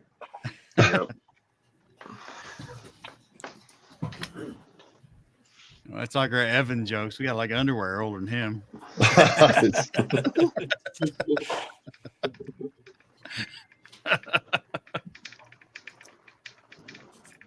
Oh, Cool Hand 501 says, "Look at all those old nerds. You have no idea, my friend."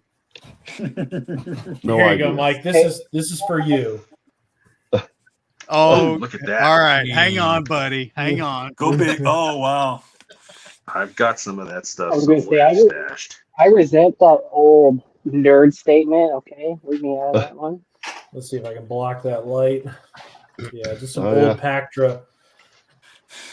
I kept this to use. I want to do like a Soviet tank. I have some green stuff. I sold most of the other stuff, but I have it, and I probably have 100 bottles of Humbrol.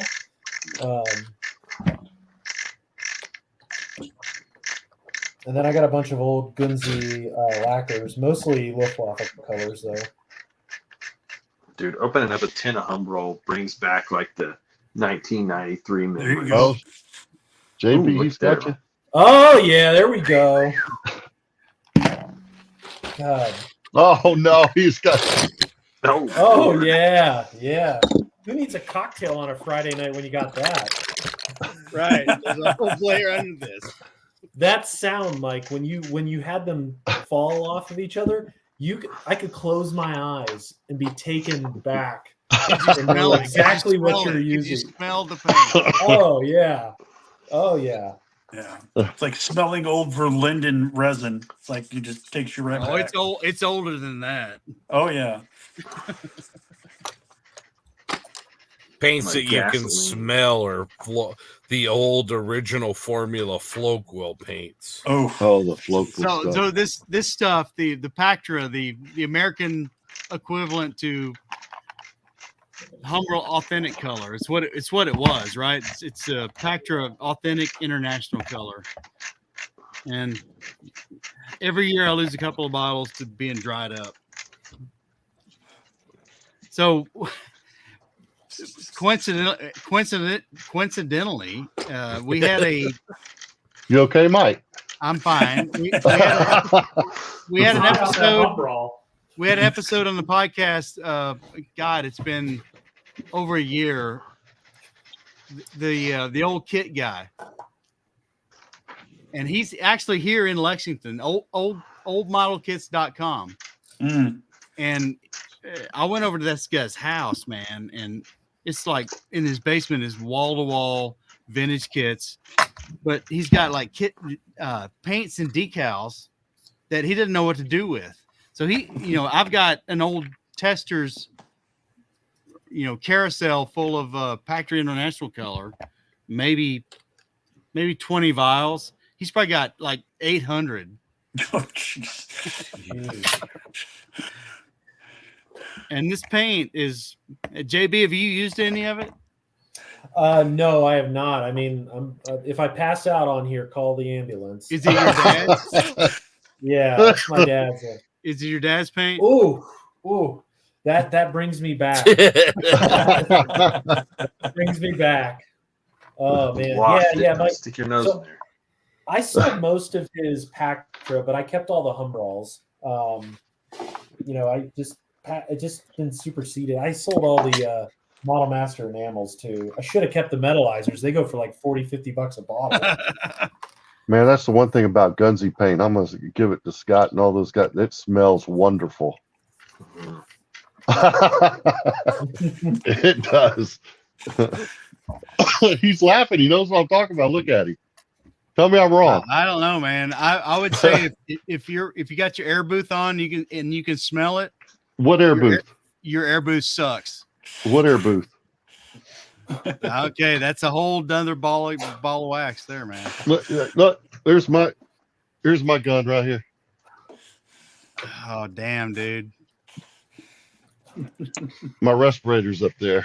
At least you got one. Yeah. Yeah. I don't have I've got a booth. I'm just not plumbed yet. So anyway, that's a whole different subject, different day. Sorry. Go ahead. My booth is like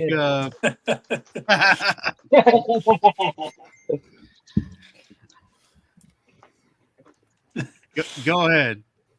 All right. I was just going to say, talking about booths, if Pace is at Amps, I will likely buy a booth from him.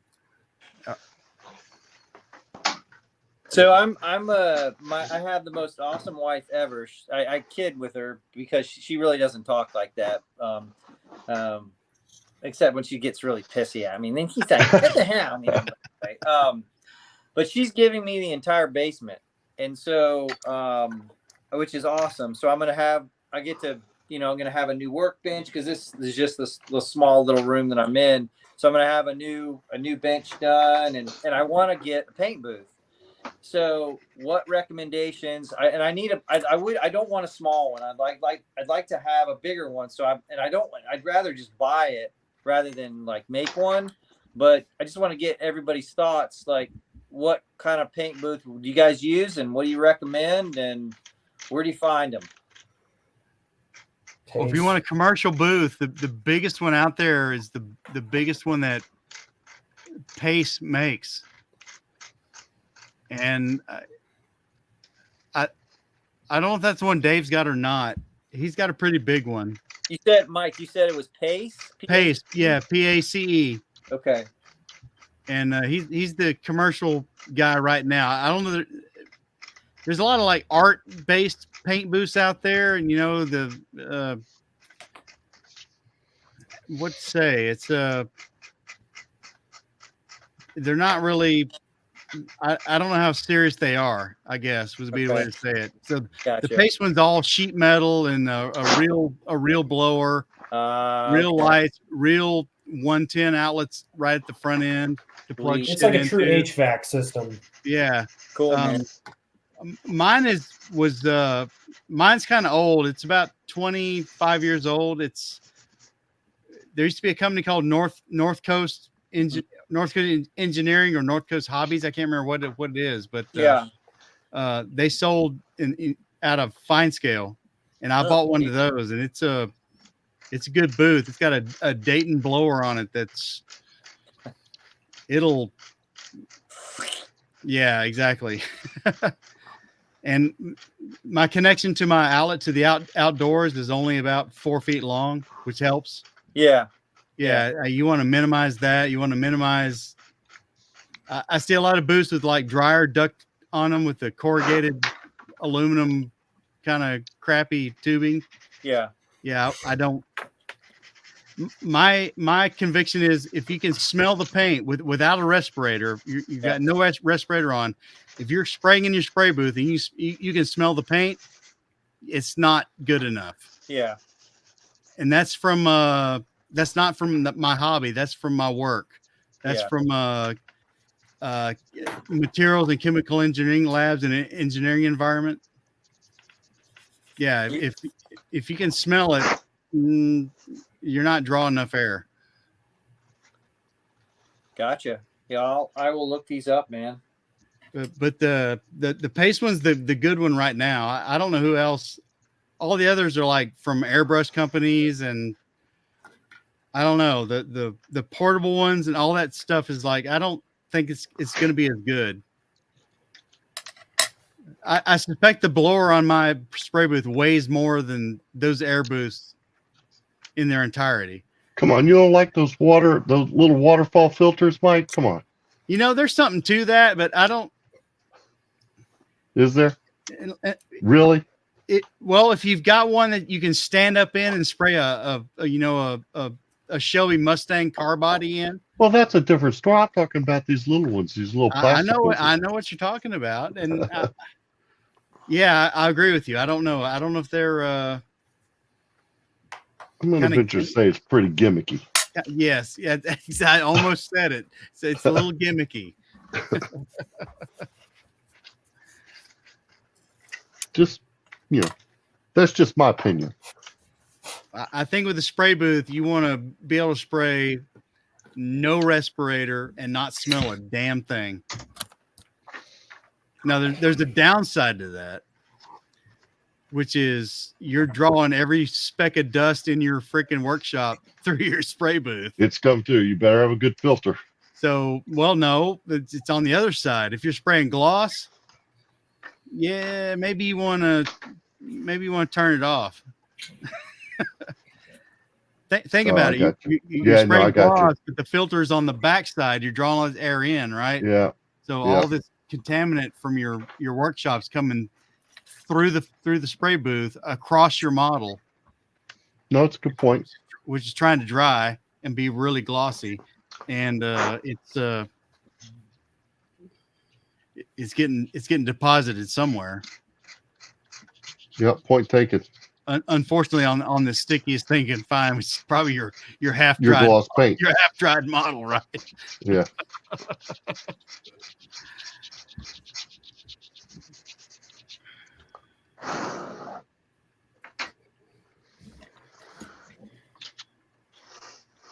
Point taken. Point taken.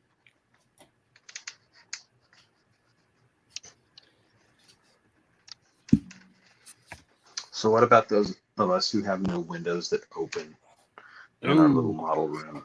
Yep. I use a carbon filter, like that people who grow, specific types of plants have. Oh, those ones you burn, and they're kind of green and those kind. Yeah. Those filters are abundant in Colorado too. Yes. I use one of those, but I also wear a respirator too. Well, how far are you below grade? What do you mean? I'm talking about me, Mike. Anybody, Well, if you went up to where your ceiling starts and drilled a hole through the block, where does it come out? Mine would look to the road, and mine would look to the main road, so that's not an option. But it's not underground though, right? No. I am not. But So I it have is. two So it picture is an windows. option. I have two picture windows that do not open. And then They could open. yeah, let me throw a rock right through them. That's about. We have thought about it. It's Are you in the basement? Those, but no, I'm just in the front room, not in a house built in 1958, and they didn't want these windows to open. So that's kind of what I'm stuck with. But the trim carpentry is really cool. Yeah. So I'm not sure. I'm not sure what I want to do. I'm not sure if I could cut a hole in the window, I guess, and then put a vent out through it, or get new windows that actually do open. Kind of do one of those temporary, hose through the sliding window or something like that. I've thought about that. Usually, Do you have a put on basement? a respirator, and then whenever I'm done, I wish I did. That's when I know I've made it. In my opinion, that's when I know I've made it. My drum set goes down in the basement with me, and I can. Do you have a be crawl loud space? and no annoying and not. Nope. Slab as well. A slab So- built in 50s. Yep. That. Yep. These were the nice houses in Lubbock, Texas, back in the late 50s. Okay. Yeah. There's probably a geography thing, but a slab house built in Kentucky in the 50s would have been anomalous. Oh, really? Yeah. Yeah. No, there Yeah, these would were have the been nice a crawl houses. space, and you could have vented straight through the floor. Oh, that would be nice. That would be nice. I do have. What's funny is I have like a planter. There's a planter that backs up to the wall, directly in front of me to the outside, and it's just full of dirt right now. Because I'm not going to put water in there. You put water in there, who knows? I'm sure in the 50s they probably didn't have a whole lot of good waterproofing options, and so we don't have anything. But I have thought about maybe just punching straight out through that. Putting some sort of a tube or some sort of a duct through that. And that's one possibility. So anybody walking up to my house could then smell the lacquers and whatnot. I'm like, God, Almighty, what's going on in there? As long as you're not smelling it. Yeah, I don't usually, but like what I was gonna say is usually I just wear the respirator whenever I get done, kind of clean it up, hold the breath, walk out of the room, close the door, come back in a couple of hours, let it settle. Oh man, Hold the breath. Hey guys, it's we're pushing 11:45 here. So Scott, what do you say I play this this little 7-minute tip break we have? Everybody Sounds great. kind of stretch their legs, do a little bio break if they need to, get a drink, and maybe grab a snack, and we'll be back. Huh? I'm gonna Sounds hit the good. sack, guys. So good talking to you. We'll see you. I am too. tomorrow. I'm All right. with Nemo, man. It's I'm at my limit. All right. Adios, Yep, adios, thanks, amigos. Good You seeing guys you. have a great evening. See ya. Just We're on Eastern time. See ya. All right. I'll go ahead and run it. I'm just gonna get a take a quick break. We'll be right back.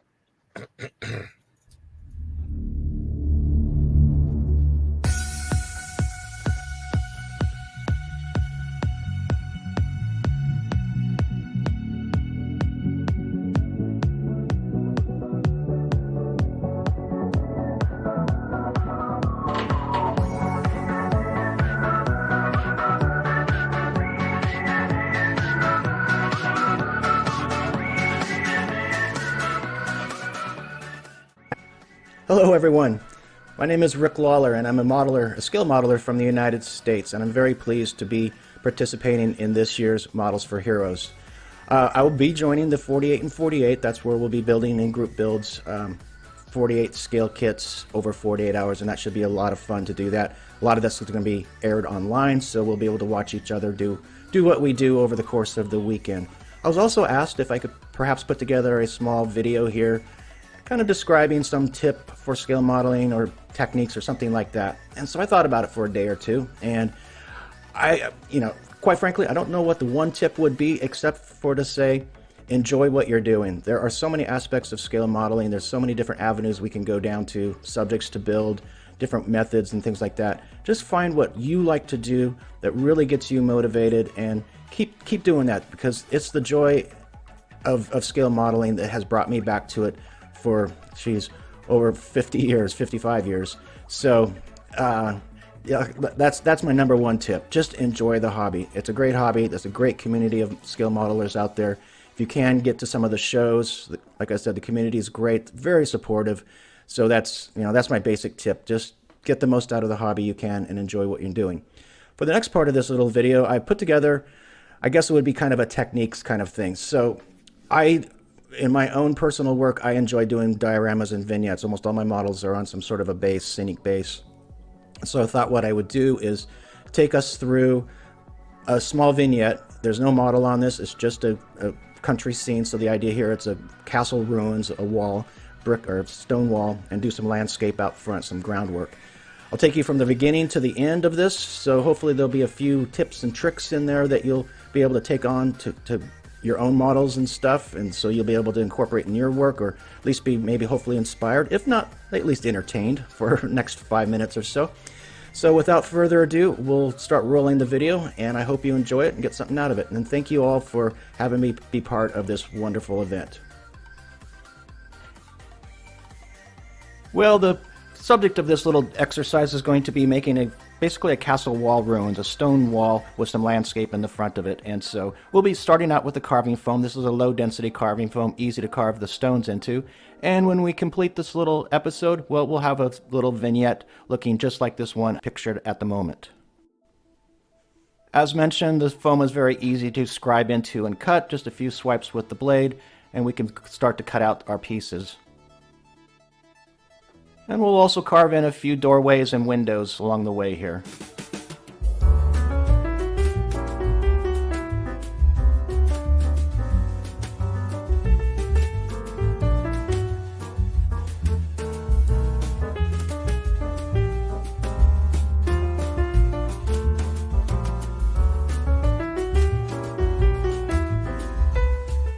And now we can start to add our surface details. Well, no matter what type of a pattern you choose, whether that be the stone pattern we're doing here, or perhaps bricks, or any other type of surface pattern, it's always a good idea to give yourself just a little bit of a template to follow, just so everything stays nice and straight, and your pattern doesn't wander around.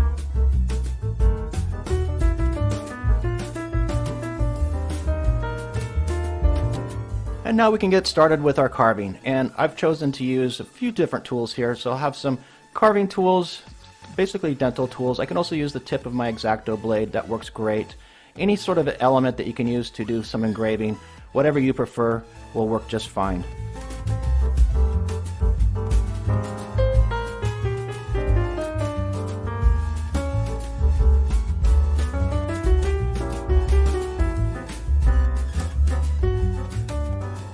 Now with that facade complete, I can attach it to a foam base. That will be our groundwork, that will be the basis for our groundwork, and we're ready to do some landscaping. When it comes time to do the groundwork, well, there's a number of different ways we could do this. You could simply just go outside to your garden, grab a handful of dirt, and glue it onto your base, and that's perfectly okay. In this instance, I'm going to be using this acrylic paste, basically brushing it over the surface, and I'll use the colors directly as they come from the can here, and just blend them together a bit just to get a very natural looking earth tone.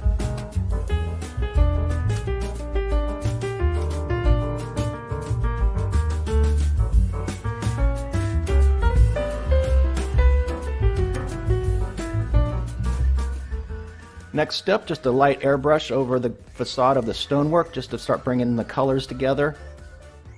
The airbrushing is followed with just a quick wash of inks. This happens to be a burnt umber color. Just a quick wash really brings out those details and shows those textures on the surface. And then continuing to work with those textures, I'll just spend a little bit of time just pointing out individual stones here and there, just adding a few colored pops just to really bring this facade to life. Next up, we'll add our greenery, and these are just very small tufts. These are the grass tufts, also available from a number of different companies. You could use static grass here, your option, your choice, however you want to decorate your scenes and vignettes.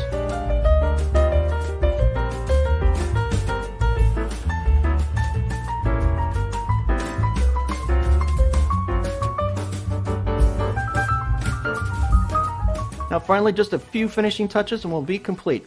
We have some wildflowers just to add a little touch of color here in the foreground.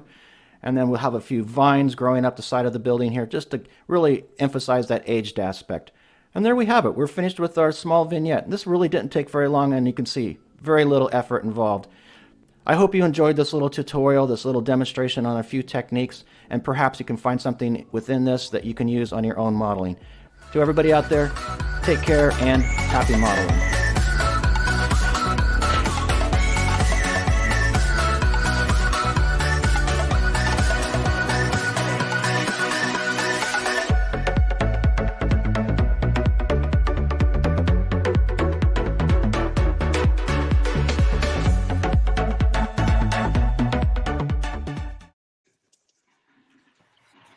That was actually really good.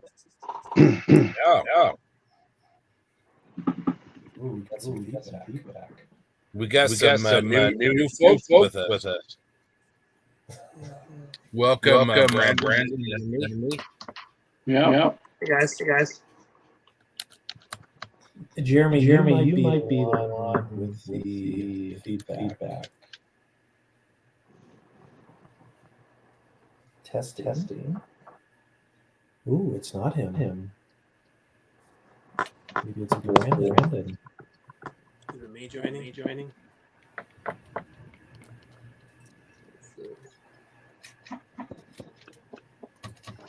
Let's test that.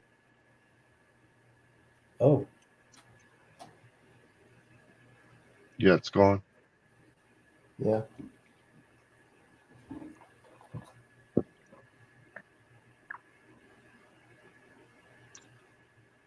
Was it mine causing the echo? I don't think so. It's gone now. Yeah, it's gone. That was strange. Justin is back. How's all your builds going? Good.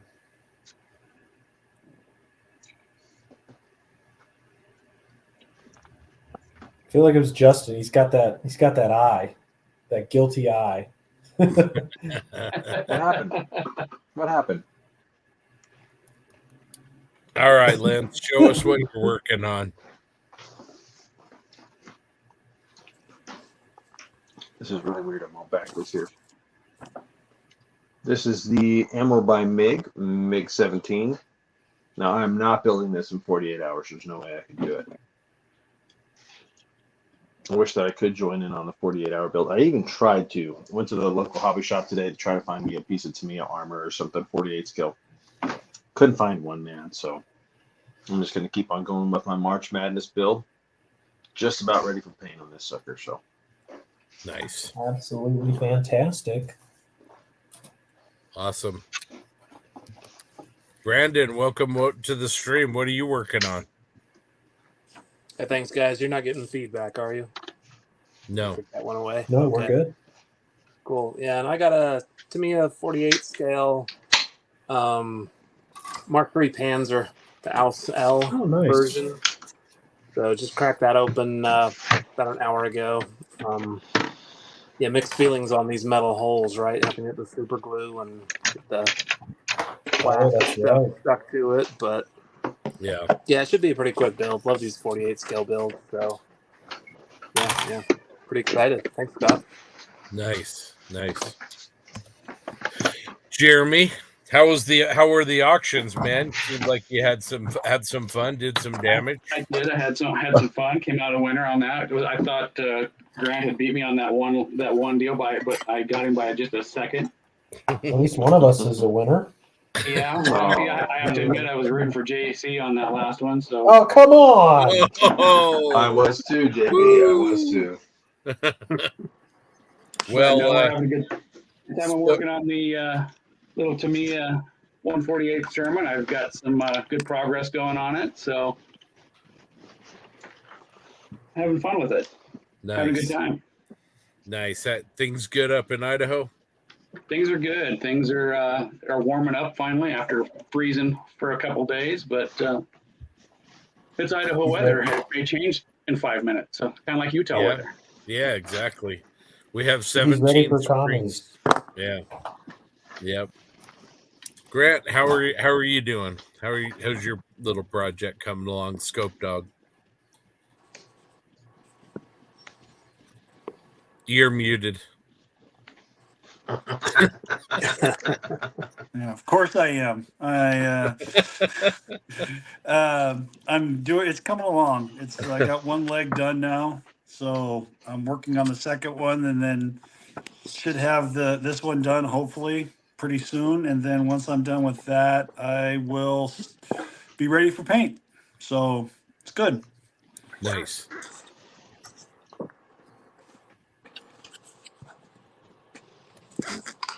JB, how's the Tiger coming? My turret is finished, so I added the RFM 3D printed part, and then I have some Tankcraft attractants I've used on it. So it is good to go. Now I'm moving over to the hull, and with luck, I'll have it primed tonight. Very cool. I'm taking the TJ approach where we just build. Josh, how's your piece coming together? Yeah, so I'm just still doing some scribing on the little dot fighter here. I just got done drilling a 3mm hole towards the back, so that would make my life much easier than having to paint. So I'm looking forward to that. So I'm just kind of taking my time, still going a few details I wanted to bring out with the scribing tool. So fairly tedious, but I think once I'm done, it will be well worth it. And I'm going to stick this in the ultrasonic cleaner once I'm done and get it ready for paint. Is that a ship or is that just a backpack kind of a thing? So this is actually a fighter craft, actually. So it's just a little fighter here. There's no pilot, unfortunately, but I think I'm going to grab one out of the 100 master grade 100 kits I have that I don't even use, and just try to, just place one in there just to show that, hey, there's something, there's something piloting while I have this displayed in flight. That's a very interesting design. It almost looks dinosaur-like. Yeah, a little bit, right? So I wanted to do an aircraft for a while, so with me, it's it's got to be science fiction. So, but I've been enjoying it so far, going in and refining some of the little details and make them pop. So I'm looking forward to get some paint on here soon. Good deal. Darren, how's your project coming? Well, we're getting there. I got one wing straight, so the help of some epoxy and some what are these things? So this little wooden pieces. I've got it straight. So I still got to get this one. Yeah, wow. Put together and get it straight. But I'll probably get that one knocked out tomorrow morning. Once I get those taken care of, I think it's going to be all downhill. There's not much to it really, but she's coming along. I think she's going to be good once I get these wings done. Yeah, it's looking good. But it's going to take a little bit of doing, but we'll get there. Yeah, I am just kind of moving along. Had a little bit of time finally to get rolling on this little Hetzer hole, so all the lower suspension units are in place, and the drive sprocket and idler housings are almost finished, and got the front tow hooks are actually photo etch plates, and those went on there beautifully. No issues at all. So anyway, really nice. Very cool. Which kit is that, Scott? The Vespid 172nd scale Hetzer. Oh wow, 72, huh? Nice. Yeah, very, very shiny. Got it at MRS, and it's a beautiful little model. $20. So that's a steal. Even came with some fiddly little photo etch for you, huh? It did, but it's actually, so far, I have a whole bunch to go, but so far so good. So we'll see. Yeah, that looks really nice so far. Very nice. Thank you. Somebody said nice banana. I'm not sure what that means. So, probably talking about the warped wings. Oh yeah, there you go. That's it. Hey, we have another new friend, Mark Bradley. How are you doing? Purveyor of Bradley Hobbies. We have everything. Devout Michigan fan, resident of Colorado. Yeah. You guys hear me okay? Yeah. Cool. How's everybody doing tonight? Doing well. Except for JB, he's a little sore. He got sniped in an auction. Ooh, which auction was it? 1/16 scale Achilles. I'm also a little sore because David Hobbs told me my cupola is wrong because the kit is keyed off. So now I have to try to pry this bastard off. Sorry, that was not appropriate. Oh. So, Mark, show us what you're working on. Well, I was back in Austin this week for work and stuff. So I'm actually been working on that. So I didn't start anything new. I'm actually continuing with the 48 scale Sherman that I started a while back. A little work. It's been a slow project, but finally got it primered, got it painted, or base coated and stuff like that right now. So posted a few pictures of it the other day. But I'm gonna try and get that done this weekend so I have it for Commies Fest.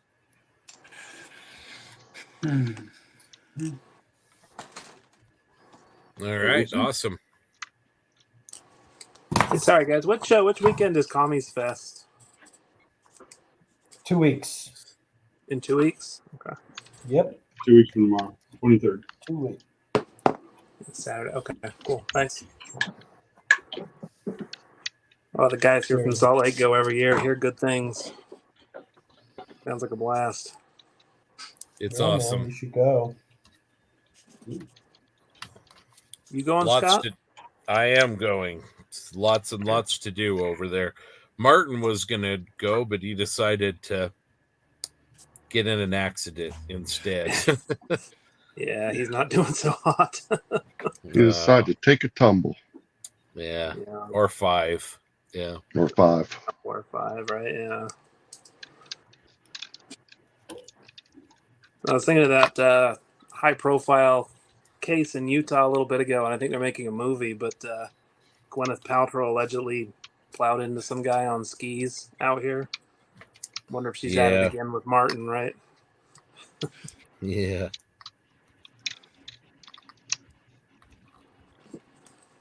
Yeah, too bad.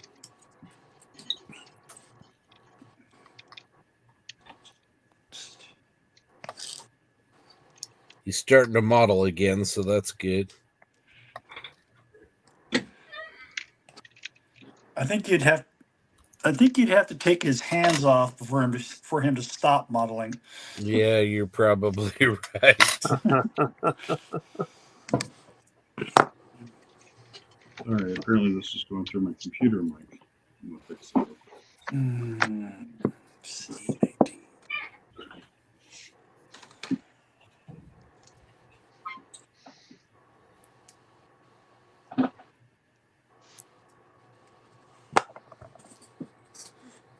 That sounds a little better. Well, yep.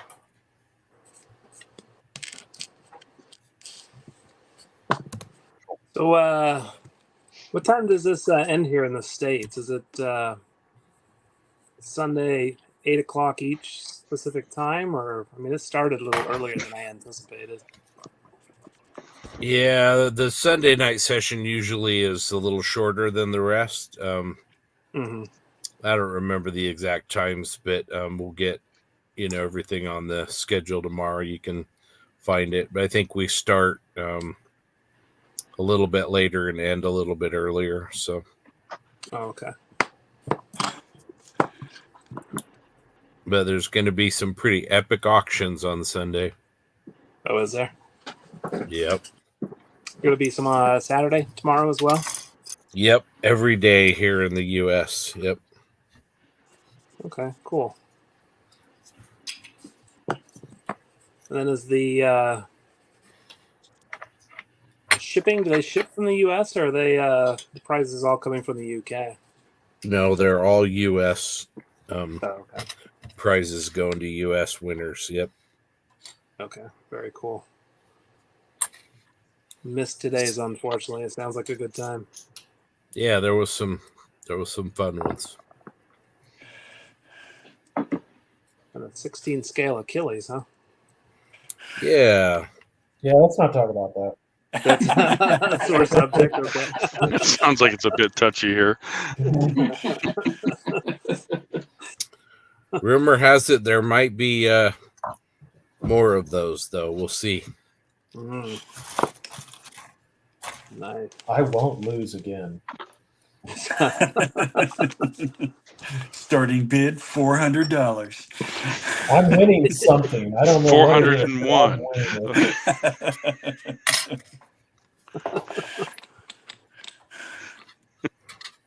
Be the most expensive Achilles to go on.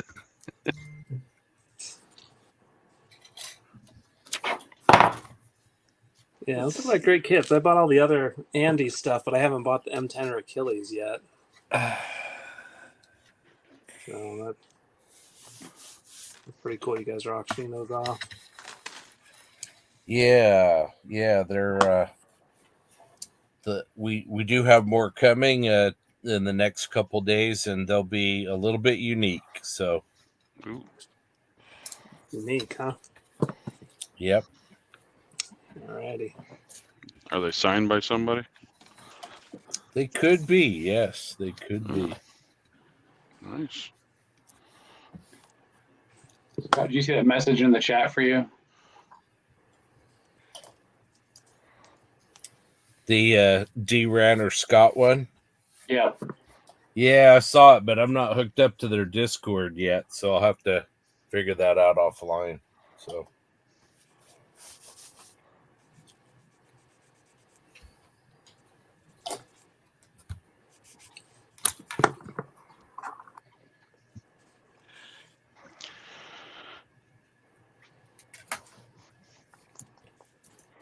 So I heard you guys talking about paint booths. Scott, I saw your setup.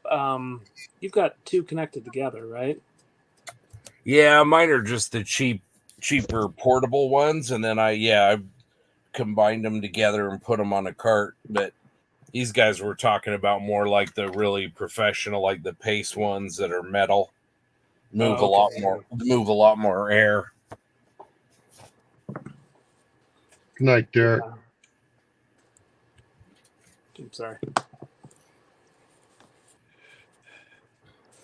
Yeah, I've got an older secondhand downdraft that I bought that works pretty well, but would like to upgrade to something that sucks everything out the window.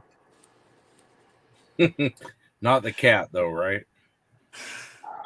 Well, some of the hair I've got sticking to my kit here, maybe the cat too.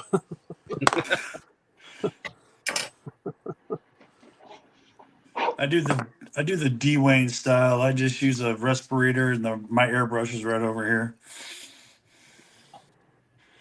Oh, nice. Yeah, I bought a respirator too.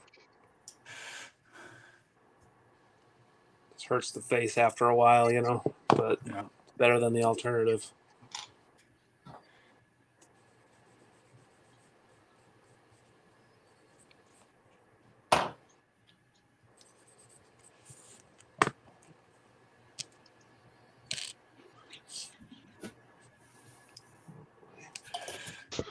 Hey JB, how's that kit? It's great, except the off-key turret cupola. David, our consigliere, Mr. Hobbs, messaged me, and when I put it together, I was like, this looks okay, and it's keyed a certain way. The key is off probably about 10 degrees. Oh, wow. I mean, you're only going to notice it if you're a Tiger experienced, I believe. Yeah. I'm kind of bummed about it, but you know what? I'll live and learn. Yeah. But it's still a good kit. I mean, it's still a good kit. I'm just, I wish I would have paid attention a little bit more or known about that. But Jackson building one. I'm hoping that he didn't attach his cupola and tweak it. So doesn't Jensen have one too? Yeah, a lot of people have them. I know Jackson has started his. So okay. Gosh, but you know what? It's interesting. I'm gonna check out the late one here. I wonder if it's got the same. So it's pinned wrong, and so it causes it to be out no. of position. It's keyed wrong, so it's the one of the periscopes should look directly down parallel to the gun, and on the late turret, actually the late turret roof is fine. It's the mid turret one with the smaller hull pattern Zimmerit. Right. That's the one That's the one that's off just a little bit. Dang, yeah, I can't fix it. So because I used Throw a liquid tarp cement over to it. glue it on. That's a big friggin' tarp. We're just gonna roll with it.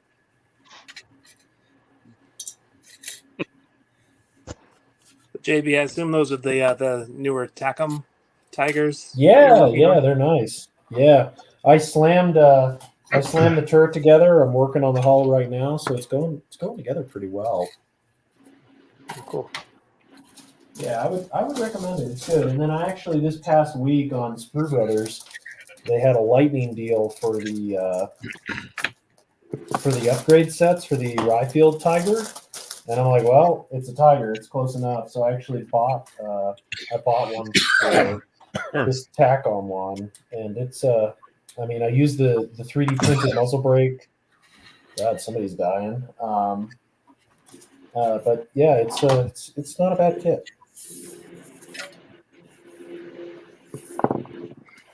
So are you building all three simultaneously, or a couple? Of them? Just the two. I sold one to Steve Baker. Probably regretting that now because I have two in the works. But no, it's Make they're him both give you good. one of his F5 Tigers. That's you know? right. How many? I feel like he bought the whole Air Force. I think he did. You know.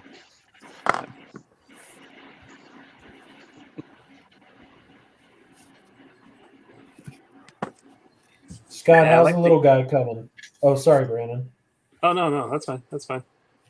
No, It was coming good, but I have lost a 1/72nd scale return rollers that I am looking for, so that's not cool. I can just picture Scott on the floor of his place searching. Yep.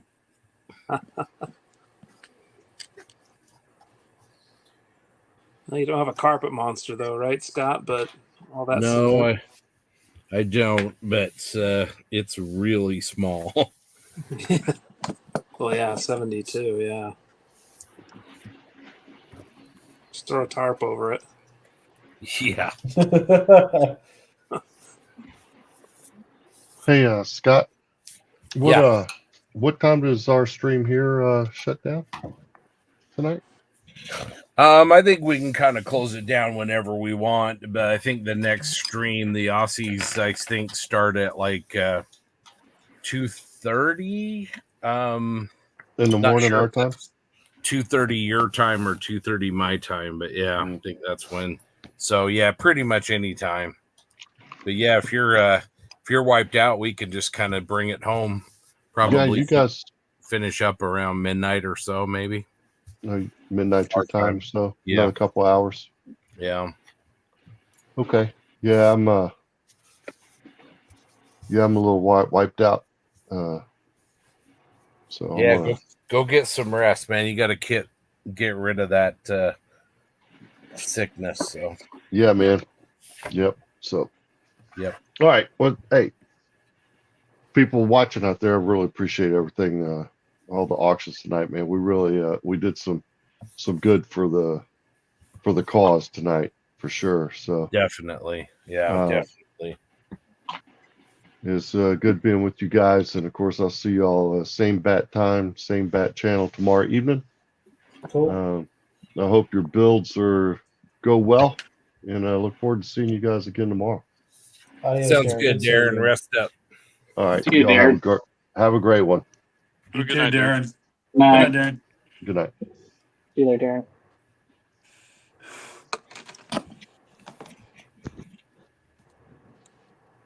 Oh, no way.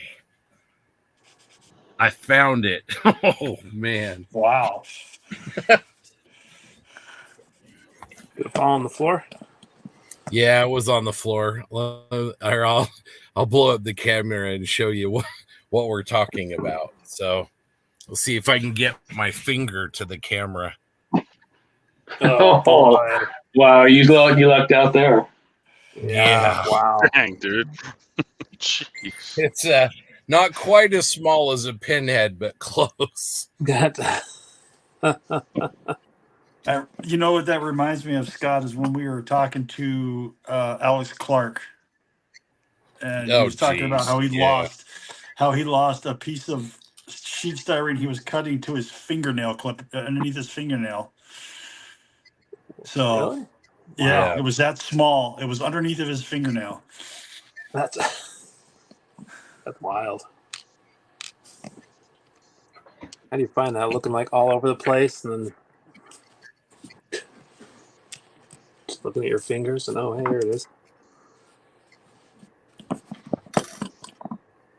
Yeah, that's why I try not to build too much 72 scale or smaller.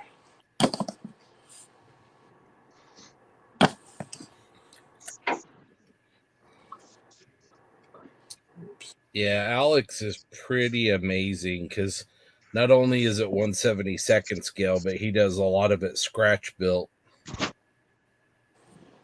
Oh, yeah, I mean, I guess if he's making stuff with the sheet styrene. Yeah, I can't even get the skills to do it in 35 scale scratch build much, let alone braille scale. Yeah, he is amazing. He uses, like Scott was saying, he scratch builds. He's using 3D printers now, and it's amazing work.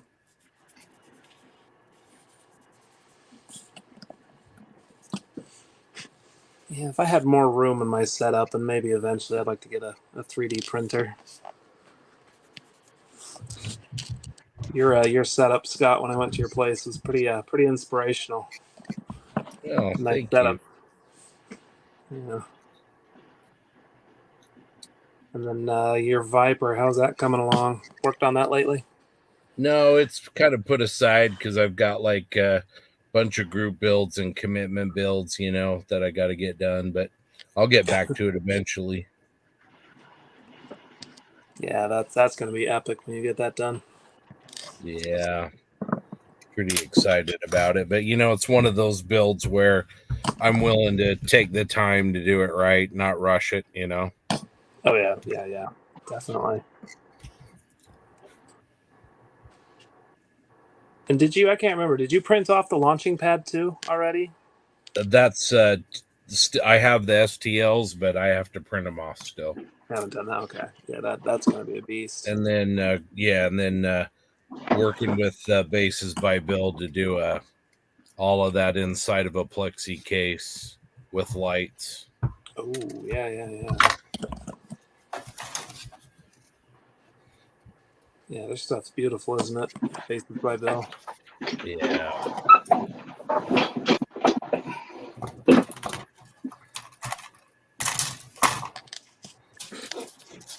Speaking of which, we missed you the other night.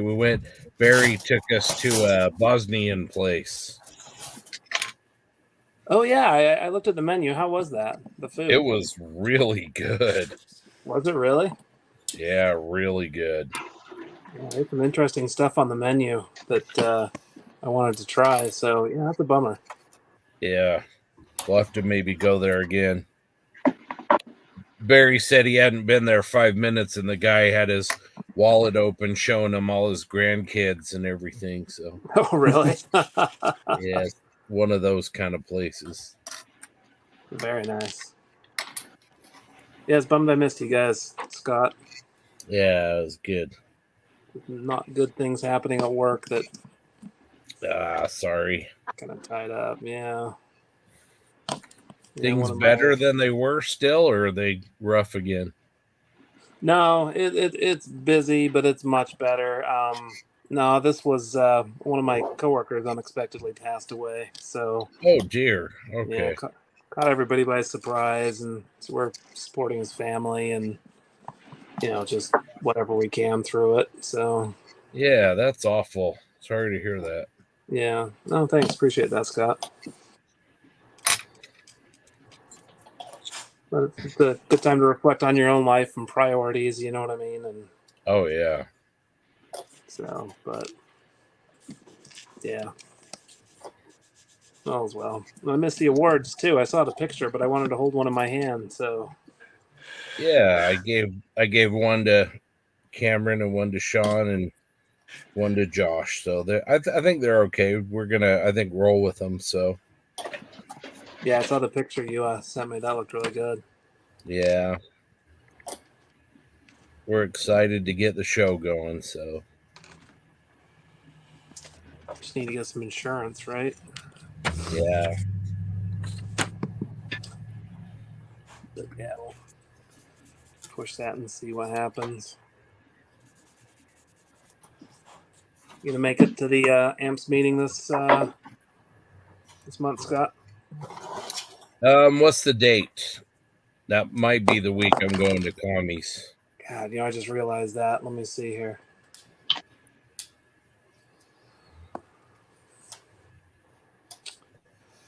We're meeting on the 21st. Yeah, I'll be. So that's Shoot. Yeah. Crap. Yeah. Kind of a bummer.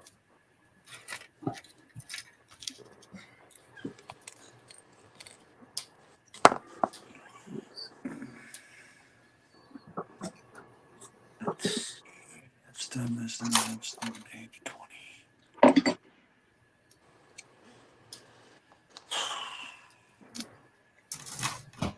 So I was thinking, and I know you were there the last time we did it, Scott, but go to the AMPS judging principles again at this meeting, bringing my laptop, connecting it to the TV we've got in the room there. Yeah, that's a great idea. There's a few of our regulars that didn't make it when we did it at your workplace, which thanks again. So yeah, I thought maybe refresh some of it and go through it again. Yeah, I think it's a great idea. Scott, doesn't AMPS provide insurance?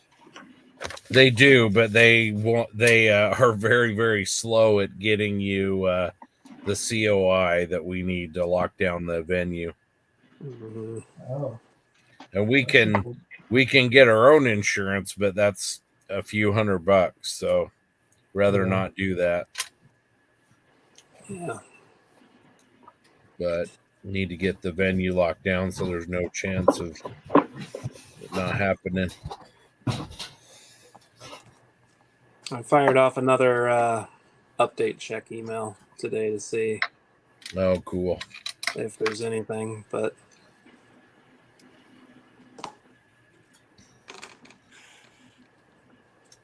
yeah, I'll update you soon, or if I hear anything. The other venue's great. I'd love to get that book. That was fun to go there with Sean and everybody that day. Yeah, I think it's going to be really, really great, and someplace that we can use for a year or two at least. So let everybody crawl around Blackhawks and Apaches. That was pretty fun too.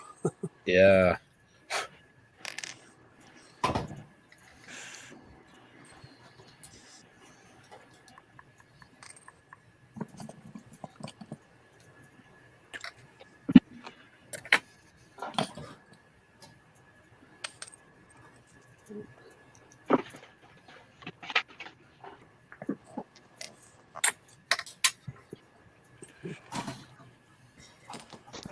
Scott, are you guys listed as a nonprofit?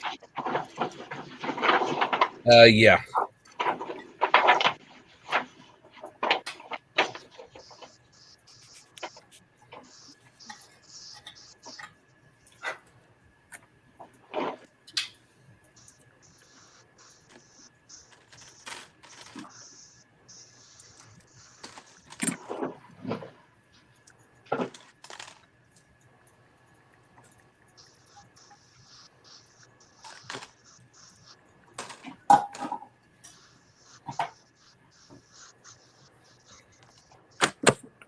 Somebody's doing a little airbrushing.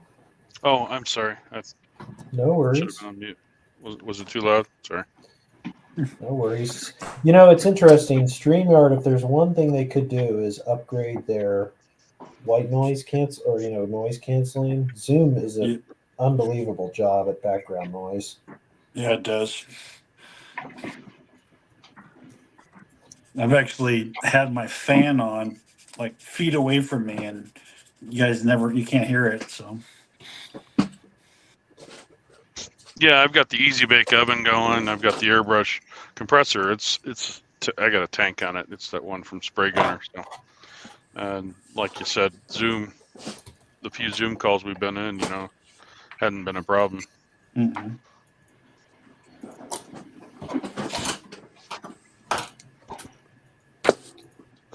Trying to channel my best John Bonani airbrushing on a Sherman. Yeah, buddy.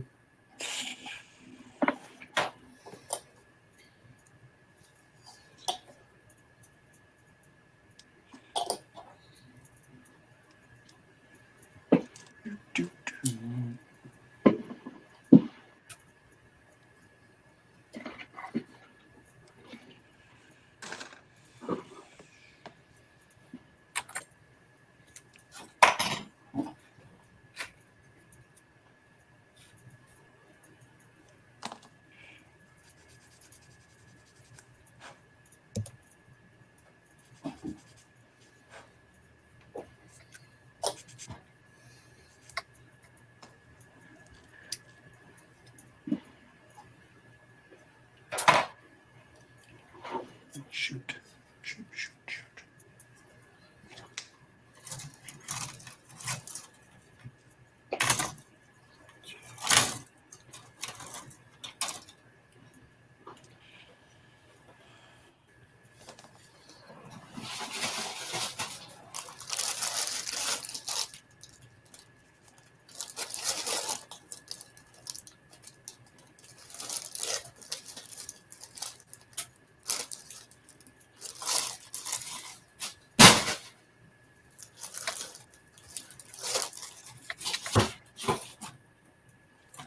Scott, I'm just going to give you an FYI. The camera is focused on you. Oh, yeah. Get rid of that. Thank you, sir. Mm-hmm. Hey, Ray, I've been pretty good. Hopefully you've been good, too.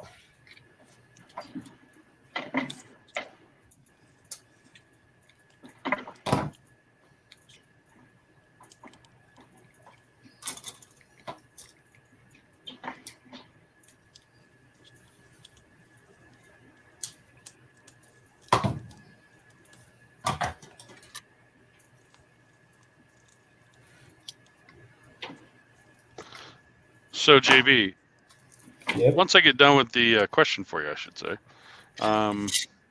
once I get done with doing my modulated paint, I plan to filter it. Should I matte coat or semi-gloss, or just go right from, right over the paint?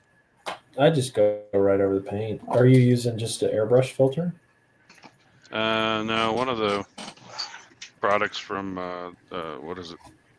Ammo. Oh, okay. What base color? What base?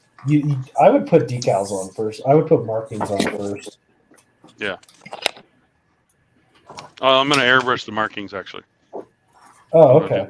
I'm gonna do this. The markings are gonna be airbrushed. At least that's the plan. We'll see. I got DN models. They're 48 scale markings and stuff. So. Oh, nice. For the stars and bars and stuff. So we'll see.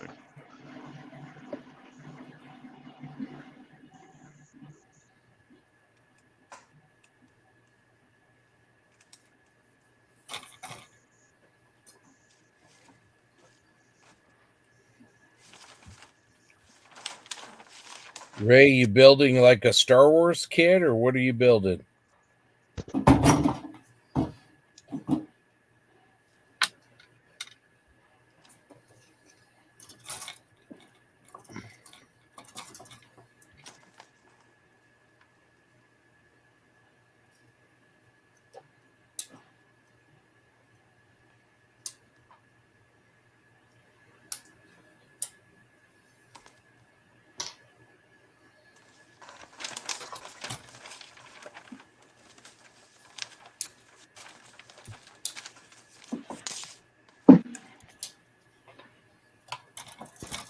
I think Ray might be having technical difficulties. Yeah. Hey, Kit. There's a guy in Malaysia that's building believe it or not, a a 1/350th scale chair pits for this weekend. Wow. That's motivation right there.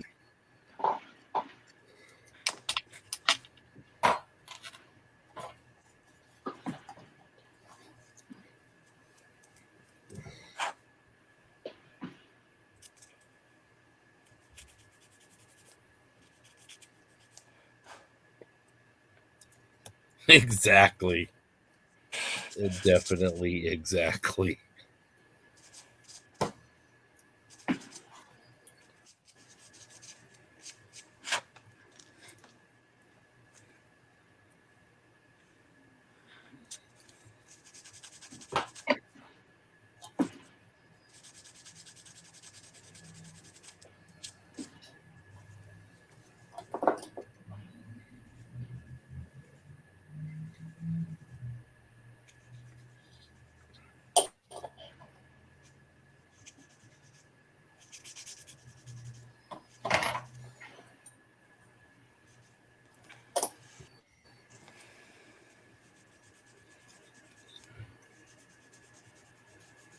Scott, you priming tonight or not?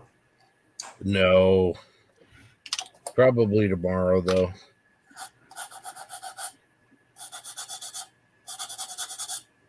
Man, this kit is wild. It has basically, if you build an Academy 35th scale Hetzer, I think it's got just as many parts.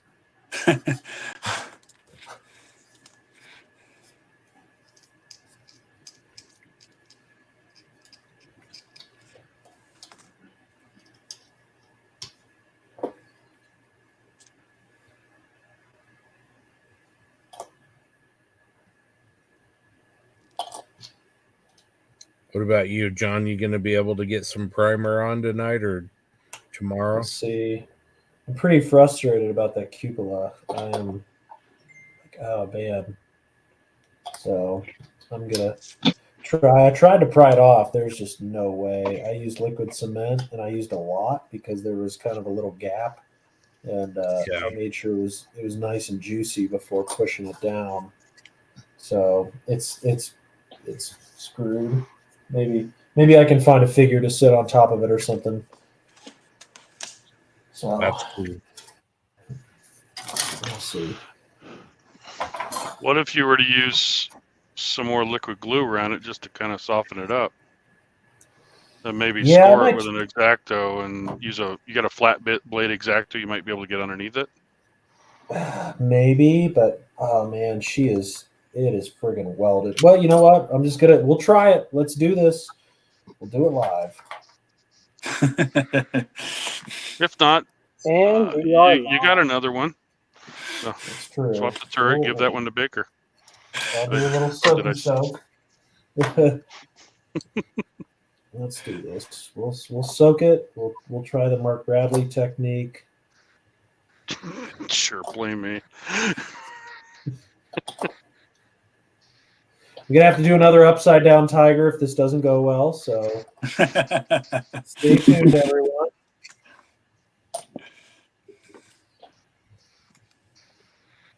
I am globbing it on. So. Let me go back on mute.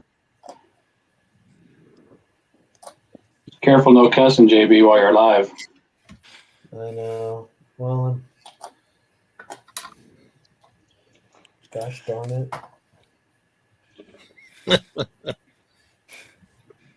I don't cuss anyway. I'm a saint. I forgot.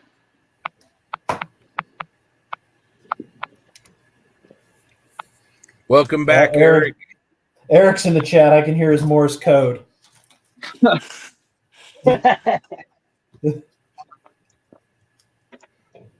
have to have the intense vibration because I don't feel it at work when it's in my pocket. I know that sounds really bad.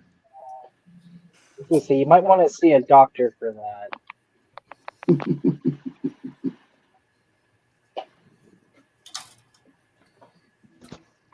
Everybody remember those old pagers back in the 90s that we used to have? Well, some of us that are older. Oh, yeah. I had a friend of mine He had just gotten one, wasn't quite used to it, stuck it in his pocket, had it on vibrate, didn't think anything of it. He was sitting at his desk, and all of a sudden, he starts twitching, freaking out, and everything like this. And the desk, he almost knocks this old metal desk over. He's a big guy, right? So he knocks the metal desk over. I'm like, what the heck's going on? I thought he was having like a heart attack or something. He's just sitting here mashing his leg and all this other stuff, trying to get it. I'm like, what the heck? Yeah, the pager in his pocket, his wife had called him. And it was vibrating. He didn't know what the heck it was.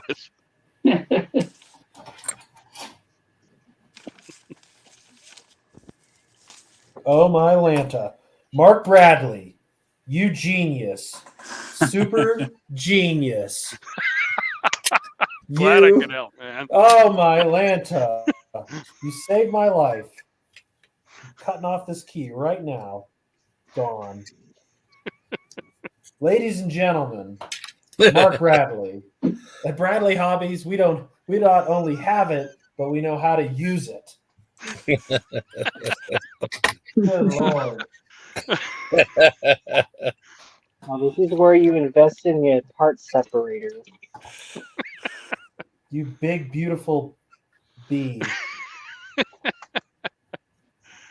Oh, you see? Oh, I'm so happy. Glad I could help you. So happy. Oh yeah, it's goopy now. It's nice though. Oh jeez. I feel good music. Maybe gonna be like tap dancing later tonight. Mark Bradley's song "All I Do Is Win" from DJ Khaled.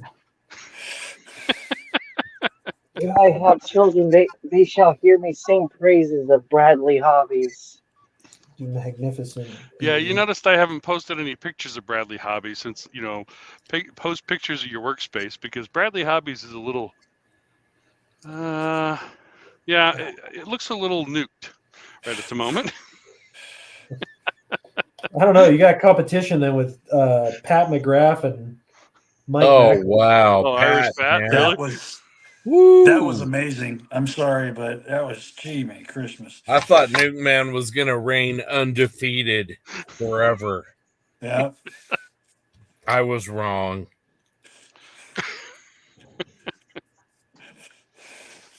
Those few pictures sure made me feel a lot better. Really Absolute scale model devastation. Now I gotta go look for it. Oh, it's pretty crazy. It almost looks staged. It's like there's no way. Yeah. On a scale of 1 to 10, it's FEMA. Poor Mike. Yeah. No, Craig he had Flynn the title. says, Now he's got, he was Tyson. Now he's not. Sorry, go ahead. Craig Flynn says he's biting the bullet and having a crack at his first tank today. There you Doug go. gifted him a T50. That's right. Doug gifted him a 148 scale T55, and he's going to dive into it. That's awesome, Craig. Looking forward to seeing it. Doug will be excited. Nice.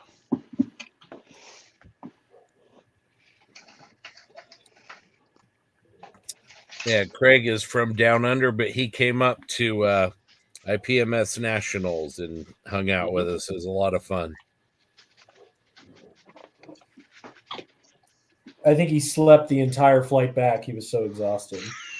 Yeah. No, that's a long flight for sure.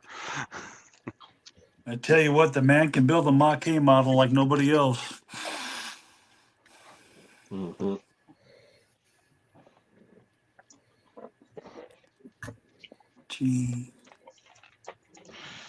So I picked up something from, what is it, Display, DSPIAE, that company. Yeah, Display. So they have these little dots. It's been popping up on my feed, little sponge dots for basically, what is it? Paper crafting. No, these are sanding sticks, basically, that have been punched Oh. out for little dots, little 5mm dots. They appear to be really good for ejector pin marks because they're right around the same size. Oh. Oh, somebody's I got one. something similar right here, Yeah. but these are the MadWorks Okay. little sanding sponges. They work out pretty well, Josh. They're fairly okay. They tend to like really like fly off of the little pin if you go too fast. So you have to kind of take it in nice and slow when using these. Whoa. Sorry. Family show. But no, I actually, this has been like really helpful for my other project that I've been posting in our chat. So definitely got its uses.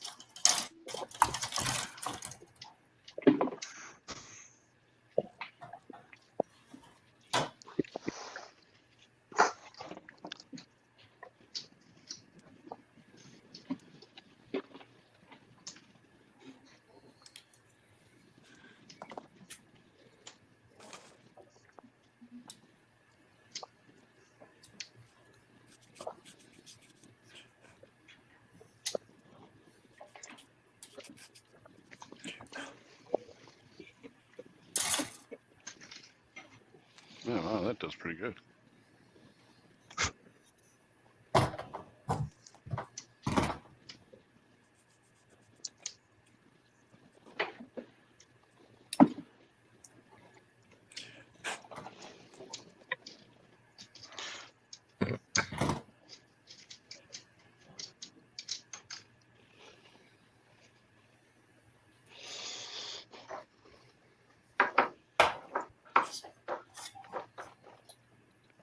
Darn it.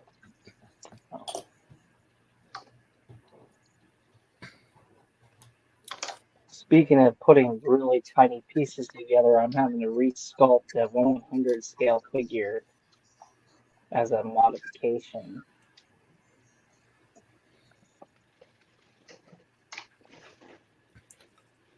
So, Mark, question for you in the chat there. Nope, sorry. Got my. Oh, let's see. DSPIAE.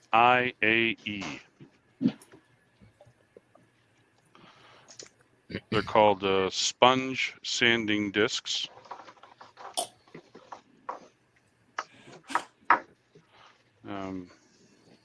I got them from If you can't, Hobbyist Haven. Yeah. Yeah. They had a combo package. It was like, I don't know, 10, 15 bucks. It had 400, 600, 800, and 1,000 grit plus the little metal piece that it fits to. I got the 5mm ones. They also make a bigger 10mm. So.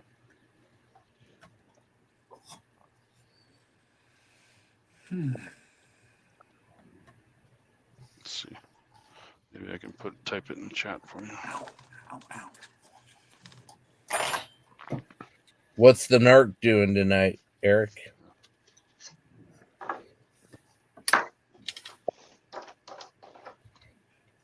He's sleeping right now. He started on it. He got the. He started in the middle because he didn't want to do running gear, but he got the gun and the superstructure of a SU-152 put together. Oh, okay. It's pretty cool. It's got some movement and it's a pretty nice little kit. The yeah, it's a molded slide molded barrel. So the barrel's all one piece and the muzzle brake is molded in with it too. Very cool.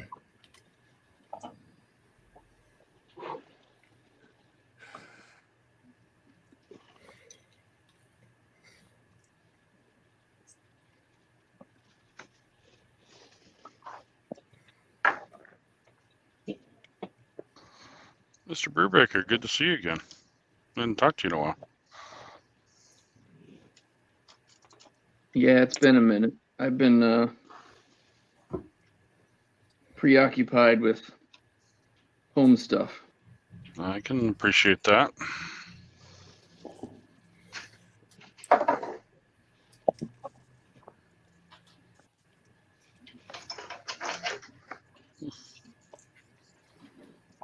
Well, this little thing just wiped out.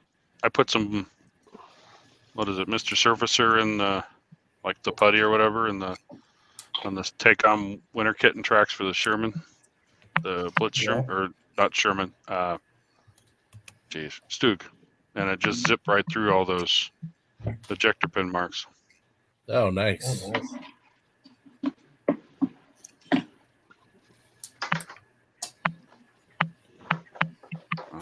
Morning. We got new people in Australia, I'm assuming, popping on. So Nice.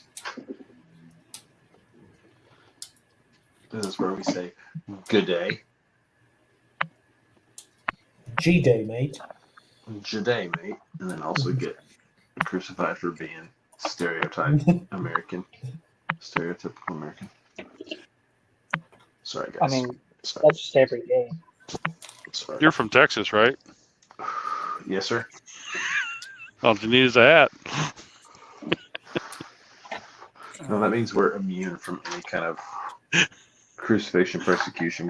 We can say whatever we want at any time and get away with it. I know. I was just there. Just giving you a hard time, my friend. I also did not see your travel pass come through the desk. Oh, wait. You went to Austin? I went to Austin. That's right. Yeah. Yep. I forgot. That's not Stuck in a Texas. conference room for a week, for 3 days. Did you say that's not really Texas? Yeah, it's not Texas. little chunk of California. I'm sorry. I'm just kidding. No apologies. Oh, that's It's a okay. family show. Yeah. Sorry, family show. We have those No, here in cool. Colorado too. Totally understand. And we are live.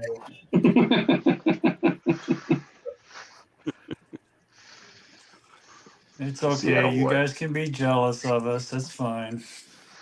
Sure, you keep going on thinking that. That's okay. Very jealous. Whatever helps you sleep at night, right? Yeah.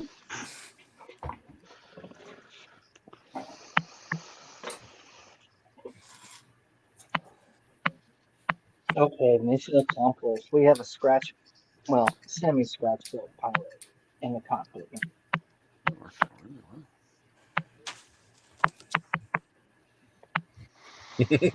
what you doing, Eric? Yeah, I can't figure out what he's doing. Could he possibly be texting? Don't. My favorite part is I he think gets the text back. I think he's trying to slow it down and make the next 48 and 48 theme song.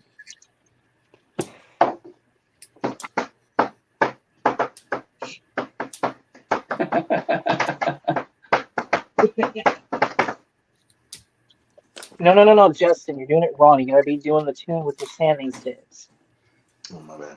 I was doing that earlier. I didn't realize it. Darren sent me a text. He's like, hey, man, we can hear you scratching on your kit. I was like, my bad. That's just what I do. This guy, always making noises at his games.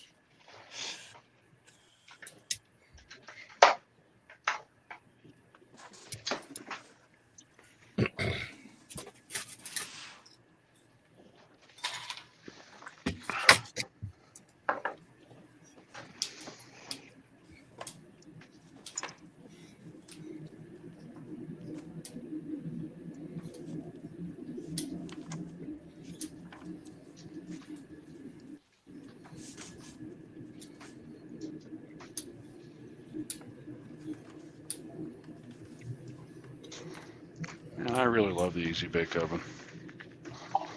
I know, man. I need one. Seriously.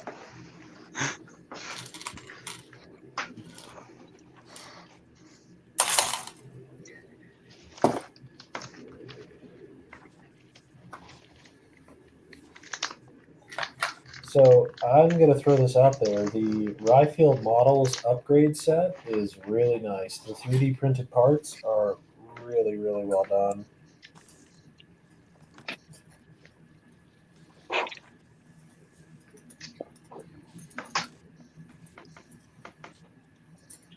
Holy cow, 100 degrees in Austin there, huh?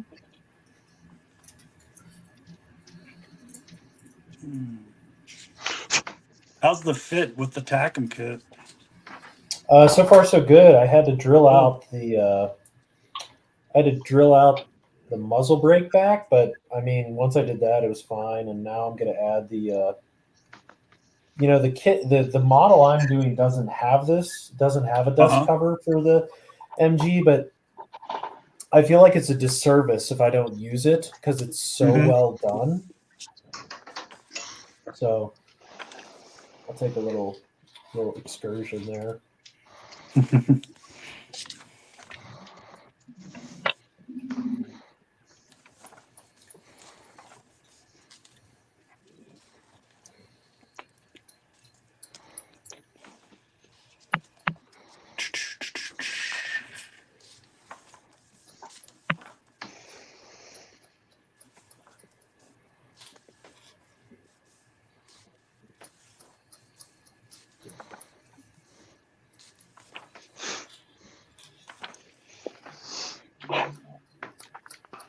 Grant, are you gonna get the was it the Bandai add-on set that you can get for the scope dogs?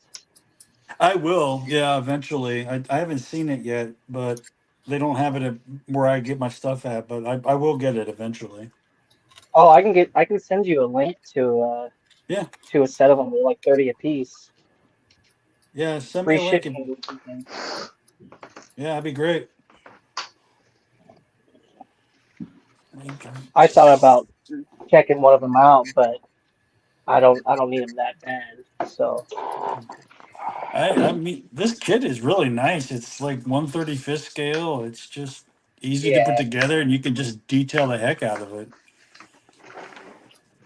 yeah, I got mine up in the shelf right now. I had done some cast texture and little things like that. I need to get back to doing that kit. I've been kind of like swamped of what kind of like color scheme I want to do on it. Yeah, it's a nice little kit.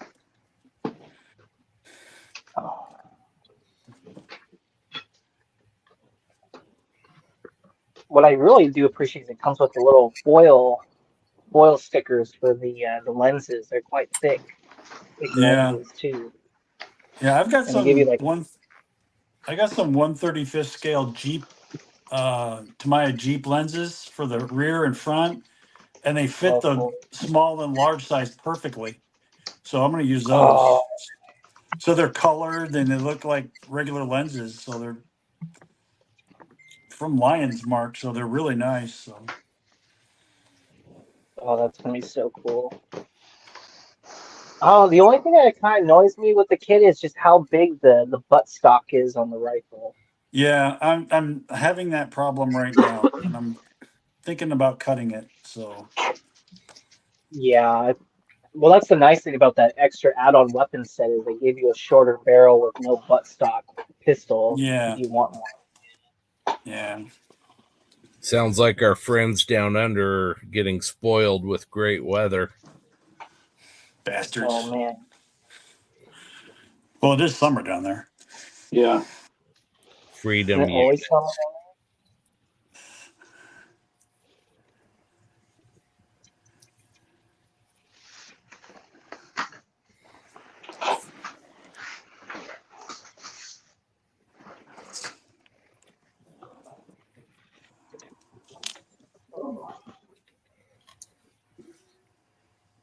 I had just gotten back from there last year this time when we were doing this group build. Oh, yeah? Down there for business or vacation? Vacation, visiting family. Oh.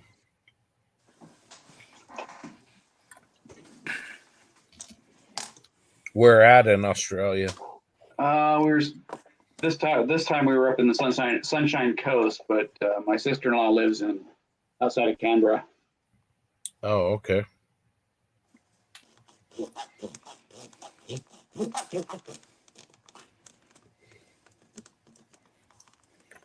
Did you enjoy it? I love it. Can't wait to go back.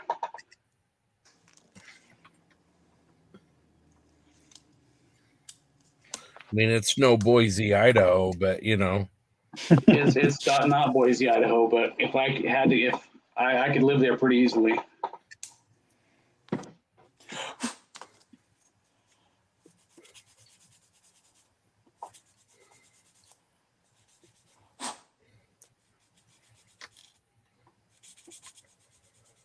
Yeah, it doesn't sound like they're having too much fun down there with the heat. Tammy extra thin drawing on the brush before they can touch the model. Oh, wow.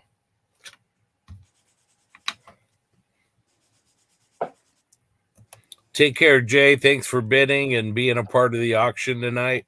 We'll see you tomorrow. Oh, man. He needs a humidifier, I guess, in his hobby room.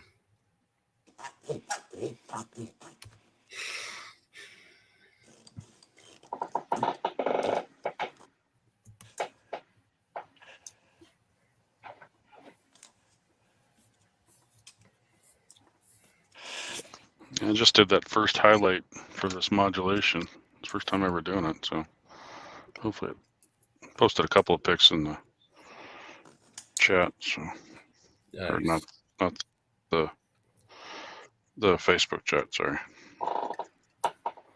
Is the Sunshine Coast where that armor museum is at, JB?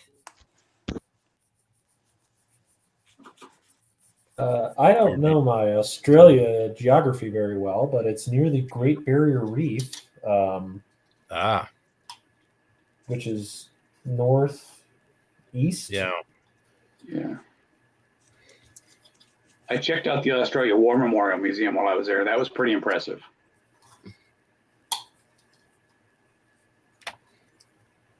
I follow a YouTube channel of a guy and his girlfriend, and they go all around the Great Barrier Reef and just kind of fish and camp on all these little islands everywhere. It's pretty amazing, beautiful place.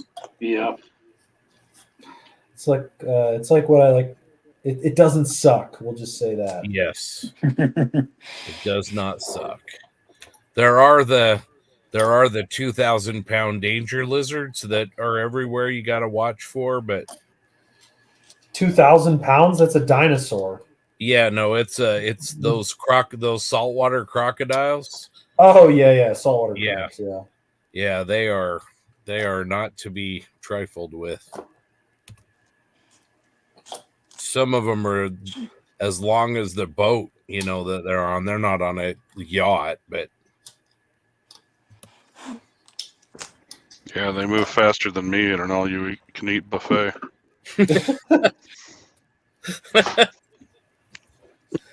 Oh, Mark. It's like steak night at Golden Corral. He's got 2 speeds: stop and kill. Get out of the way. He's hungry. Been here 4 hours. You go home now. You go home now. Don't come in. Funny story. My uncle went to an all-you-can-eat fish fry once at a local restaurant back in PA. He ate so much they came out and put a reserve sign on his table and said, "Excuse me, sir, we have a party coming for this table." Meanwhile, half the restaurant was empty. He had 13 orders of fish. Oh, wow. You know those Rust Belt folk, they can eat. Yes. Wow. Yes. Excuse me, sir, you need to leave now. This table's reserved. Doesn't look like anybody's here. There is. You need to go. There's a basketball team coming, sir. You have to go. And they're going to be here for 2 months. Just never come back. Yeah, don't come back here. I'm going to write you the name and number of a restaurant across town. Highly recommended. Yeah, just go there and don't come back. That's right. Drop bears and hoop snakes too. So yeah, it so says, Sam Dwyer. Sorry. Go ahead. Yeah, no, go ahead, John. I was going to say, Sam Dwyer, that cheeky bastard, pardon my French, got me real good with the drop bear. Oh, man. God, he had me hook, line, and sinker coming back from BJ's. I was like, oh, wow, this sounds legit. And then TJ starts laughing in the back seat. I'm like, dang it.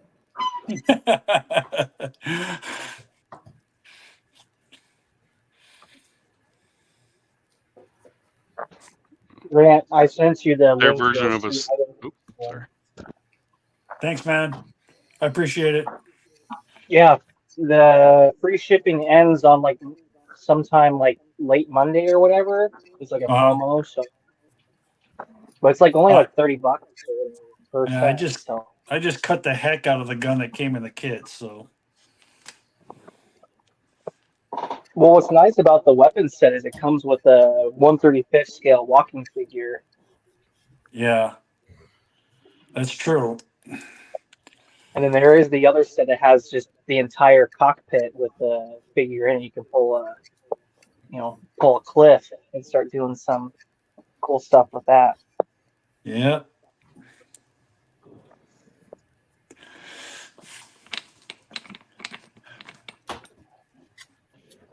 I'm waiting for the second scope dog set to come out. Where it's got like skis for feet with a big backpack and stuff that's come out that bandana mask. So Yeah. they'll pick up. They're into a good thing, so good. Good for them. Mm-hmm.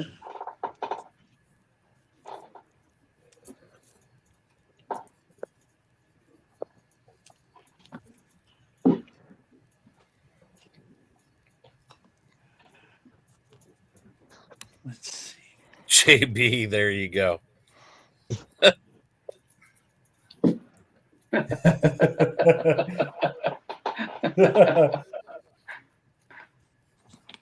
Oh man, I got to get Sam back somehow. Take him snipe hunting. Yeah. There you go. Yeah. Well, next time we're on a road trip, I'm gonna go in and ask for tell him to get some headlight fluid or whatever. Blinker fluid. Yeah. Blinker fluid. That's what I'm looking for. Yeah, Tell him you need carbon fiber muffler bearings for a flux capacitor. We tell tourists to rub Vegemite behind their ears to ward the droplets off.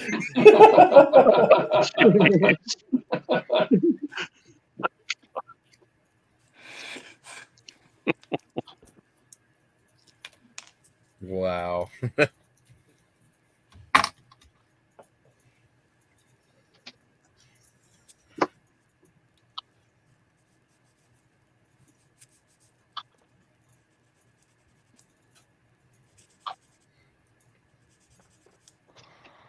Is tomorrow really your birthday, Justin? Yeah. Wow. Oh, It is he for must have him. dropped. Bear got him.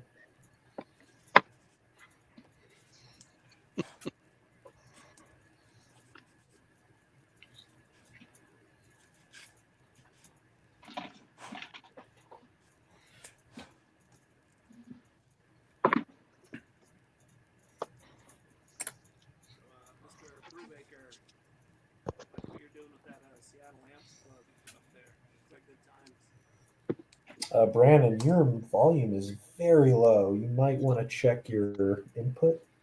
Might be grabbing from your computer.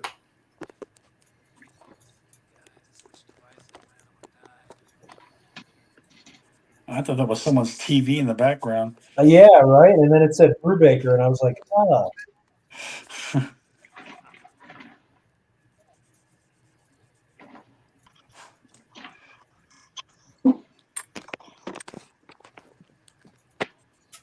So Grant, you're not doing amps? No, I'll be in Missouri that month. Oh man, I get to spend almost a whole month in Missouri. Anywhere fun? Yeah. And second prize is 2 more months in Missouri. love you, No, Grant. company got a Better new you than me. contract out there, so we're doing some work for Boeing out there. So Do you get to go to Kansas City at all? Because the World War One museum is there, and it's pretty nice. It's pretty cool. yeah, I was looking at that yesterday, and I'm hoping I get a little bit of free time, and I'm going to hit that. You said you're in Kansas City, Grant? No, we're outside of Kansas City, about 40 or 50 miles. Okay, I was gonna say Kansas City. They got good barbecue. I won't deny that. Yeah, that's true. They had a IPMS Nationals there back in the early 2000s. It's actually pretty good. Yeah.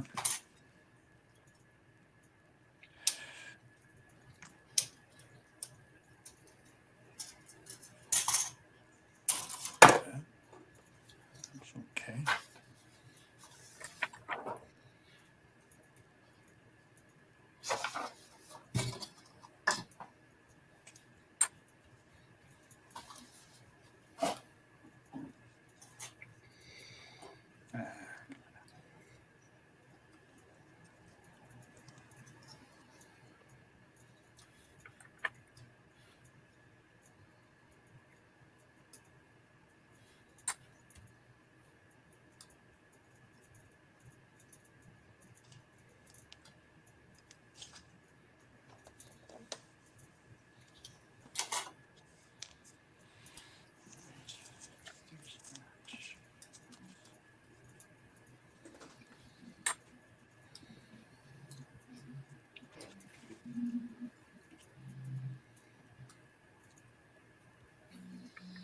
Jeremy still on? What are you building? 48 scale thing? Yeah. I'm still here.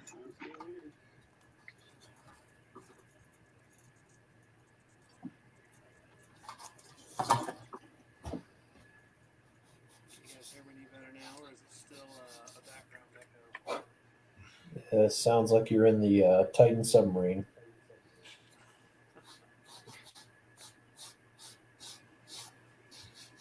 Didn't implode, did it? No.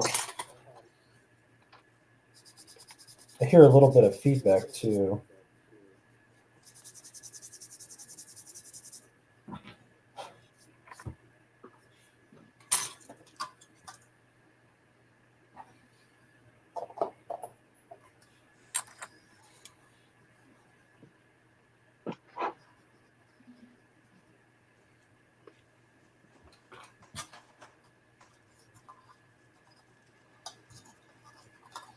Scott, you building all the wheels and suspension on that guy? And Yeah, I'll show you. I'm actually making pretty decent progress for me here. Let's see.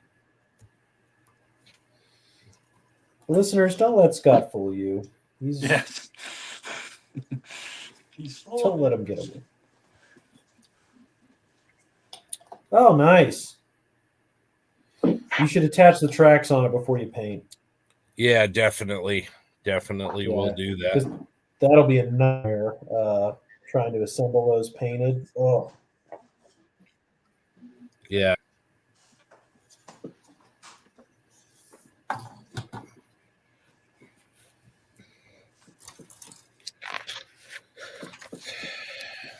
I feel like I should be building this in a tub so I don't lose any more parts on the ground. But other than that, it's been really great. You do not want to lose these parts. It's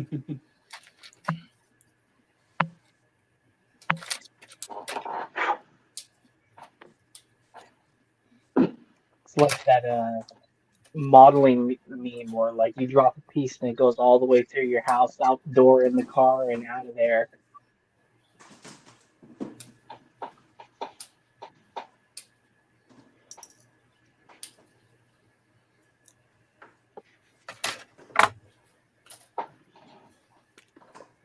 Oh, Scott, your camera is still facing you again. What's that? Oh, yeah.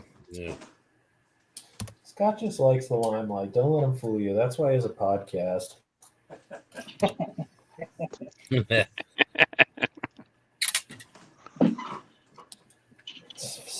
slicker. That's right. Lunch rush at the Arby's.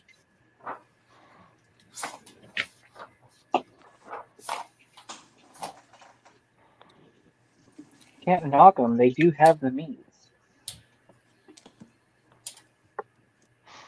That is true. Yeah, but it takes forever. Sorry. At least the one by the house does. All That's right, why so probably Go ahead. So this little guy's done. Oh, nice. Just gotta take it all apart and start doing some things to it. Awesome.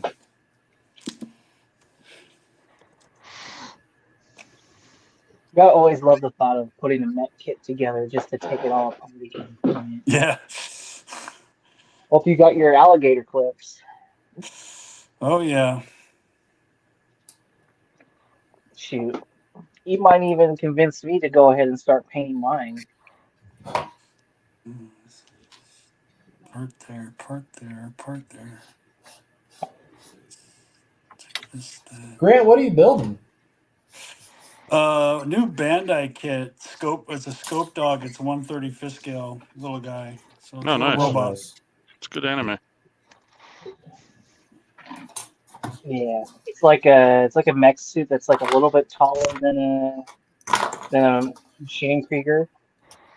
Yeah. I still need to watch it myself. That's good. Grant, did you say you're gonna try to do some cast texturing as well on it? Yeah, I'm gonna do the usual. So. What do they go Maya for? Putty. Take care, Joe. Have a good night. Yep. Nice, Gary. Nice, Joe.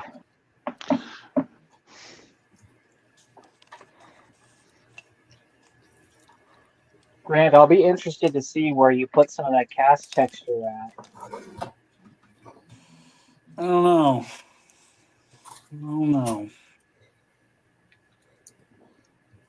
See, I only did mine with like the head, the shoulder bells, and then like just like the upper cast and the knees, and that's really it so far for me. Yeah. I don't know what I'm gonna do. We'll see. The fun thing about it, you just with these kind of kits, you just do it. Mm-hmm.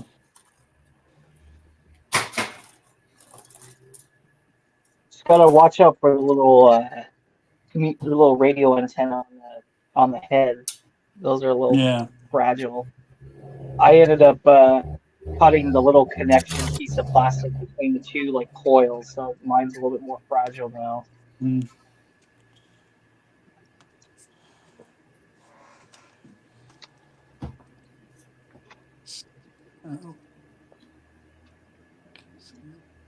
Comes off.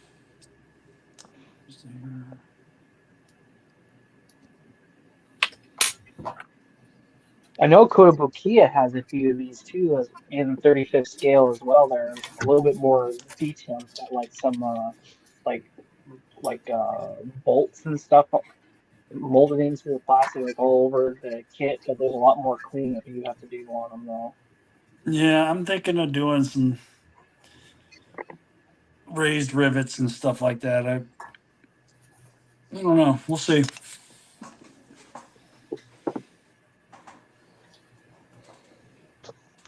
What scale is that? 1/35. So it is. Okay. Well, that'll pair up pretty well. Yeah, I mean, I was thinking about it today. You could use like a lot of 1/35 diorama stuff around it. Yeah. Kind of cool to see someone take like some 35th stowage and like store it on the back or like the hips or something. That'd be kind of cool. Yeah. The only thing I don't like about like especially these hooks on the back, that's like pretty good opportunity to handle some stowage. Yeah. The only thing I don't like about the kit is that the box doesn't actually tell you the scale. Yeah. Yeah, I was surprised. Yeah. I was like, this is clearly 1/35.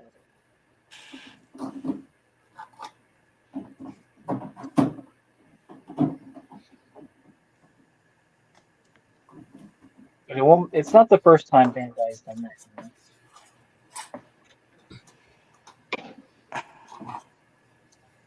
Like I ordered this like little basically like a little like mobile worker like pod with a big like glass dome on it, and it doesn't even tell me the scale on it, but I'm guessing it could potentially be like 138 at smallest, or maybe even 35th. I don't know. I'd have to get the kit and find out.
Scott, what paint you going to use on it? Soft edged tricolor, I think. No, what paint? Tamiya? Oh, like what brand? Oh, sorry. Yeah, I don't know. Probably LPs. Nice. Or just regular Tamiya. Nice. That'll do, donkey.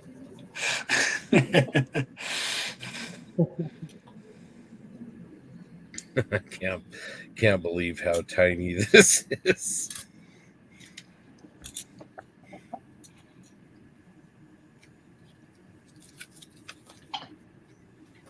To say, Scott, did that Hetzer up in Flying Heritage inspire this build that you're doing?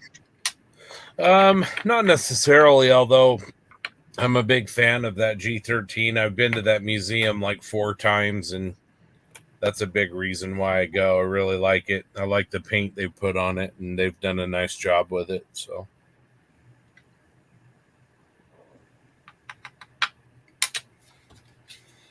Yeah, especially all those like oil stains and streaks that are on the wheels.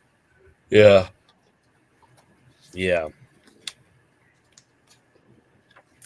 That's a great little vehicle. Great museum.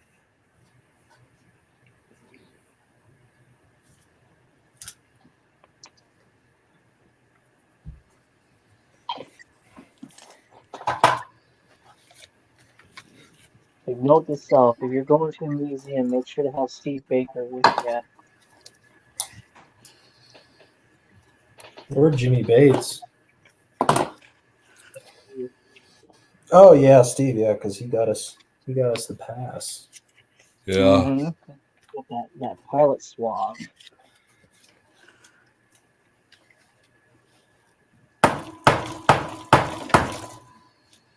Come in. Sorry, I'm trying to get my super glue off, which looks to be freaking fused to the cap. Oh, you gotta love that.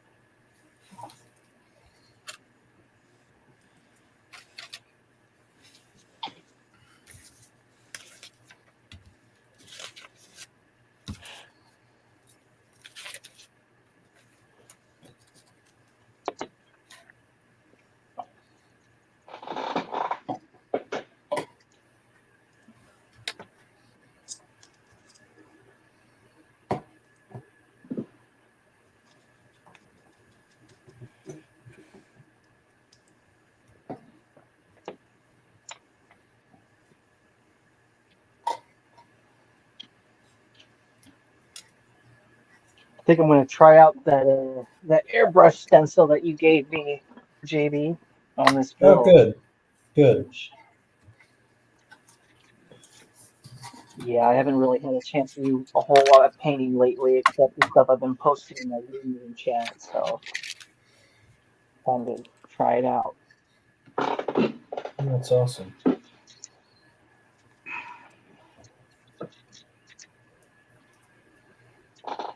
All right, gents, I'm going to call it a night, and I'll be back on tomorrow. All right, sounds Adios. good. Adios, amigo. Take care. See you guys. Have a good night.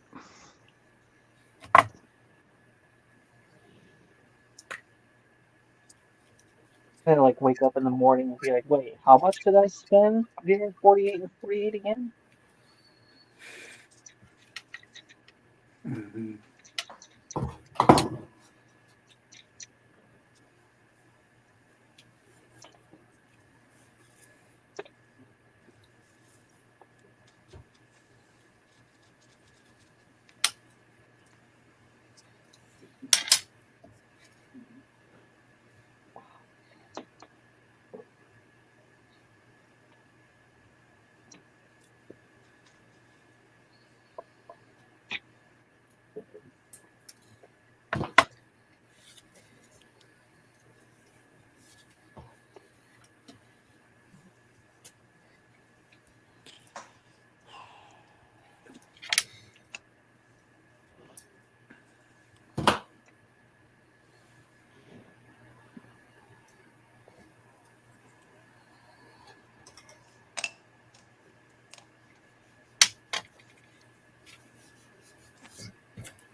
Scott, are you gonna do the Cylon Raider print after that Viper? Am I going to do the what? The Cylon Raider. I've got a Moebius and I've got an STL as well, but at some point, yeah. I really want to do a Colonial Shuttle too at some point. The OG one, right? Yeah. Oh yeah. Yeah. Now you gotta do like the. Honestly, is there any other type other than the OG one? I mean, Yep. Yeah, I guess that's true. Good point. We're just gonna ignore the sci-fi series, I'm guessing. Yeah, man, you got to go Ralph McQuarrie. That's true. I cannot argue. No, I get like I don't know. This has someone done like a print of the little like colonial like armored vehicle that they had with the turret with the laser turret gun on top. The Land Ram. Yeah. They make a gaming scale one that I have. It's like 156 scale, I think, but that's all that I know of. I don't know of a STL or a larger scale kit than for the Land Ram.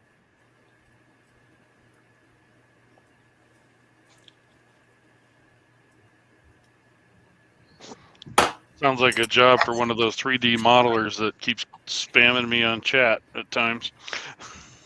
I'm like, hey, Right. you know. You like 3 models? Yeah, Josh. Yeah. Oh, that's cool. Yeah. And That's it pretty is cool. 156 scale. Such an odd scale.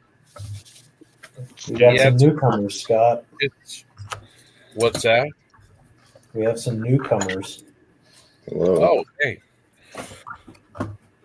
The kids are here. Yep. Hey, Came to guys. cause mischief. How are you, Zach? How are you, Jackson? Doing all right. Is my mic picking me up all right? All loud and clear. Cool. How's it going, gentlemen? Pretty all right.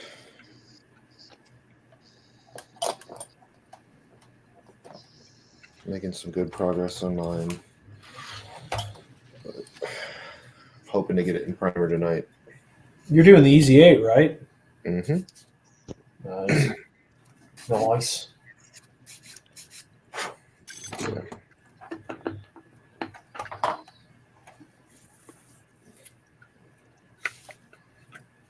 So you fix your Tiger turret? Yeah, I soaked it in liquid cement like Mark suggested and peeled it off. Nice. So it worked out.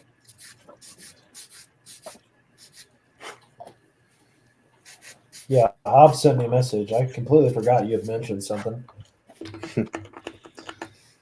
Did he call you out for it? Yeah, he was polite. He's like, hey, it's on wrong. I'm like, oh, yes, you are right. That was quick. He was ready. Yeah. He's got like the tack on bat signal.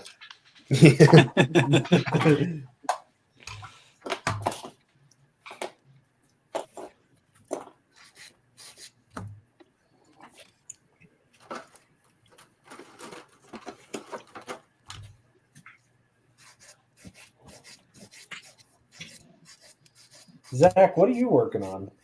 We're going to say I'm working on something for the 48 and 48. That's what we're going to say. Okay. That's fair. I wanted Show to. us. Sadly, I didn't have time. this Show weekend, us. But I'm working on my ridiculousness. That is the Oh, nice. the wilder what if. Yeah. Cool.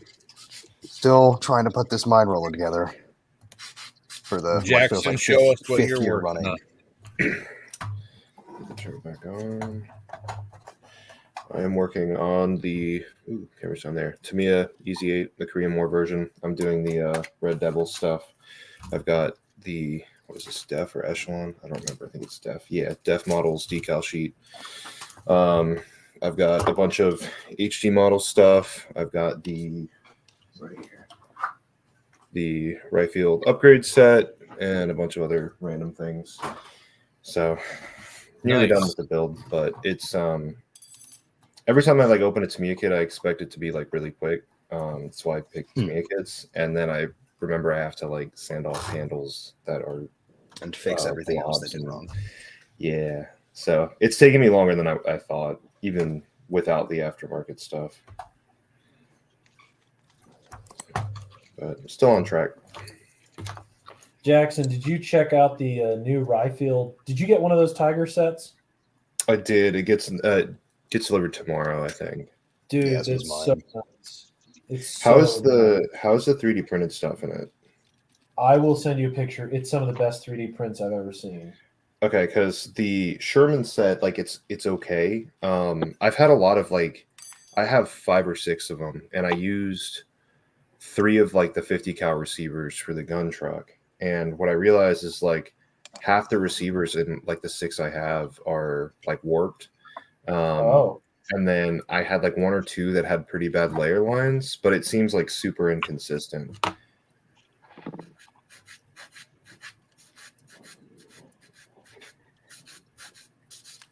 And then I opened up, they have like these 50 cal boxes. It's not going to show up on my terrible webcam at all, but they've got a 50 cal box with the tray for the actual MG, and it's got like the belt coming out of it. The one I got in this set has, it's almost like the side is like not blown out because it's not actually fractured, but it's like bubbled. Yes, it's weird. Yeah. But yeah, it's the stuff that is good is really good. Derek says, good morning from Northern Ireland. Wow. Good morning.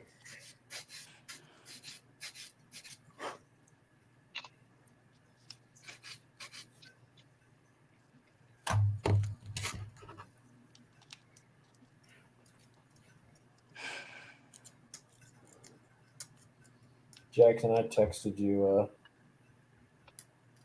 a picture. Let's look. They're pretty sweet. Oh wow. Yeah, that's nice. Yeah, it's really smooth for canvas. It's super smooth.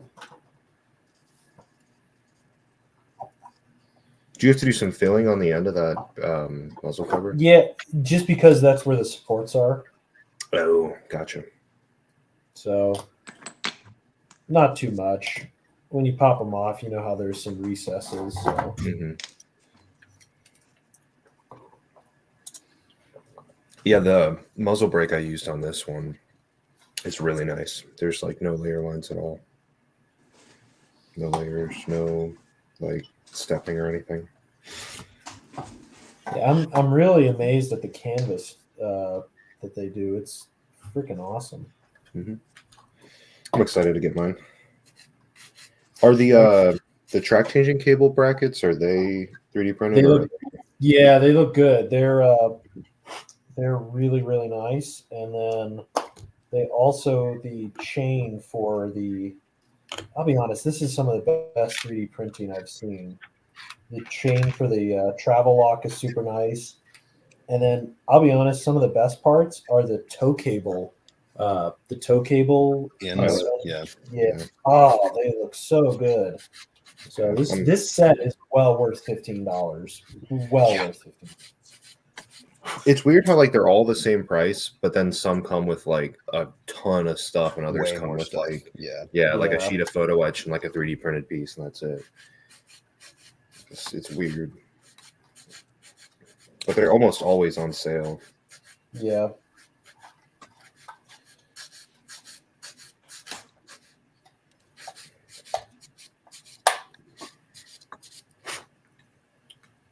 The tailpipe on the muffler of this Hetzer is hollow, John. Oh, nice.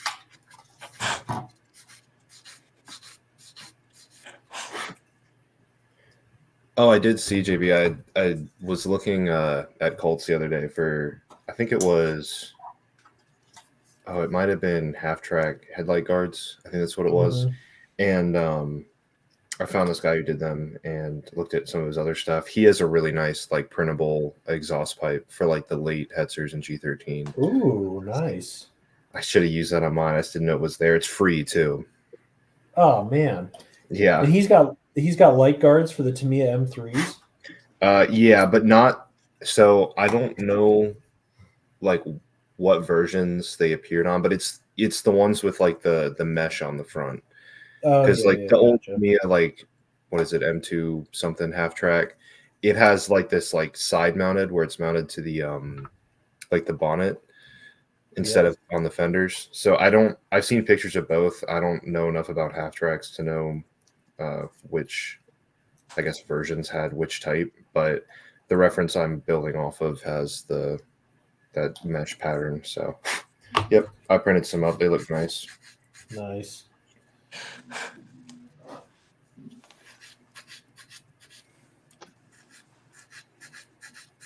Justin has a friend that's selling a half track that I want to buy. That he popped off. I think he said like 75,000. Which I did, maybe it was 65 or 70. 65,000. 65. Yeah, I thought. I mean, I feel like that's pretty good. Yeah.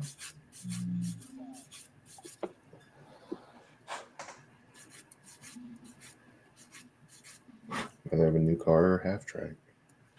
I mean, the choice is simple for me. Exactly.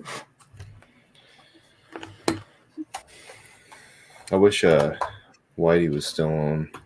I'm pretty sure he's a Penguins fan. We had a 6-0 shutout game with them last night.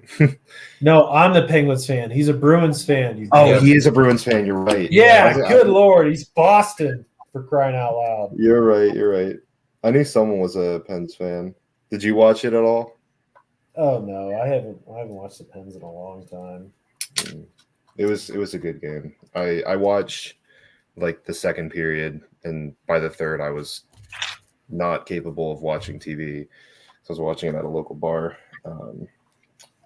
But yeah, it was a good game from what I saw. You at a bar? No. No. No. Never. Objection, hearsay. Not this guy. Not this great guy. I don't do the whole bar thing.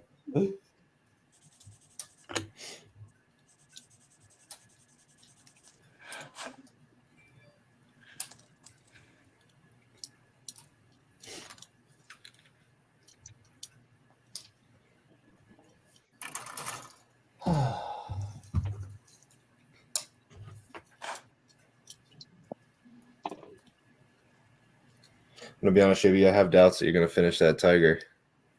Oh, you think? I do. That's a big kit. I know. That's why I'm running. And I haven't told anyone this, but I'm likely to have to work a full day on Sunday, so I gotta grind. Jeez. I gotta grind. I mean, I got the turret done. Oh, you mean the smallest part? All right, easy. We're all friends here.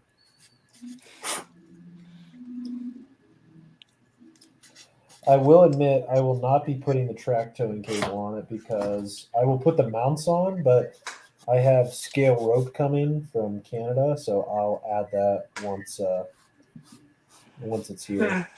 Yeah. It's rope, but it looks like cable. Yeah.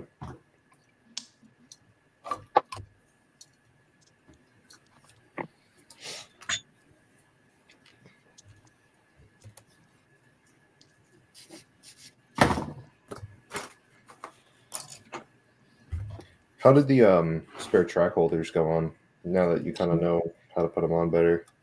Not bad because I trimmed off the cleats Oh, you and did? sanded them down. Yeah, that helped out a lot. To be honest, that was a game changer. Definitely Because if you don't do that, they ride too high. Yep. All right, I'm gonna crank up the airbrush and prime black inside.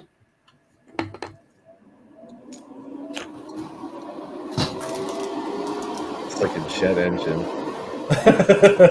Jesus. Yeah, I got an M1 Abrams. thought mine here, was actually, bad. spooling up. Jesus.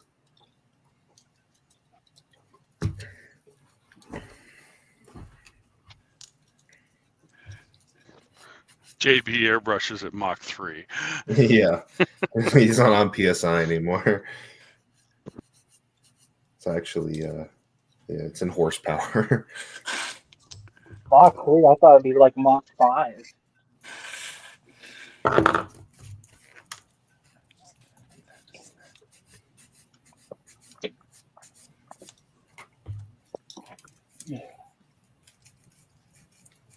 Yeah, I think I need to stop scratching this thing before it gets crazy.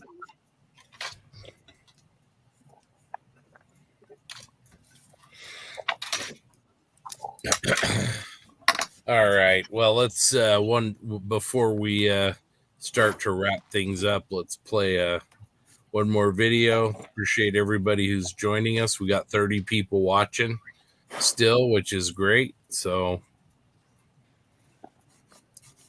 I love you guys.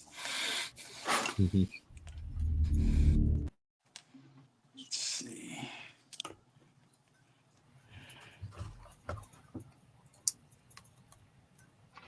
Well, let's try that again.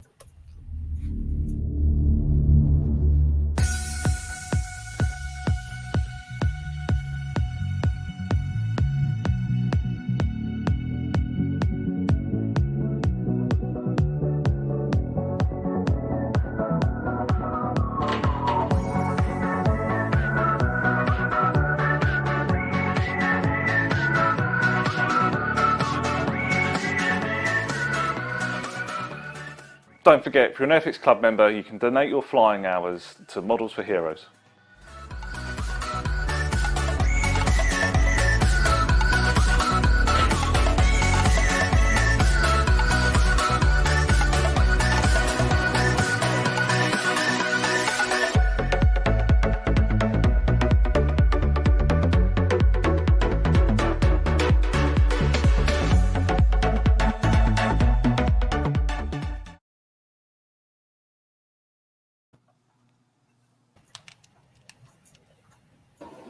That never gets old. Never. That is Jensen's favorite song.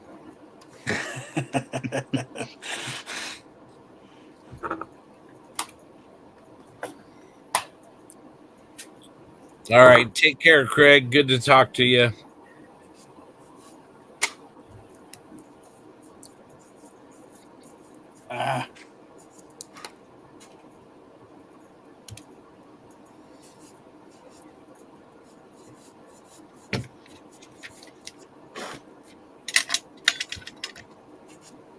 All right. Let's go around the room. Start with Mr. Benani. Let's see your tiger, JB. How's that going? That's going well, despite Jackson's sentiments. We are making solid progress, but no, it's good. I got the easiest part done, the turret, and now I'm working on the hull, so it's all good. You said you're doing full tracks on that one as well? Yeah, I have rules. Let me see. This is the how can I say this? The veteran modelers here might remember these. Oh man, you got to bend wow. the tabs over. Yeah, I got the crimp. Yeah. Nice. Wow. Nice. Those have been around for a bit. Yeah. Yeah. So here's the crazy part. So back in like 1991, probably. I don't even know what. So early 90s when these were released, they were $36. I feel like that's like $100 now. So yeah, that's they've always been expensive, I guess. Yeah. Nice. All right, Grant, let's take a look at how you're doing with your scope dog. it's in 40 pieces. I'm taking it apart right now to get ready to primer it and paint it for tomorrow, so we'll be good. Nice. You're enjoying it though, right? Yes, sir. Good deal. Swing back to Colorado. Mark Bradley, how's the Sherman coming along? It's coming along pretty good. Oops. Sorry. My lighting sucks. It's coming along really well. I posted some pictures of it. I got the first highlights done with the OD and stuff. Did a little modulating stuff with the plastic art, or using a shield, if you will, to try and get it there and get some lining. So, looking forward to it. Looks good. All right, Joshua, how's the little fighter coming along? Well, from catching up from the last time of the update, I've went ahead and actually got a little pilot figure in there now. I don't know if the camera can really pick it up. The only thing that has always been my disappointment with the 1/100 scale Gundam kits is that the pilot figures are very inconsistent. So you'll get like a sitting down one that you put into the kit and then one that stands up. Well, this is the sitting down one, and this feels more like 1/44 scale. And I got the stand up pilot that I had to actually chop his limbs and his legs and actually make a little booster seat for him, because the chair inside originally just kind of feels more suited for a 72nd scale figure, which I didn't have. But we managed to scratch something together, and now I'm just finalizing, making sure some of the surfaces are clean, and I'm going to stick this into the cleaner and hopefully get it ready for paint tomorrow. Nice. Hey, Miranda, good to see you. Okay, let's head over to Eric. What you working on? I did the night shift thing on my little half track, and I super glued these all together, and I'm waiting for those to dry. And then I've been working on some various little sub assemblies. So I got like the interior with all the bench seats all put together, and I'm working on the seat backs and stuff. So once these wheels dry, I'm gonna flip it over and do the other side and get those super glued, and then we'll put the tracks on, and I think I'm gonna leave the front tires off until after it's all painted. And yeah, it's been a fun little kit. Nice. Looking good. And Jackson, one more time, show us your Sherman. Sure. So right now I'm working on finishing up one side of the suspension. I got one side done and then procrastinated the other. So I'm trying to finish that off. Mostly all that's left is like tools and smaller details. I mentioned I have to replace a lot of the handles. Yeah, I mean, it's an easy build. There's just a lot of small little upgrades you can make. So I'm slowly getting there. Yeah, it's looking good. Thank you. And Zach. So I know I just said a minute ago I wasn't actually working on this, but I lied. I realized I had sitting up on my bench here something I 3D printed a little while ago. It is, if I can get it, a little stand here. It is a little owl. Oh, very cool. He's got a tree he goes with. So I think I can probably get this painted up. I don't have a ton of time this weekend, but this is a tiny little guy. You know, he's maybe an inch tall with his tail feathers and everything. So it gives me a chance to use the ridiculous amount of AK 3rd Gen paint I've also recently purchased, which has been sitting on my computer desk for like a month. So it's hard not to buy that stuff, man. It's awesome. Yeah, it is. Especially when you have people constantly telling you it's amazing.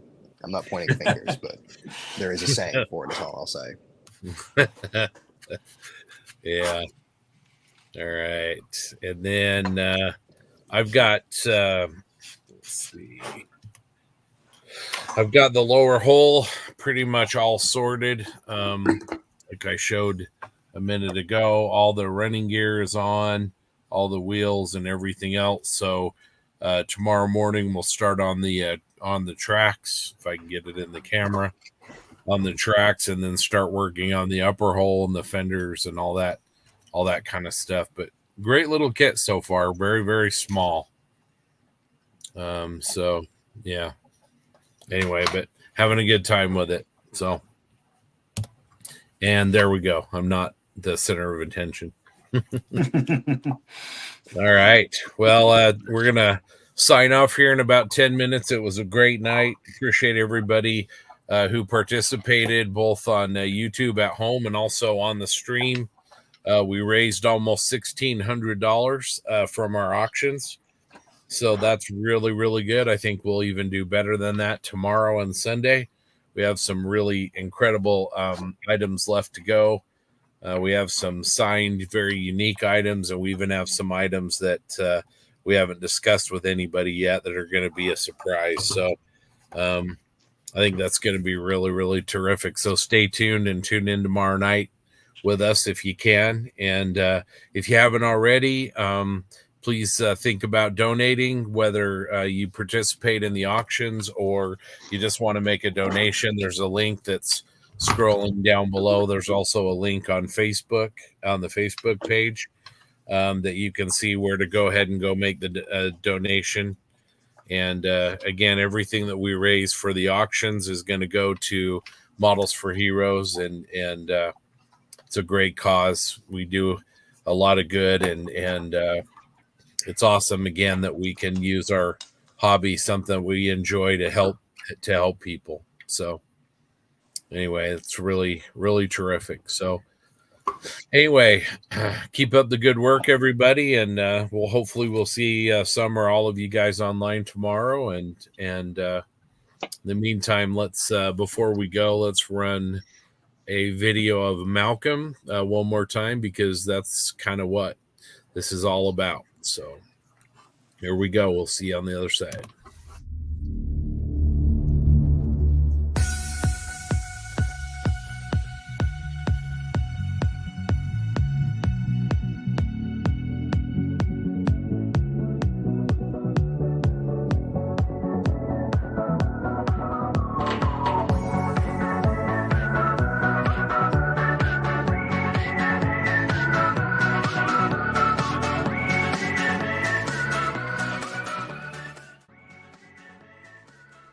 We're live, Mr. Childs. You're so green. You're so grumpy. Oh, look at you. So angry. Hello. My name is Malcolm Childs. I am the founder and chairman of Models for Heroes, the charity that the Birthday Bash is supporting this year. Hooray! Models for Heroes provide model kits and guidance to the emergency services and the armed forces, veterans, and serving of the UK. And we use the model making hobby as a meaningful, relaxing, wholesome hobby that can aid recovery and keep you on an even keel, well-being wise. It's fantastic that we have so much support and from all modelers across the world. So thank you very, very much for your hard work, for your plastic expeditions, and your dioramas and your models and everything else. Thank you very much for your hard work and your time and support. It means a lot to us. Do go out and stretch your legs and get some sleep and rest and drink lots of coffee and just moving about your shoulders and stuff and all that thing. Don't sit there too still. Enjoy yourself, have fun, and I'll be seeing you around. I'll be there building. I'm not sure really. Anyway, thank you very much. Enjoy yourselves, and goodbye. That's a wrap, everybody. Oh, don't work with children or amateurs. Little orc.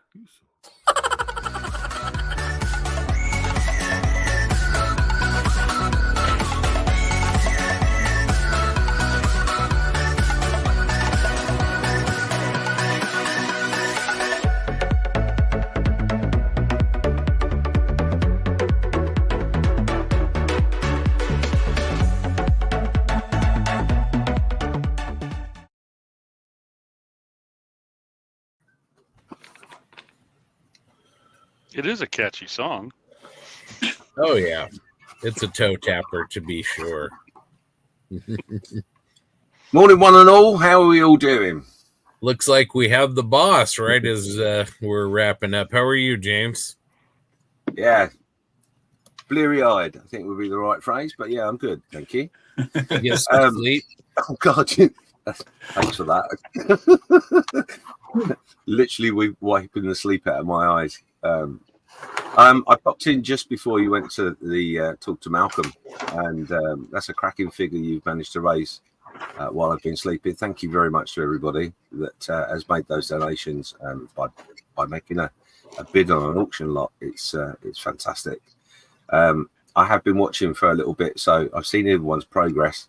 Some very interesting builds going on. I think. Oh God, my brain is going to really ache now. Joshua, I think it was. I was looking at. That's quite a weird and wonderful little kit you've got going on there. Yeah, it's a pretty unique kit, and I'm enjoying the build. It's Bandai, so can't expect anything less from them. So it's been a fun build. Yeah, it looks it. It does look it. So yeah, from me on behalf of Models for Heroes, seriously, it's always great to have you guys involved.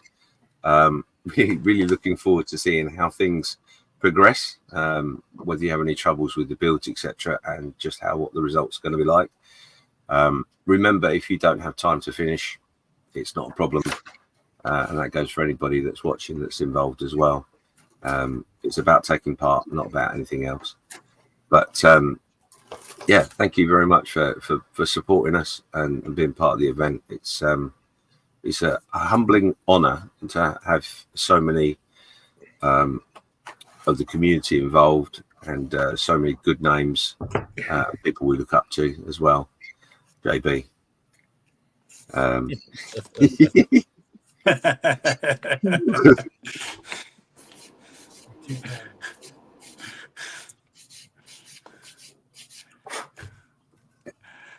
And you see that even I can't get it right. Oh my goodness, too many fingers. What's going on? Sorry, Scott. Okay. Yeah, I'm not even on my first coffee yet. So, but yeah, it sounds like you had a cracking night. Did you have any major battles over sniping and all that sort of stuff? Oh yeah. We had the last auction in particular got a little heated, right, John? Yes, So, I'm still upset. But yeah, no, it was all in good fun, and raised a lot of money, and we think we're going to do even more tomorrow. So we're excited about that. And again, just deeply indebted to our partners and the people that have contributed and doing a good thing. And we can't wait to raise some more tomorrow. So that's amazing. One thing I do need to ask you though, Scott, I mean, obviously you've kept a couple of secrets from us and from myself. I need to give you money for extra luggage. Is it going to be that big, or is it going to fit in your luggage when you come over? We may have to get the super size, the castaway size luggage to bring. It's called Jensen size. Jensen. Yeah, exactly. Jensen size. Oh my God! Right. Okay. Yeah. Okay. Well, the plan is for myself. Obviously, I'm going to go off in a second and leave you guys to it. Go and warm up the studio for the next set and get another coffee. But the plan is I'm going to try and kip whatever through the day and come and spend a little bit of time with you, because I'm always very conscious of the fact that I don't get to see you and be with you. So that's the plan. And then maybe I'll be there for the special event. Who knows? Oh, you rotters, not telling me. I can keep secrets. But anyway, I'm just going to, in my usual naughty self that I am, I noticed in the chat that the great Mr. Marley's in. So I'm just going to leave you with a little image. And thank you again for all your efforts. Oh, Jesus. Nice. Anyway, like I say, I'm going to go grab a coffee. Thank you, guys. Mr. Marley, love you loads. And I love all you guys too. Thank you so much. I really genuinely mean that. You're a bunch of stars. I hope Darren's doing okay. That's one thing I meant to ask. How's he feeling? Because he was rough, wasn't he? Yeah, he's a little wiped out. He left, I don't know, an hour or two ago to try and go get some rest. So hopefully he'll be feeling better tomorrow. Okay, well, I'll no doubt I'll see him later on. But if you see him before me, then send him my love and tell him, take care. Don't worry too much about stuff. Just rest up and get well. That's the main thing. Anyway, guys, I'm going to love and leave you. Thanks very much again, and I'll see you on the flip side. Yeah, take care. Have a good day with the Australia and the UK feeds. We'll see you tomorrow. See you later. Cheers. Take care. Bye-bye. All right. I think we're going to kind of wind down and get ready to sign off here. Grant, is it time for bed? I'm old. Yes.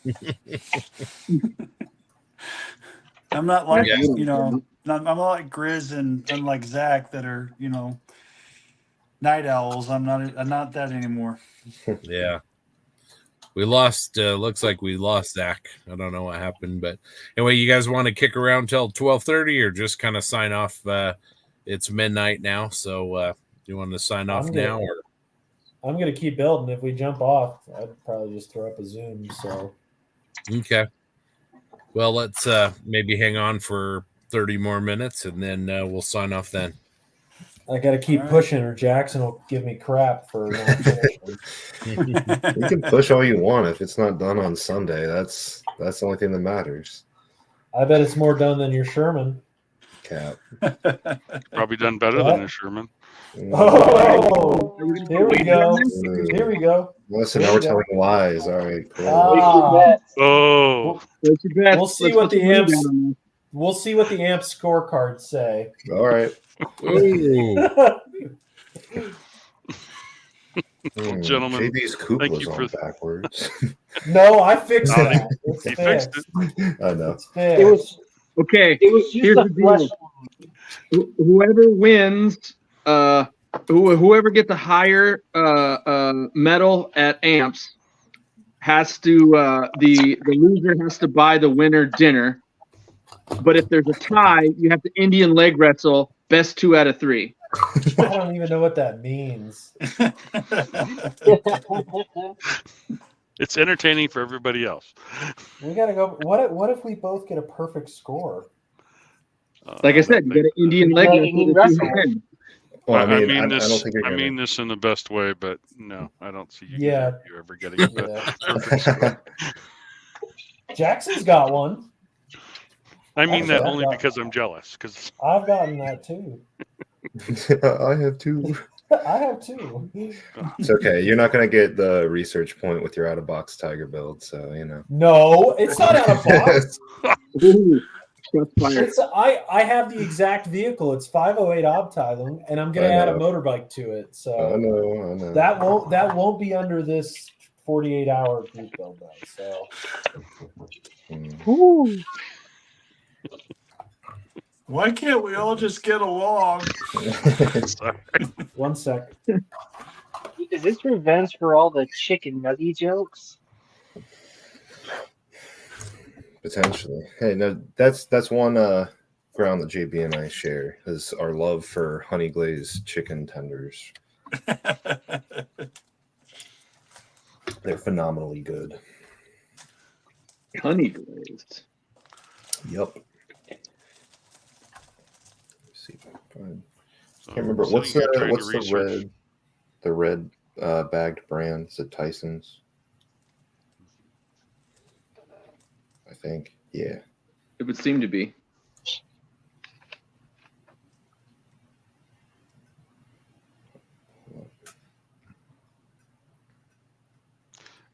Gotta find a good website to figure out the time frame for Sherman. You know, the stars and the bars and the types of stars with the circles or whatever when they came into play.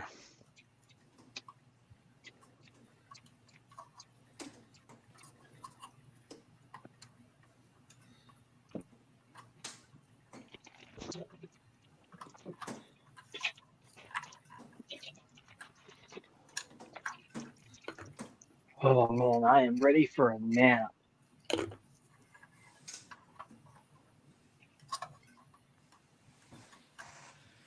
What is that? Is that?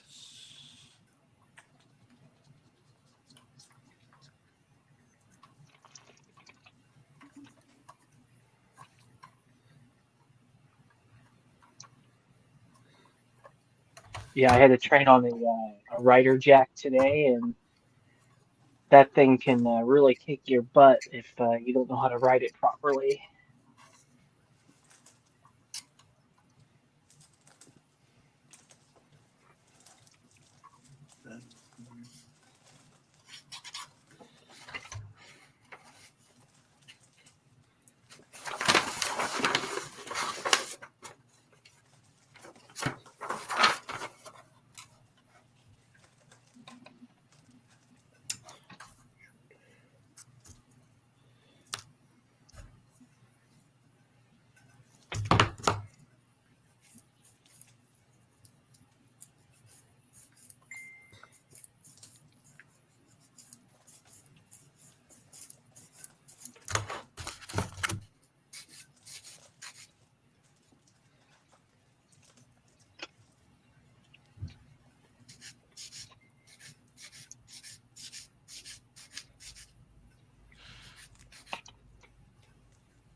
Jackson, did you put photo etch fenders on yours or not?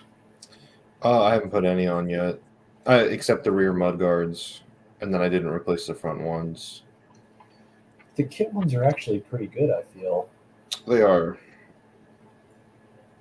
I'll probably replace them just so I can damage them a little bit, but I didn't want to use the Dragon ones because I didn't check to see if the kit has photo etch for them, but I don't think they have the internal braces. Right. So I'll just use the ones that come in that Ryfield set because it comes with some, right? Yeah, the Ryfield set. I was gonna sacrifice that Dragon Premium Tiger, but the RFM set does everything you need. It's perfect. Yeah. And more. I mean, it's incredible how much they give you. Yeah. I think the tack-on tow cable brackets are actually pretty nice, but this Ryfield set gives you a complete set that's 3D printed. Yeah. So I don't know what I'm gonna do.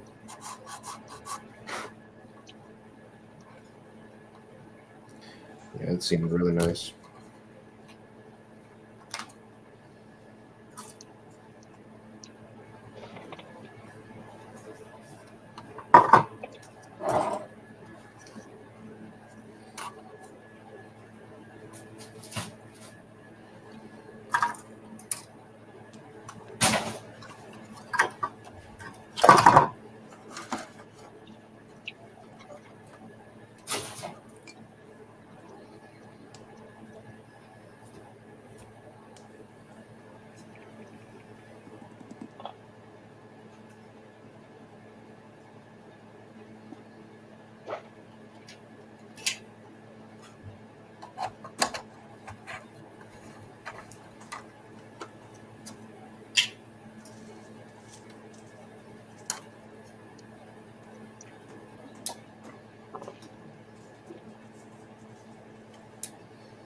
Oh yeah, you know the one thing I got to remember to cut down the where the starter crank goes in. Yeah. Remember that was too high.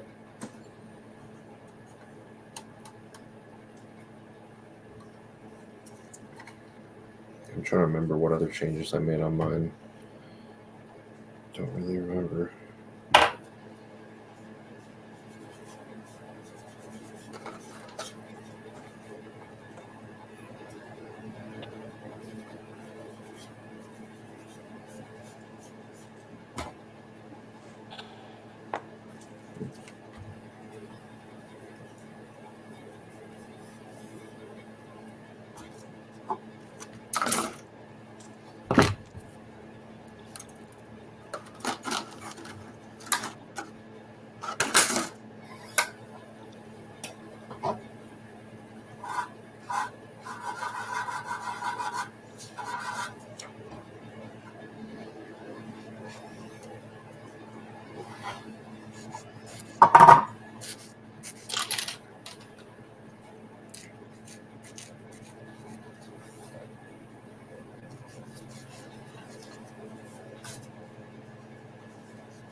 I'm surprised they didn't do 3D printed tool clasps, but went with 3D with photo etch. What is the Ryfield set? Yeah. That is weird. Surprising. All right, gentlemen, I'm going to call it a night. All right, Mark. But I'll be back around tomorrow if you guys are still around. Oh yeah, You know what I we'll mean? be here. Cool. Cool. All right, thanks, guys. Appreciate it. All right, Mark. We'll see you. Oh. Yeah, Mark.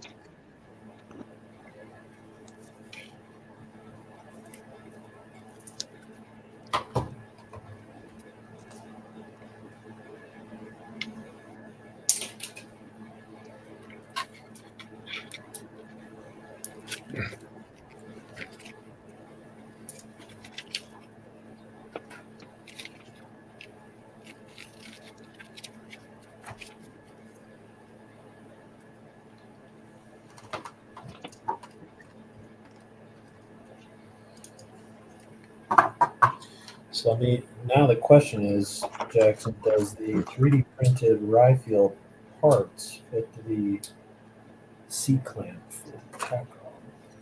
It's a very good question. I wish I hadn't finished that part of my build. So I'd love to replace them. They do not really fit. I'll be honest, I don't think the tack on C hooks look very good. Yeah, something looks off about them. They look too fat.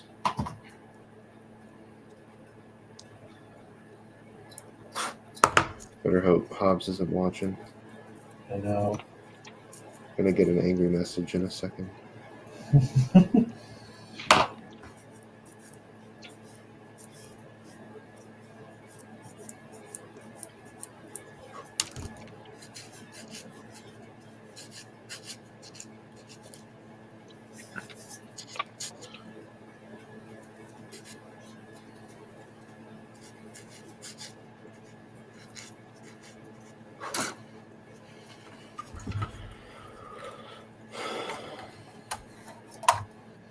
I don't know if I'm going to get to primer tonight. I will capitulate that.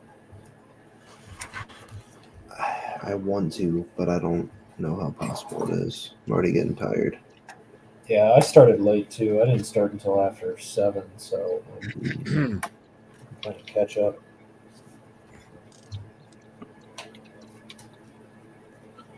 Yeah, I didn't start until 7 either.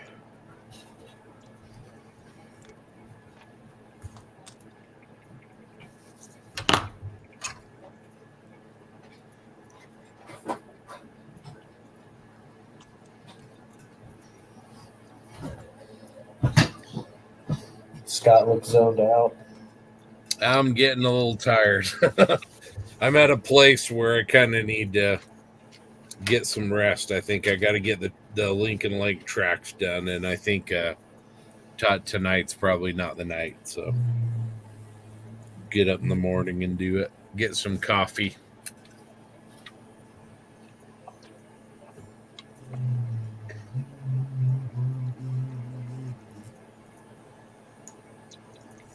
Yeah, my hands are starting to cramp up from all this scribing I've been doing for a few hours.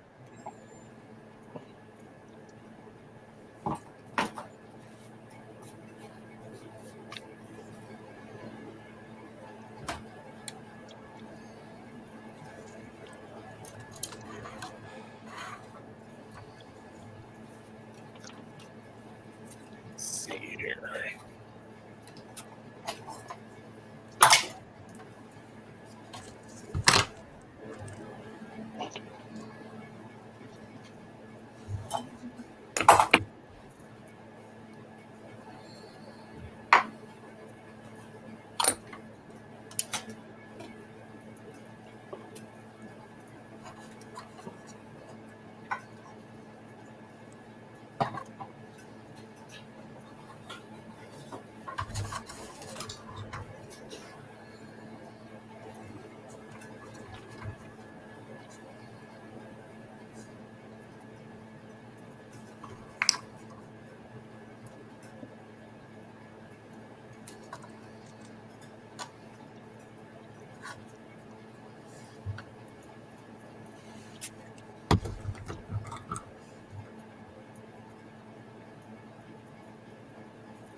So Scott, what auction are you looking forward to tomorrow? Oh man, let's take a look here.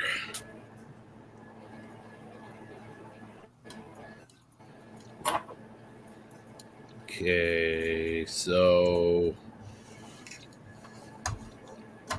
we got 2 more facades, the new ones. Okay. And yeah, looking forward to those. And have the Adam Wilder book tomorrow. We've got a special Vomog kit. Is kind of our big kit at the end. We have the Magic Factory Bradley IFV. and a bunch of Tamiya kits. So there's some good stuff. Nice. You heard it here, folks.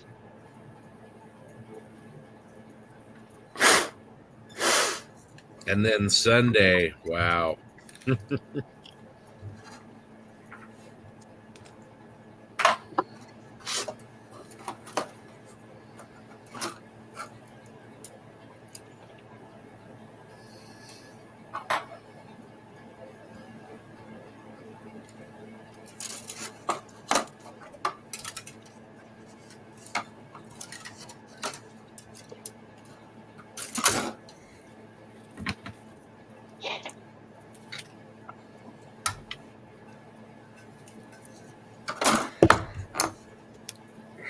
Good morning, Dieter. Good to see you. We're just wrapping up the USA leg here.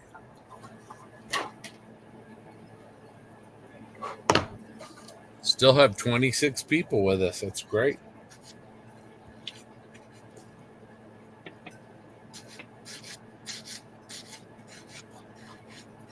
Scott, does that thing come with any photo etch? The Hetzer? Yeah. Yeah, man, a lot. Really? Yeah. Already got some on the lower hole, and then all the side fenders are photo etch, and it's got photo etch for the exhaust. Here's the fret. Oh, wow.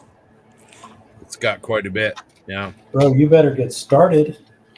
Get cranking.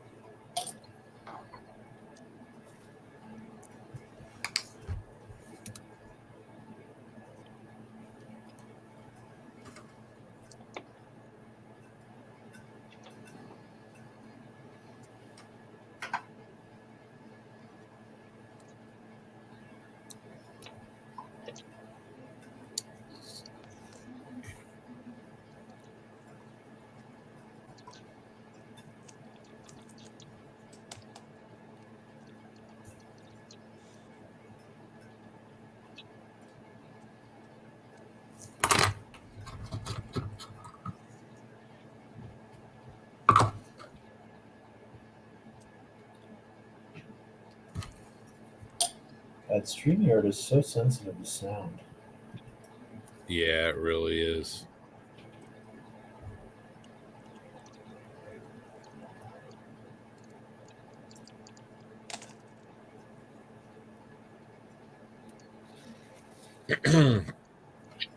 All right, for the 6 of us that are left, let's go around the room one more time, and then I think we will sign off. So, JB,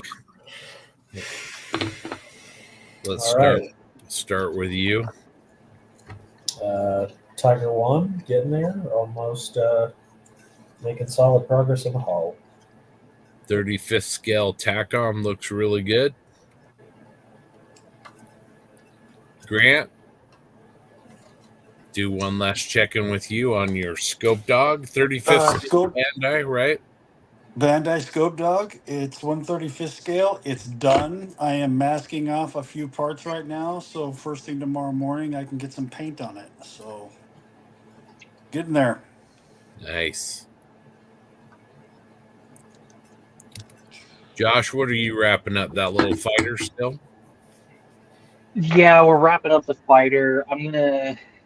Tomorrow I'm gonna end up taking apart the kit as well, and put it on some clips. I think I'm just gonna go ahead and just blackface prime the whole thing and do some work on that. And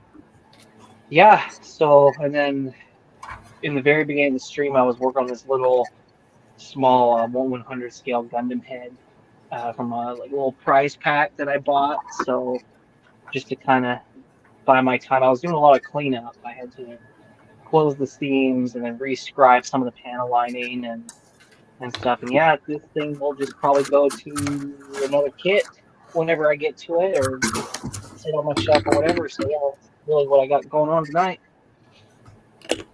Awesome. Eric? How's your Hanomag coming along? It's actually coming along pretty good. I just got the dash and steering wheel put together. I just glued in the seats and the interior.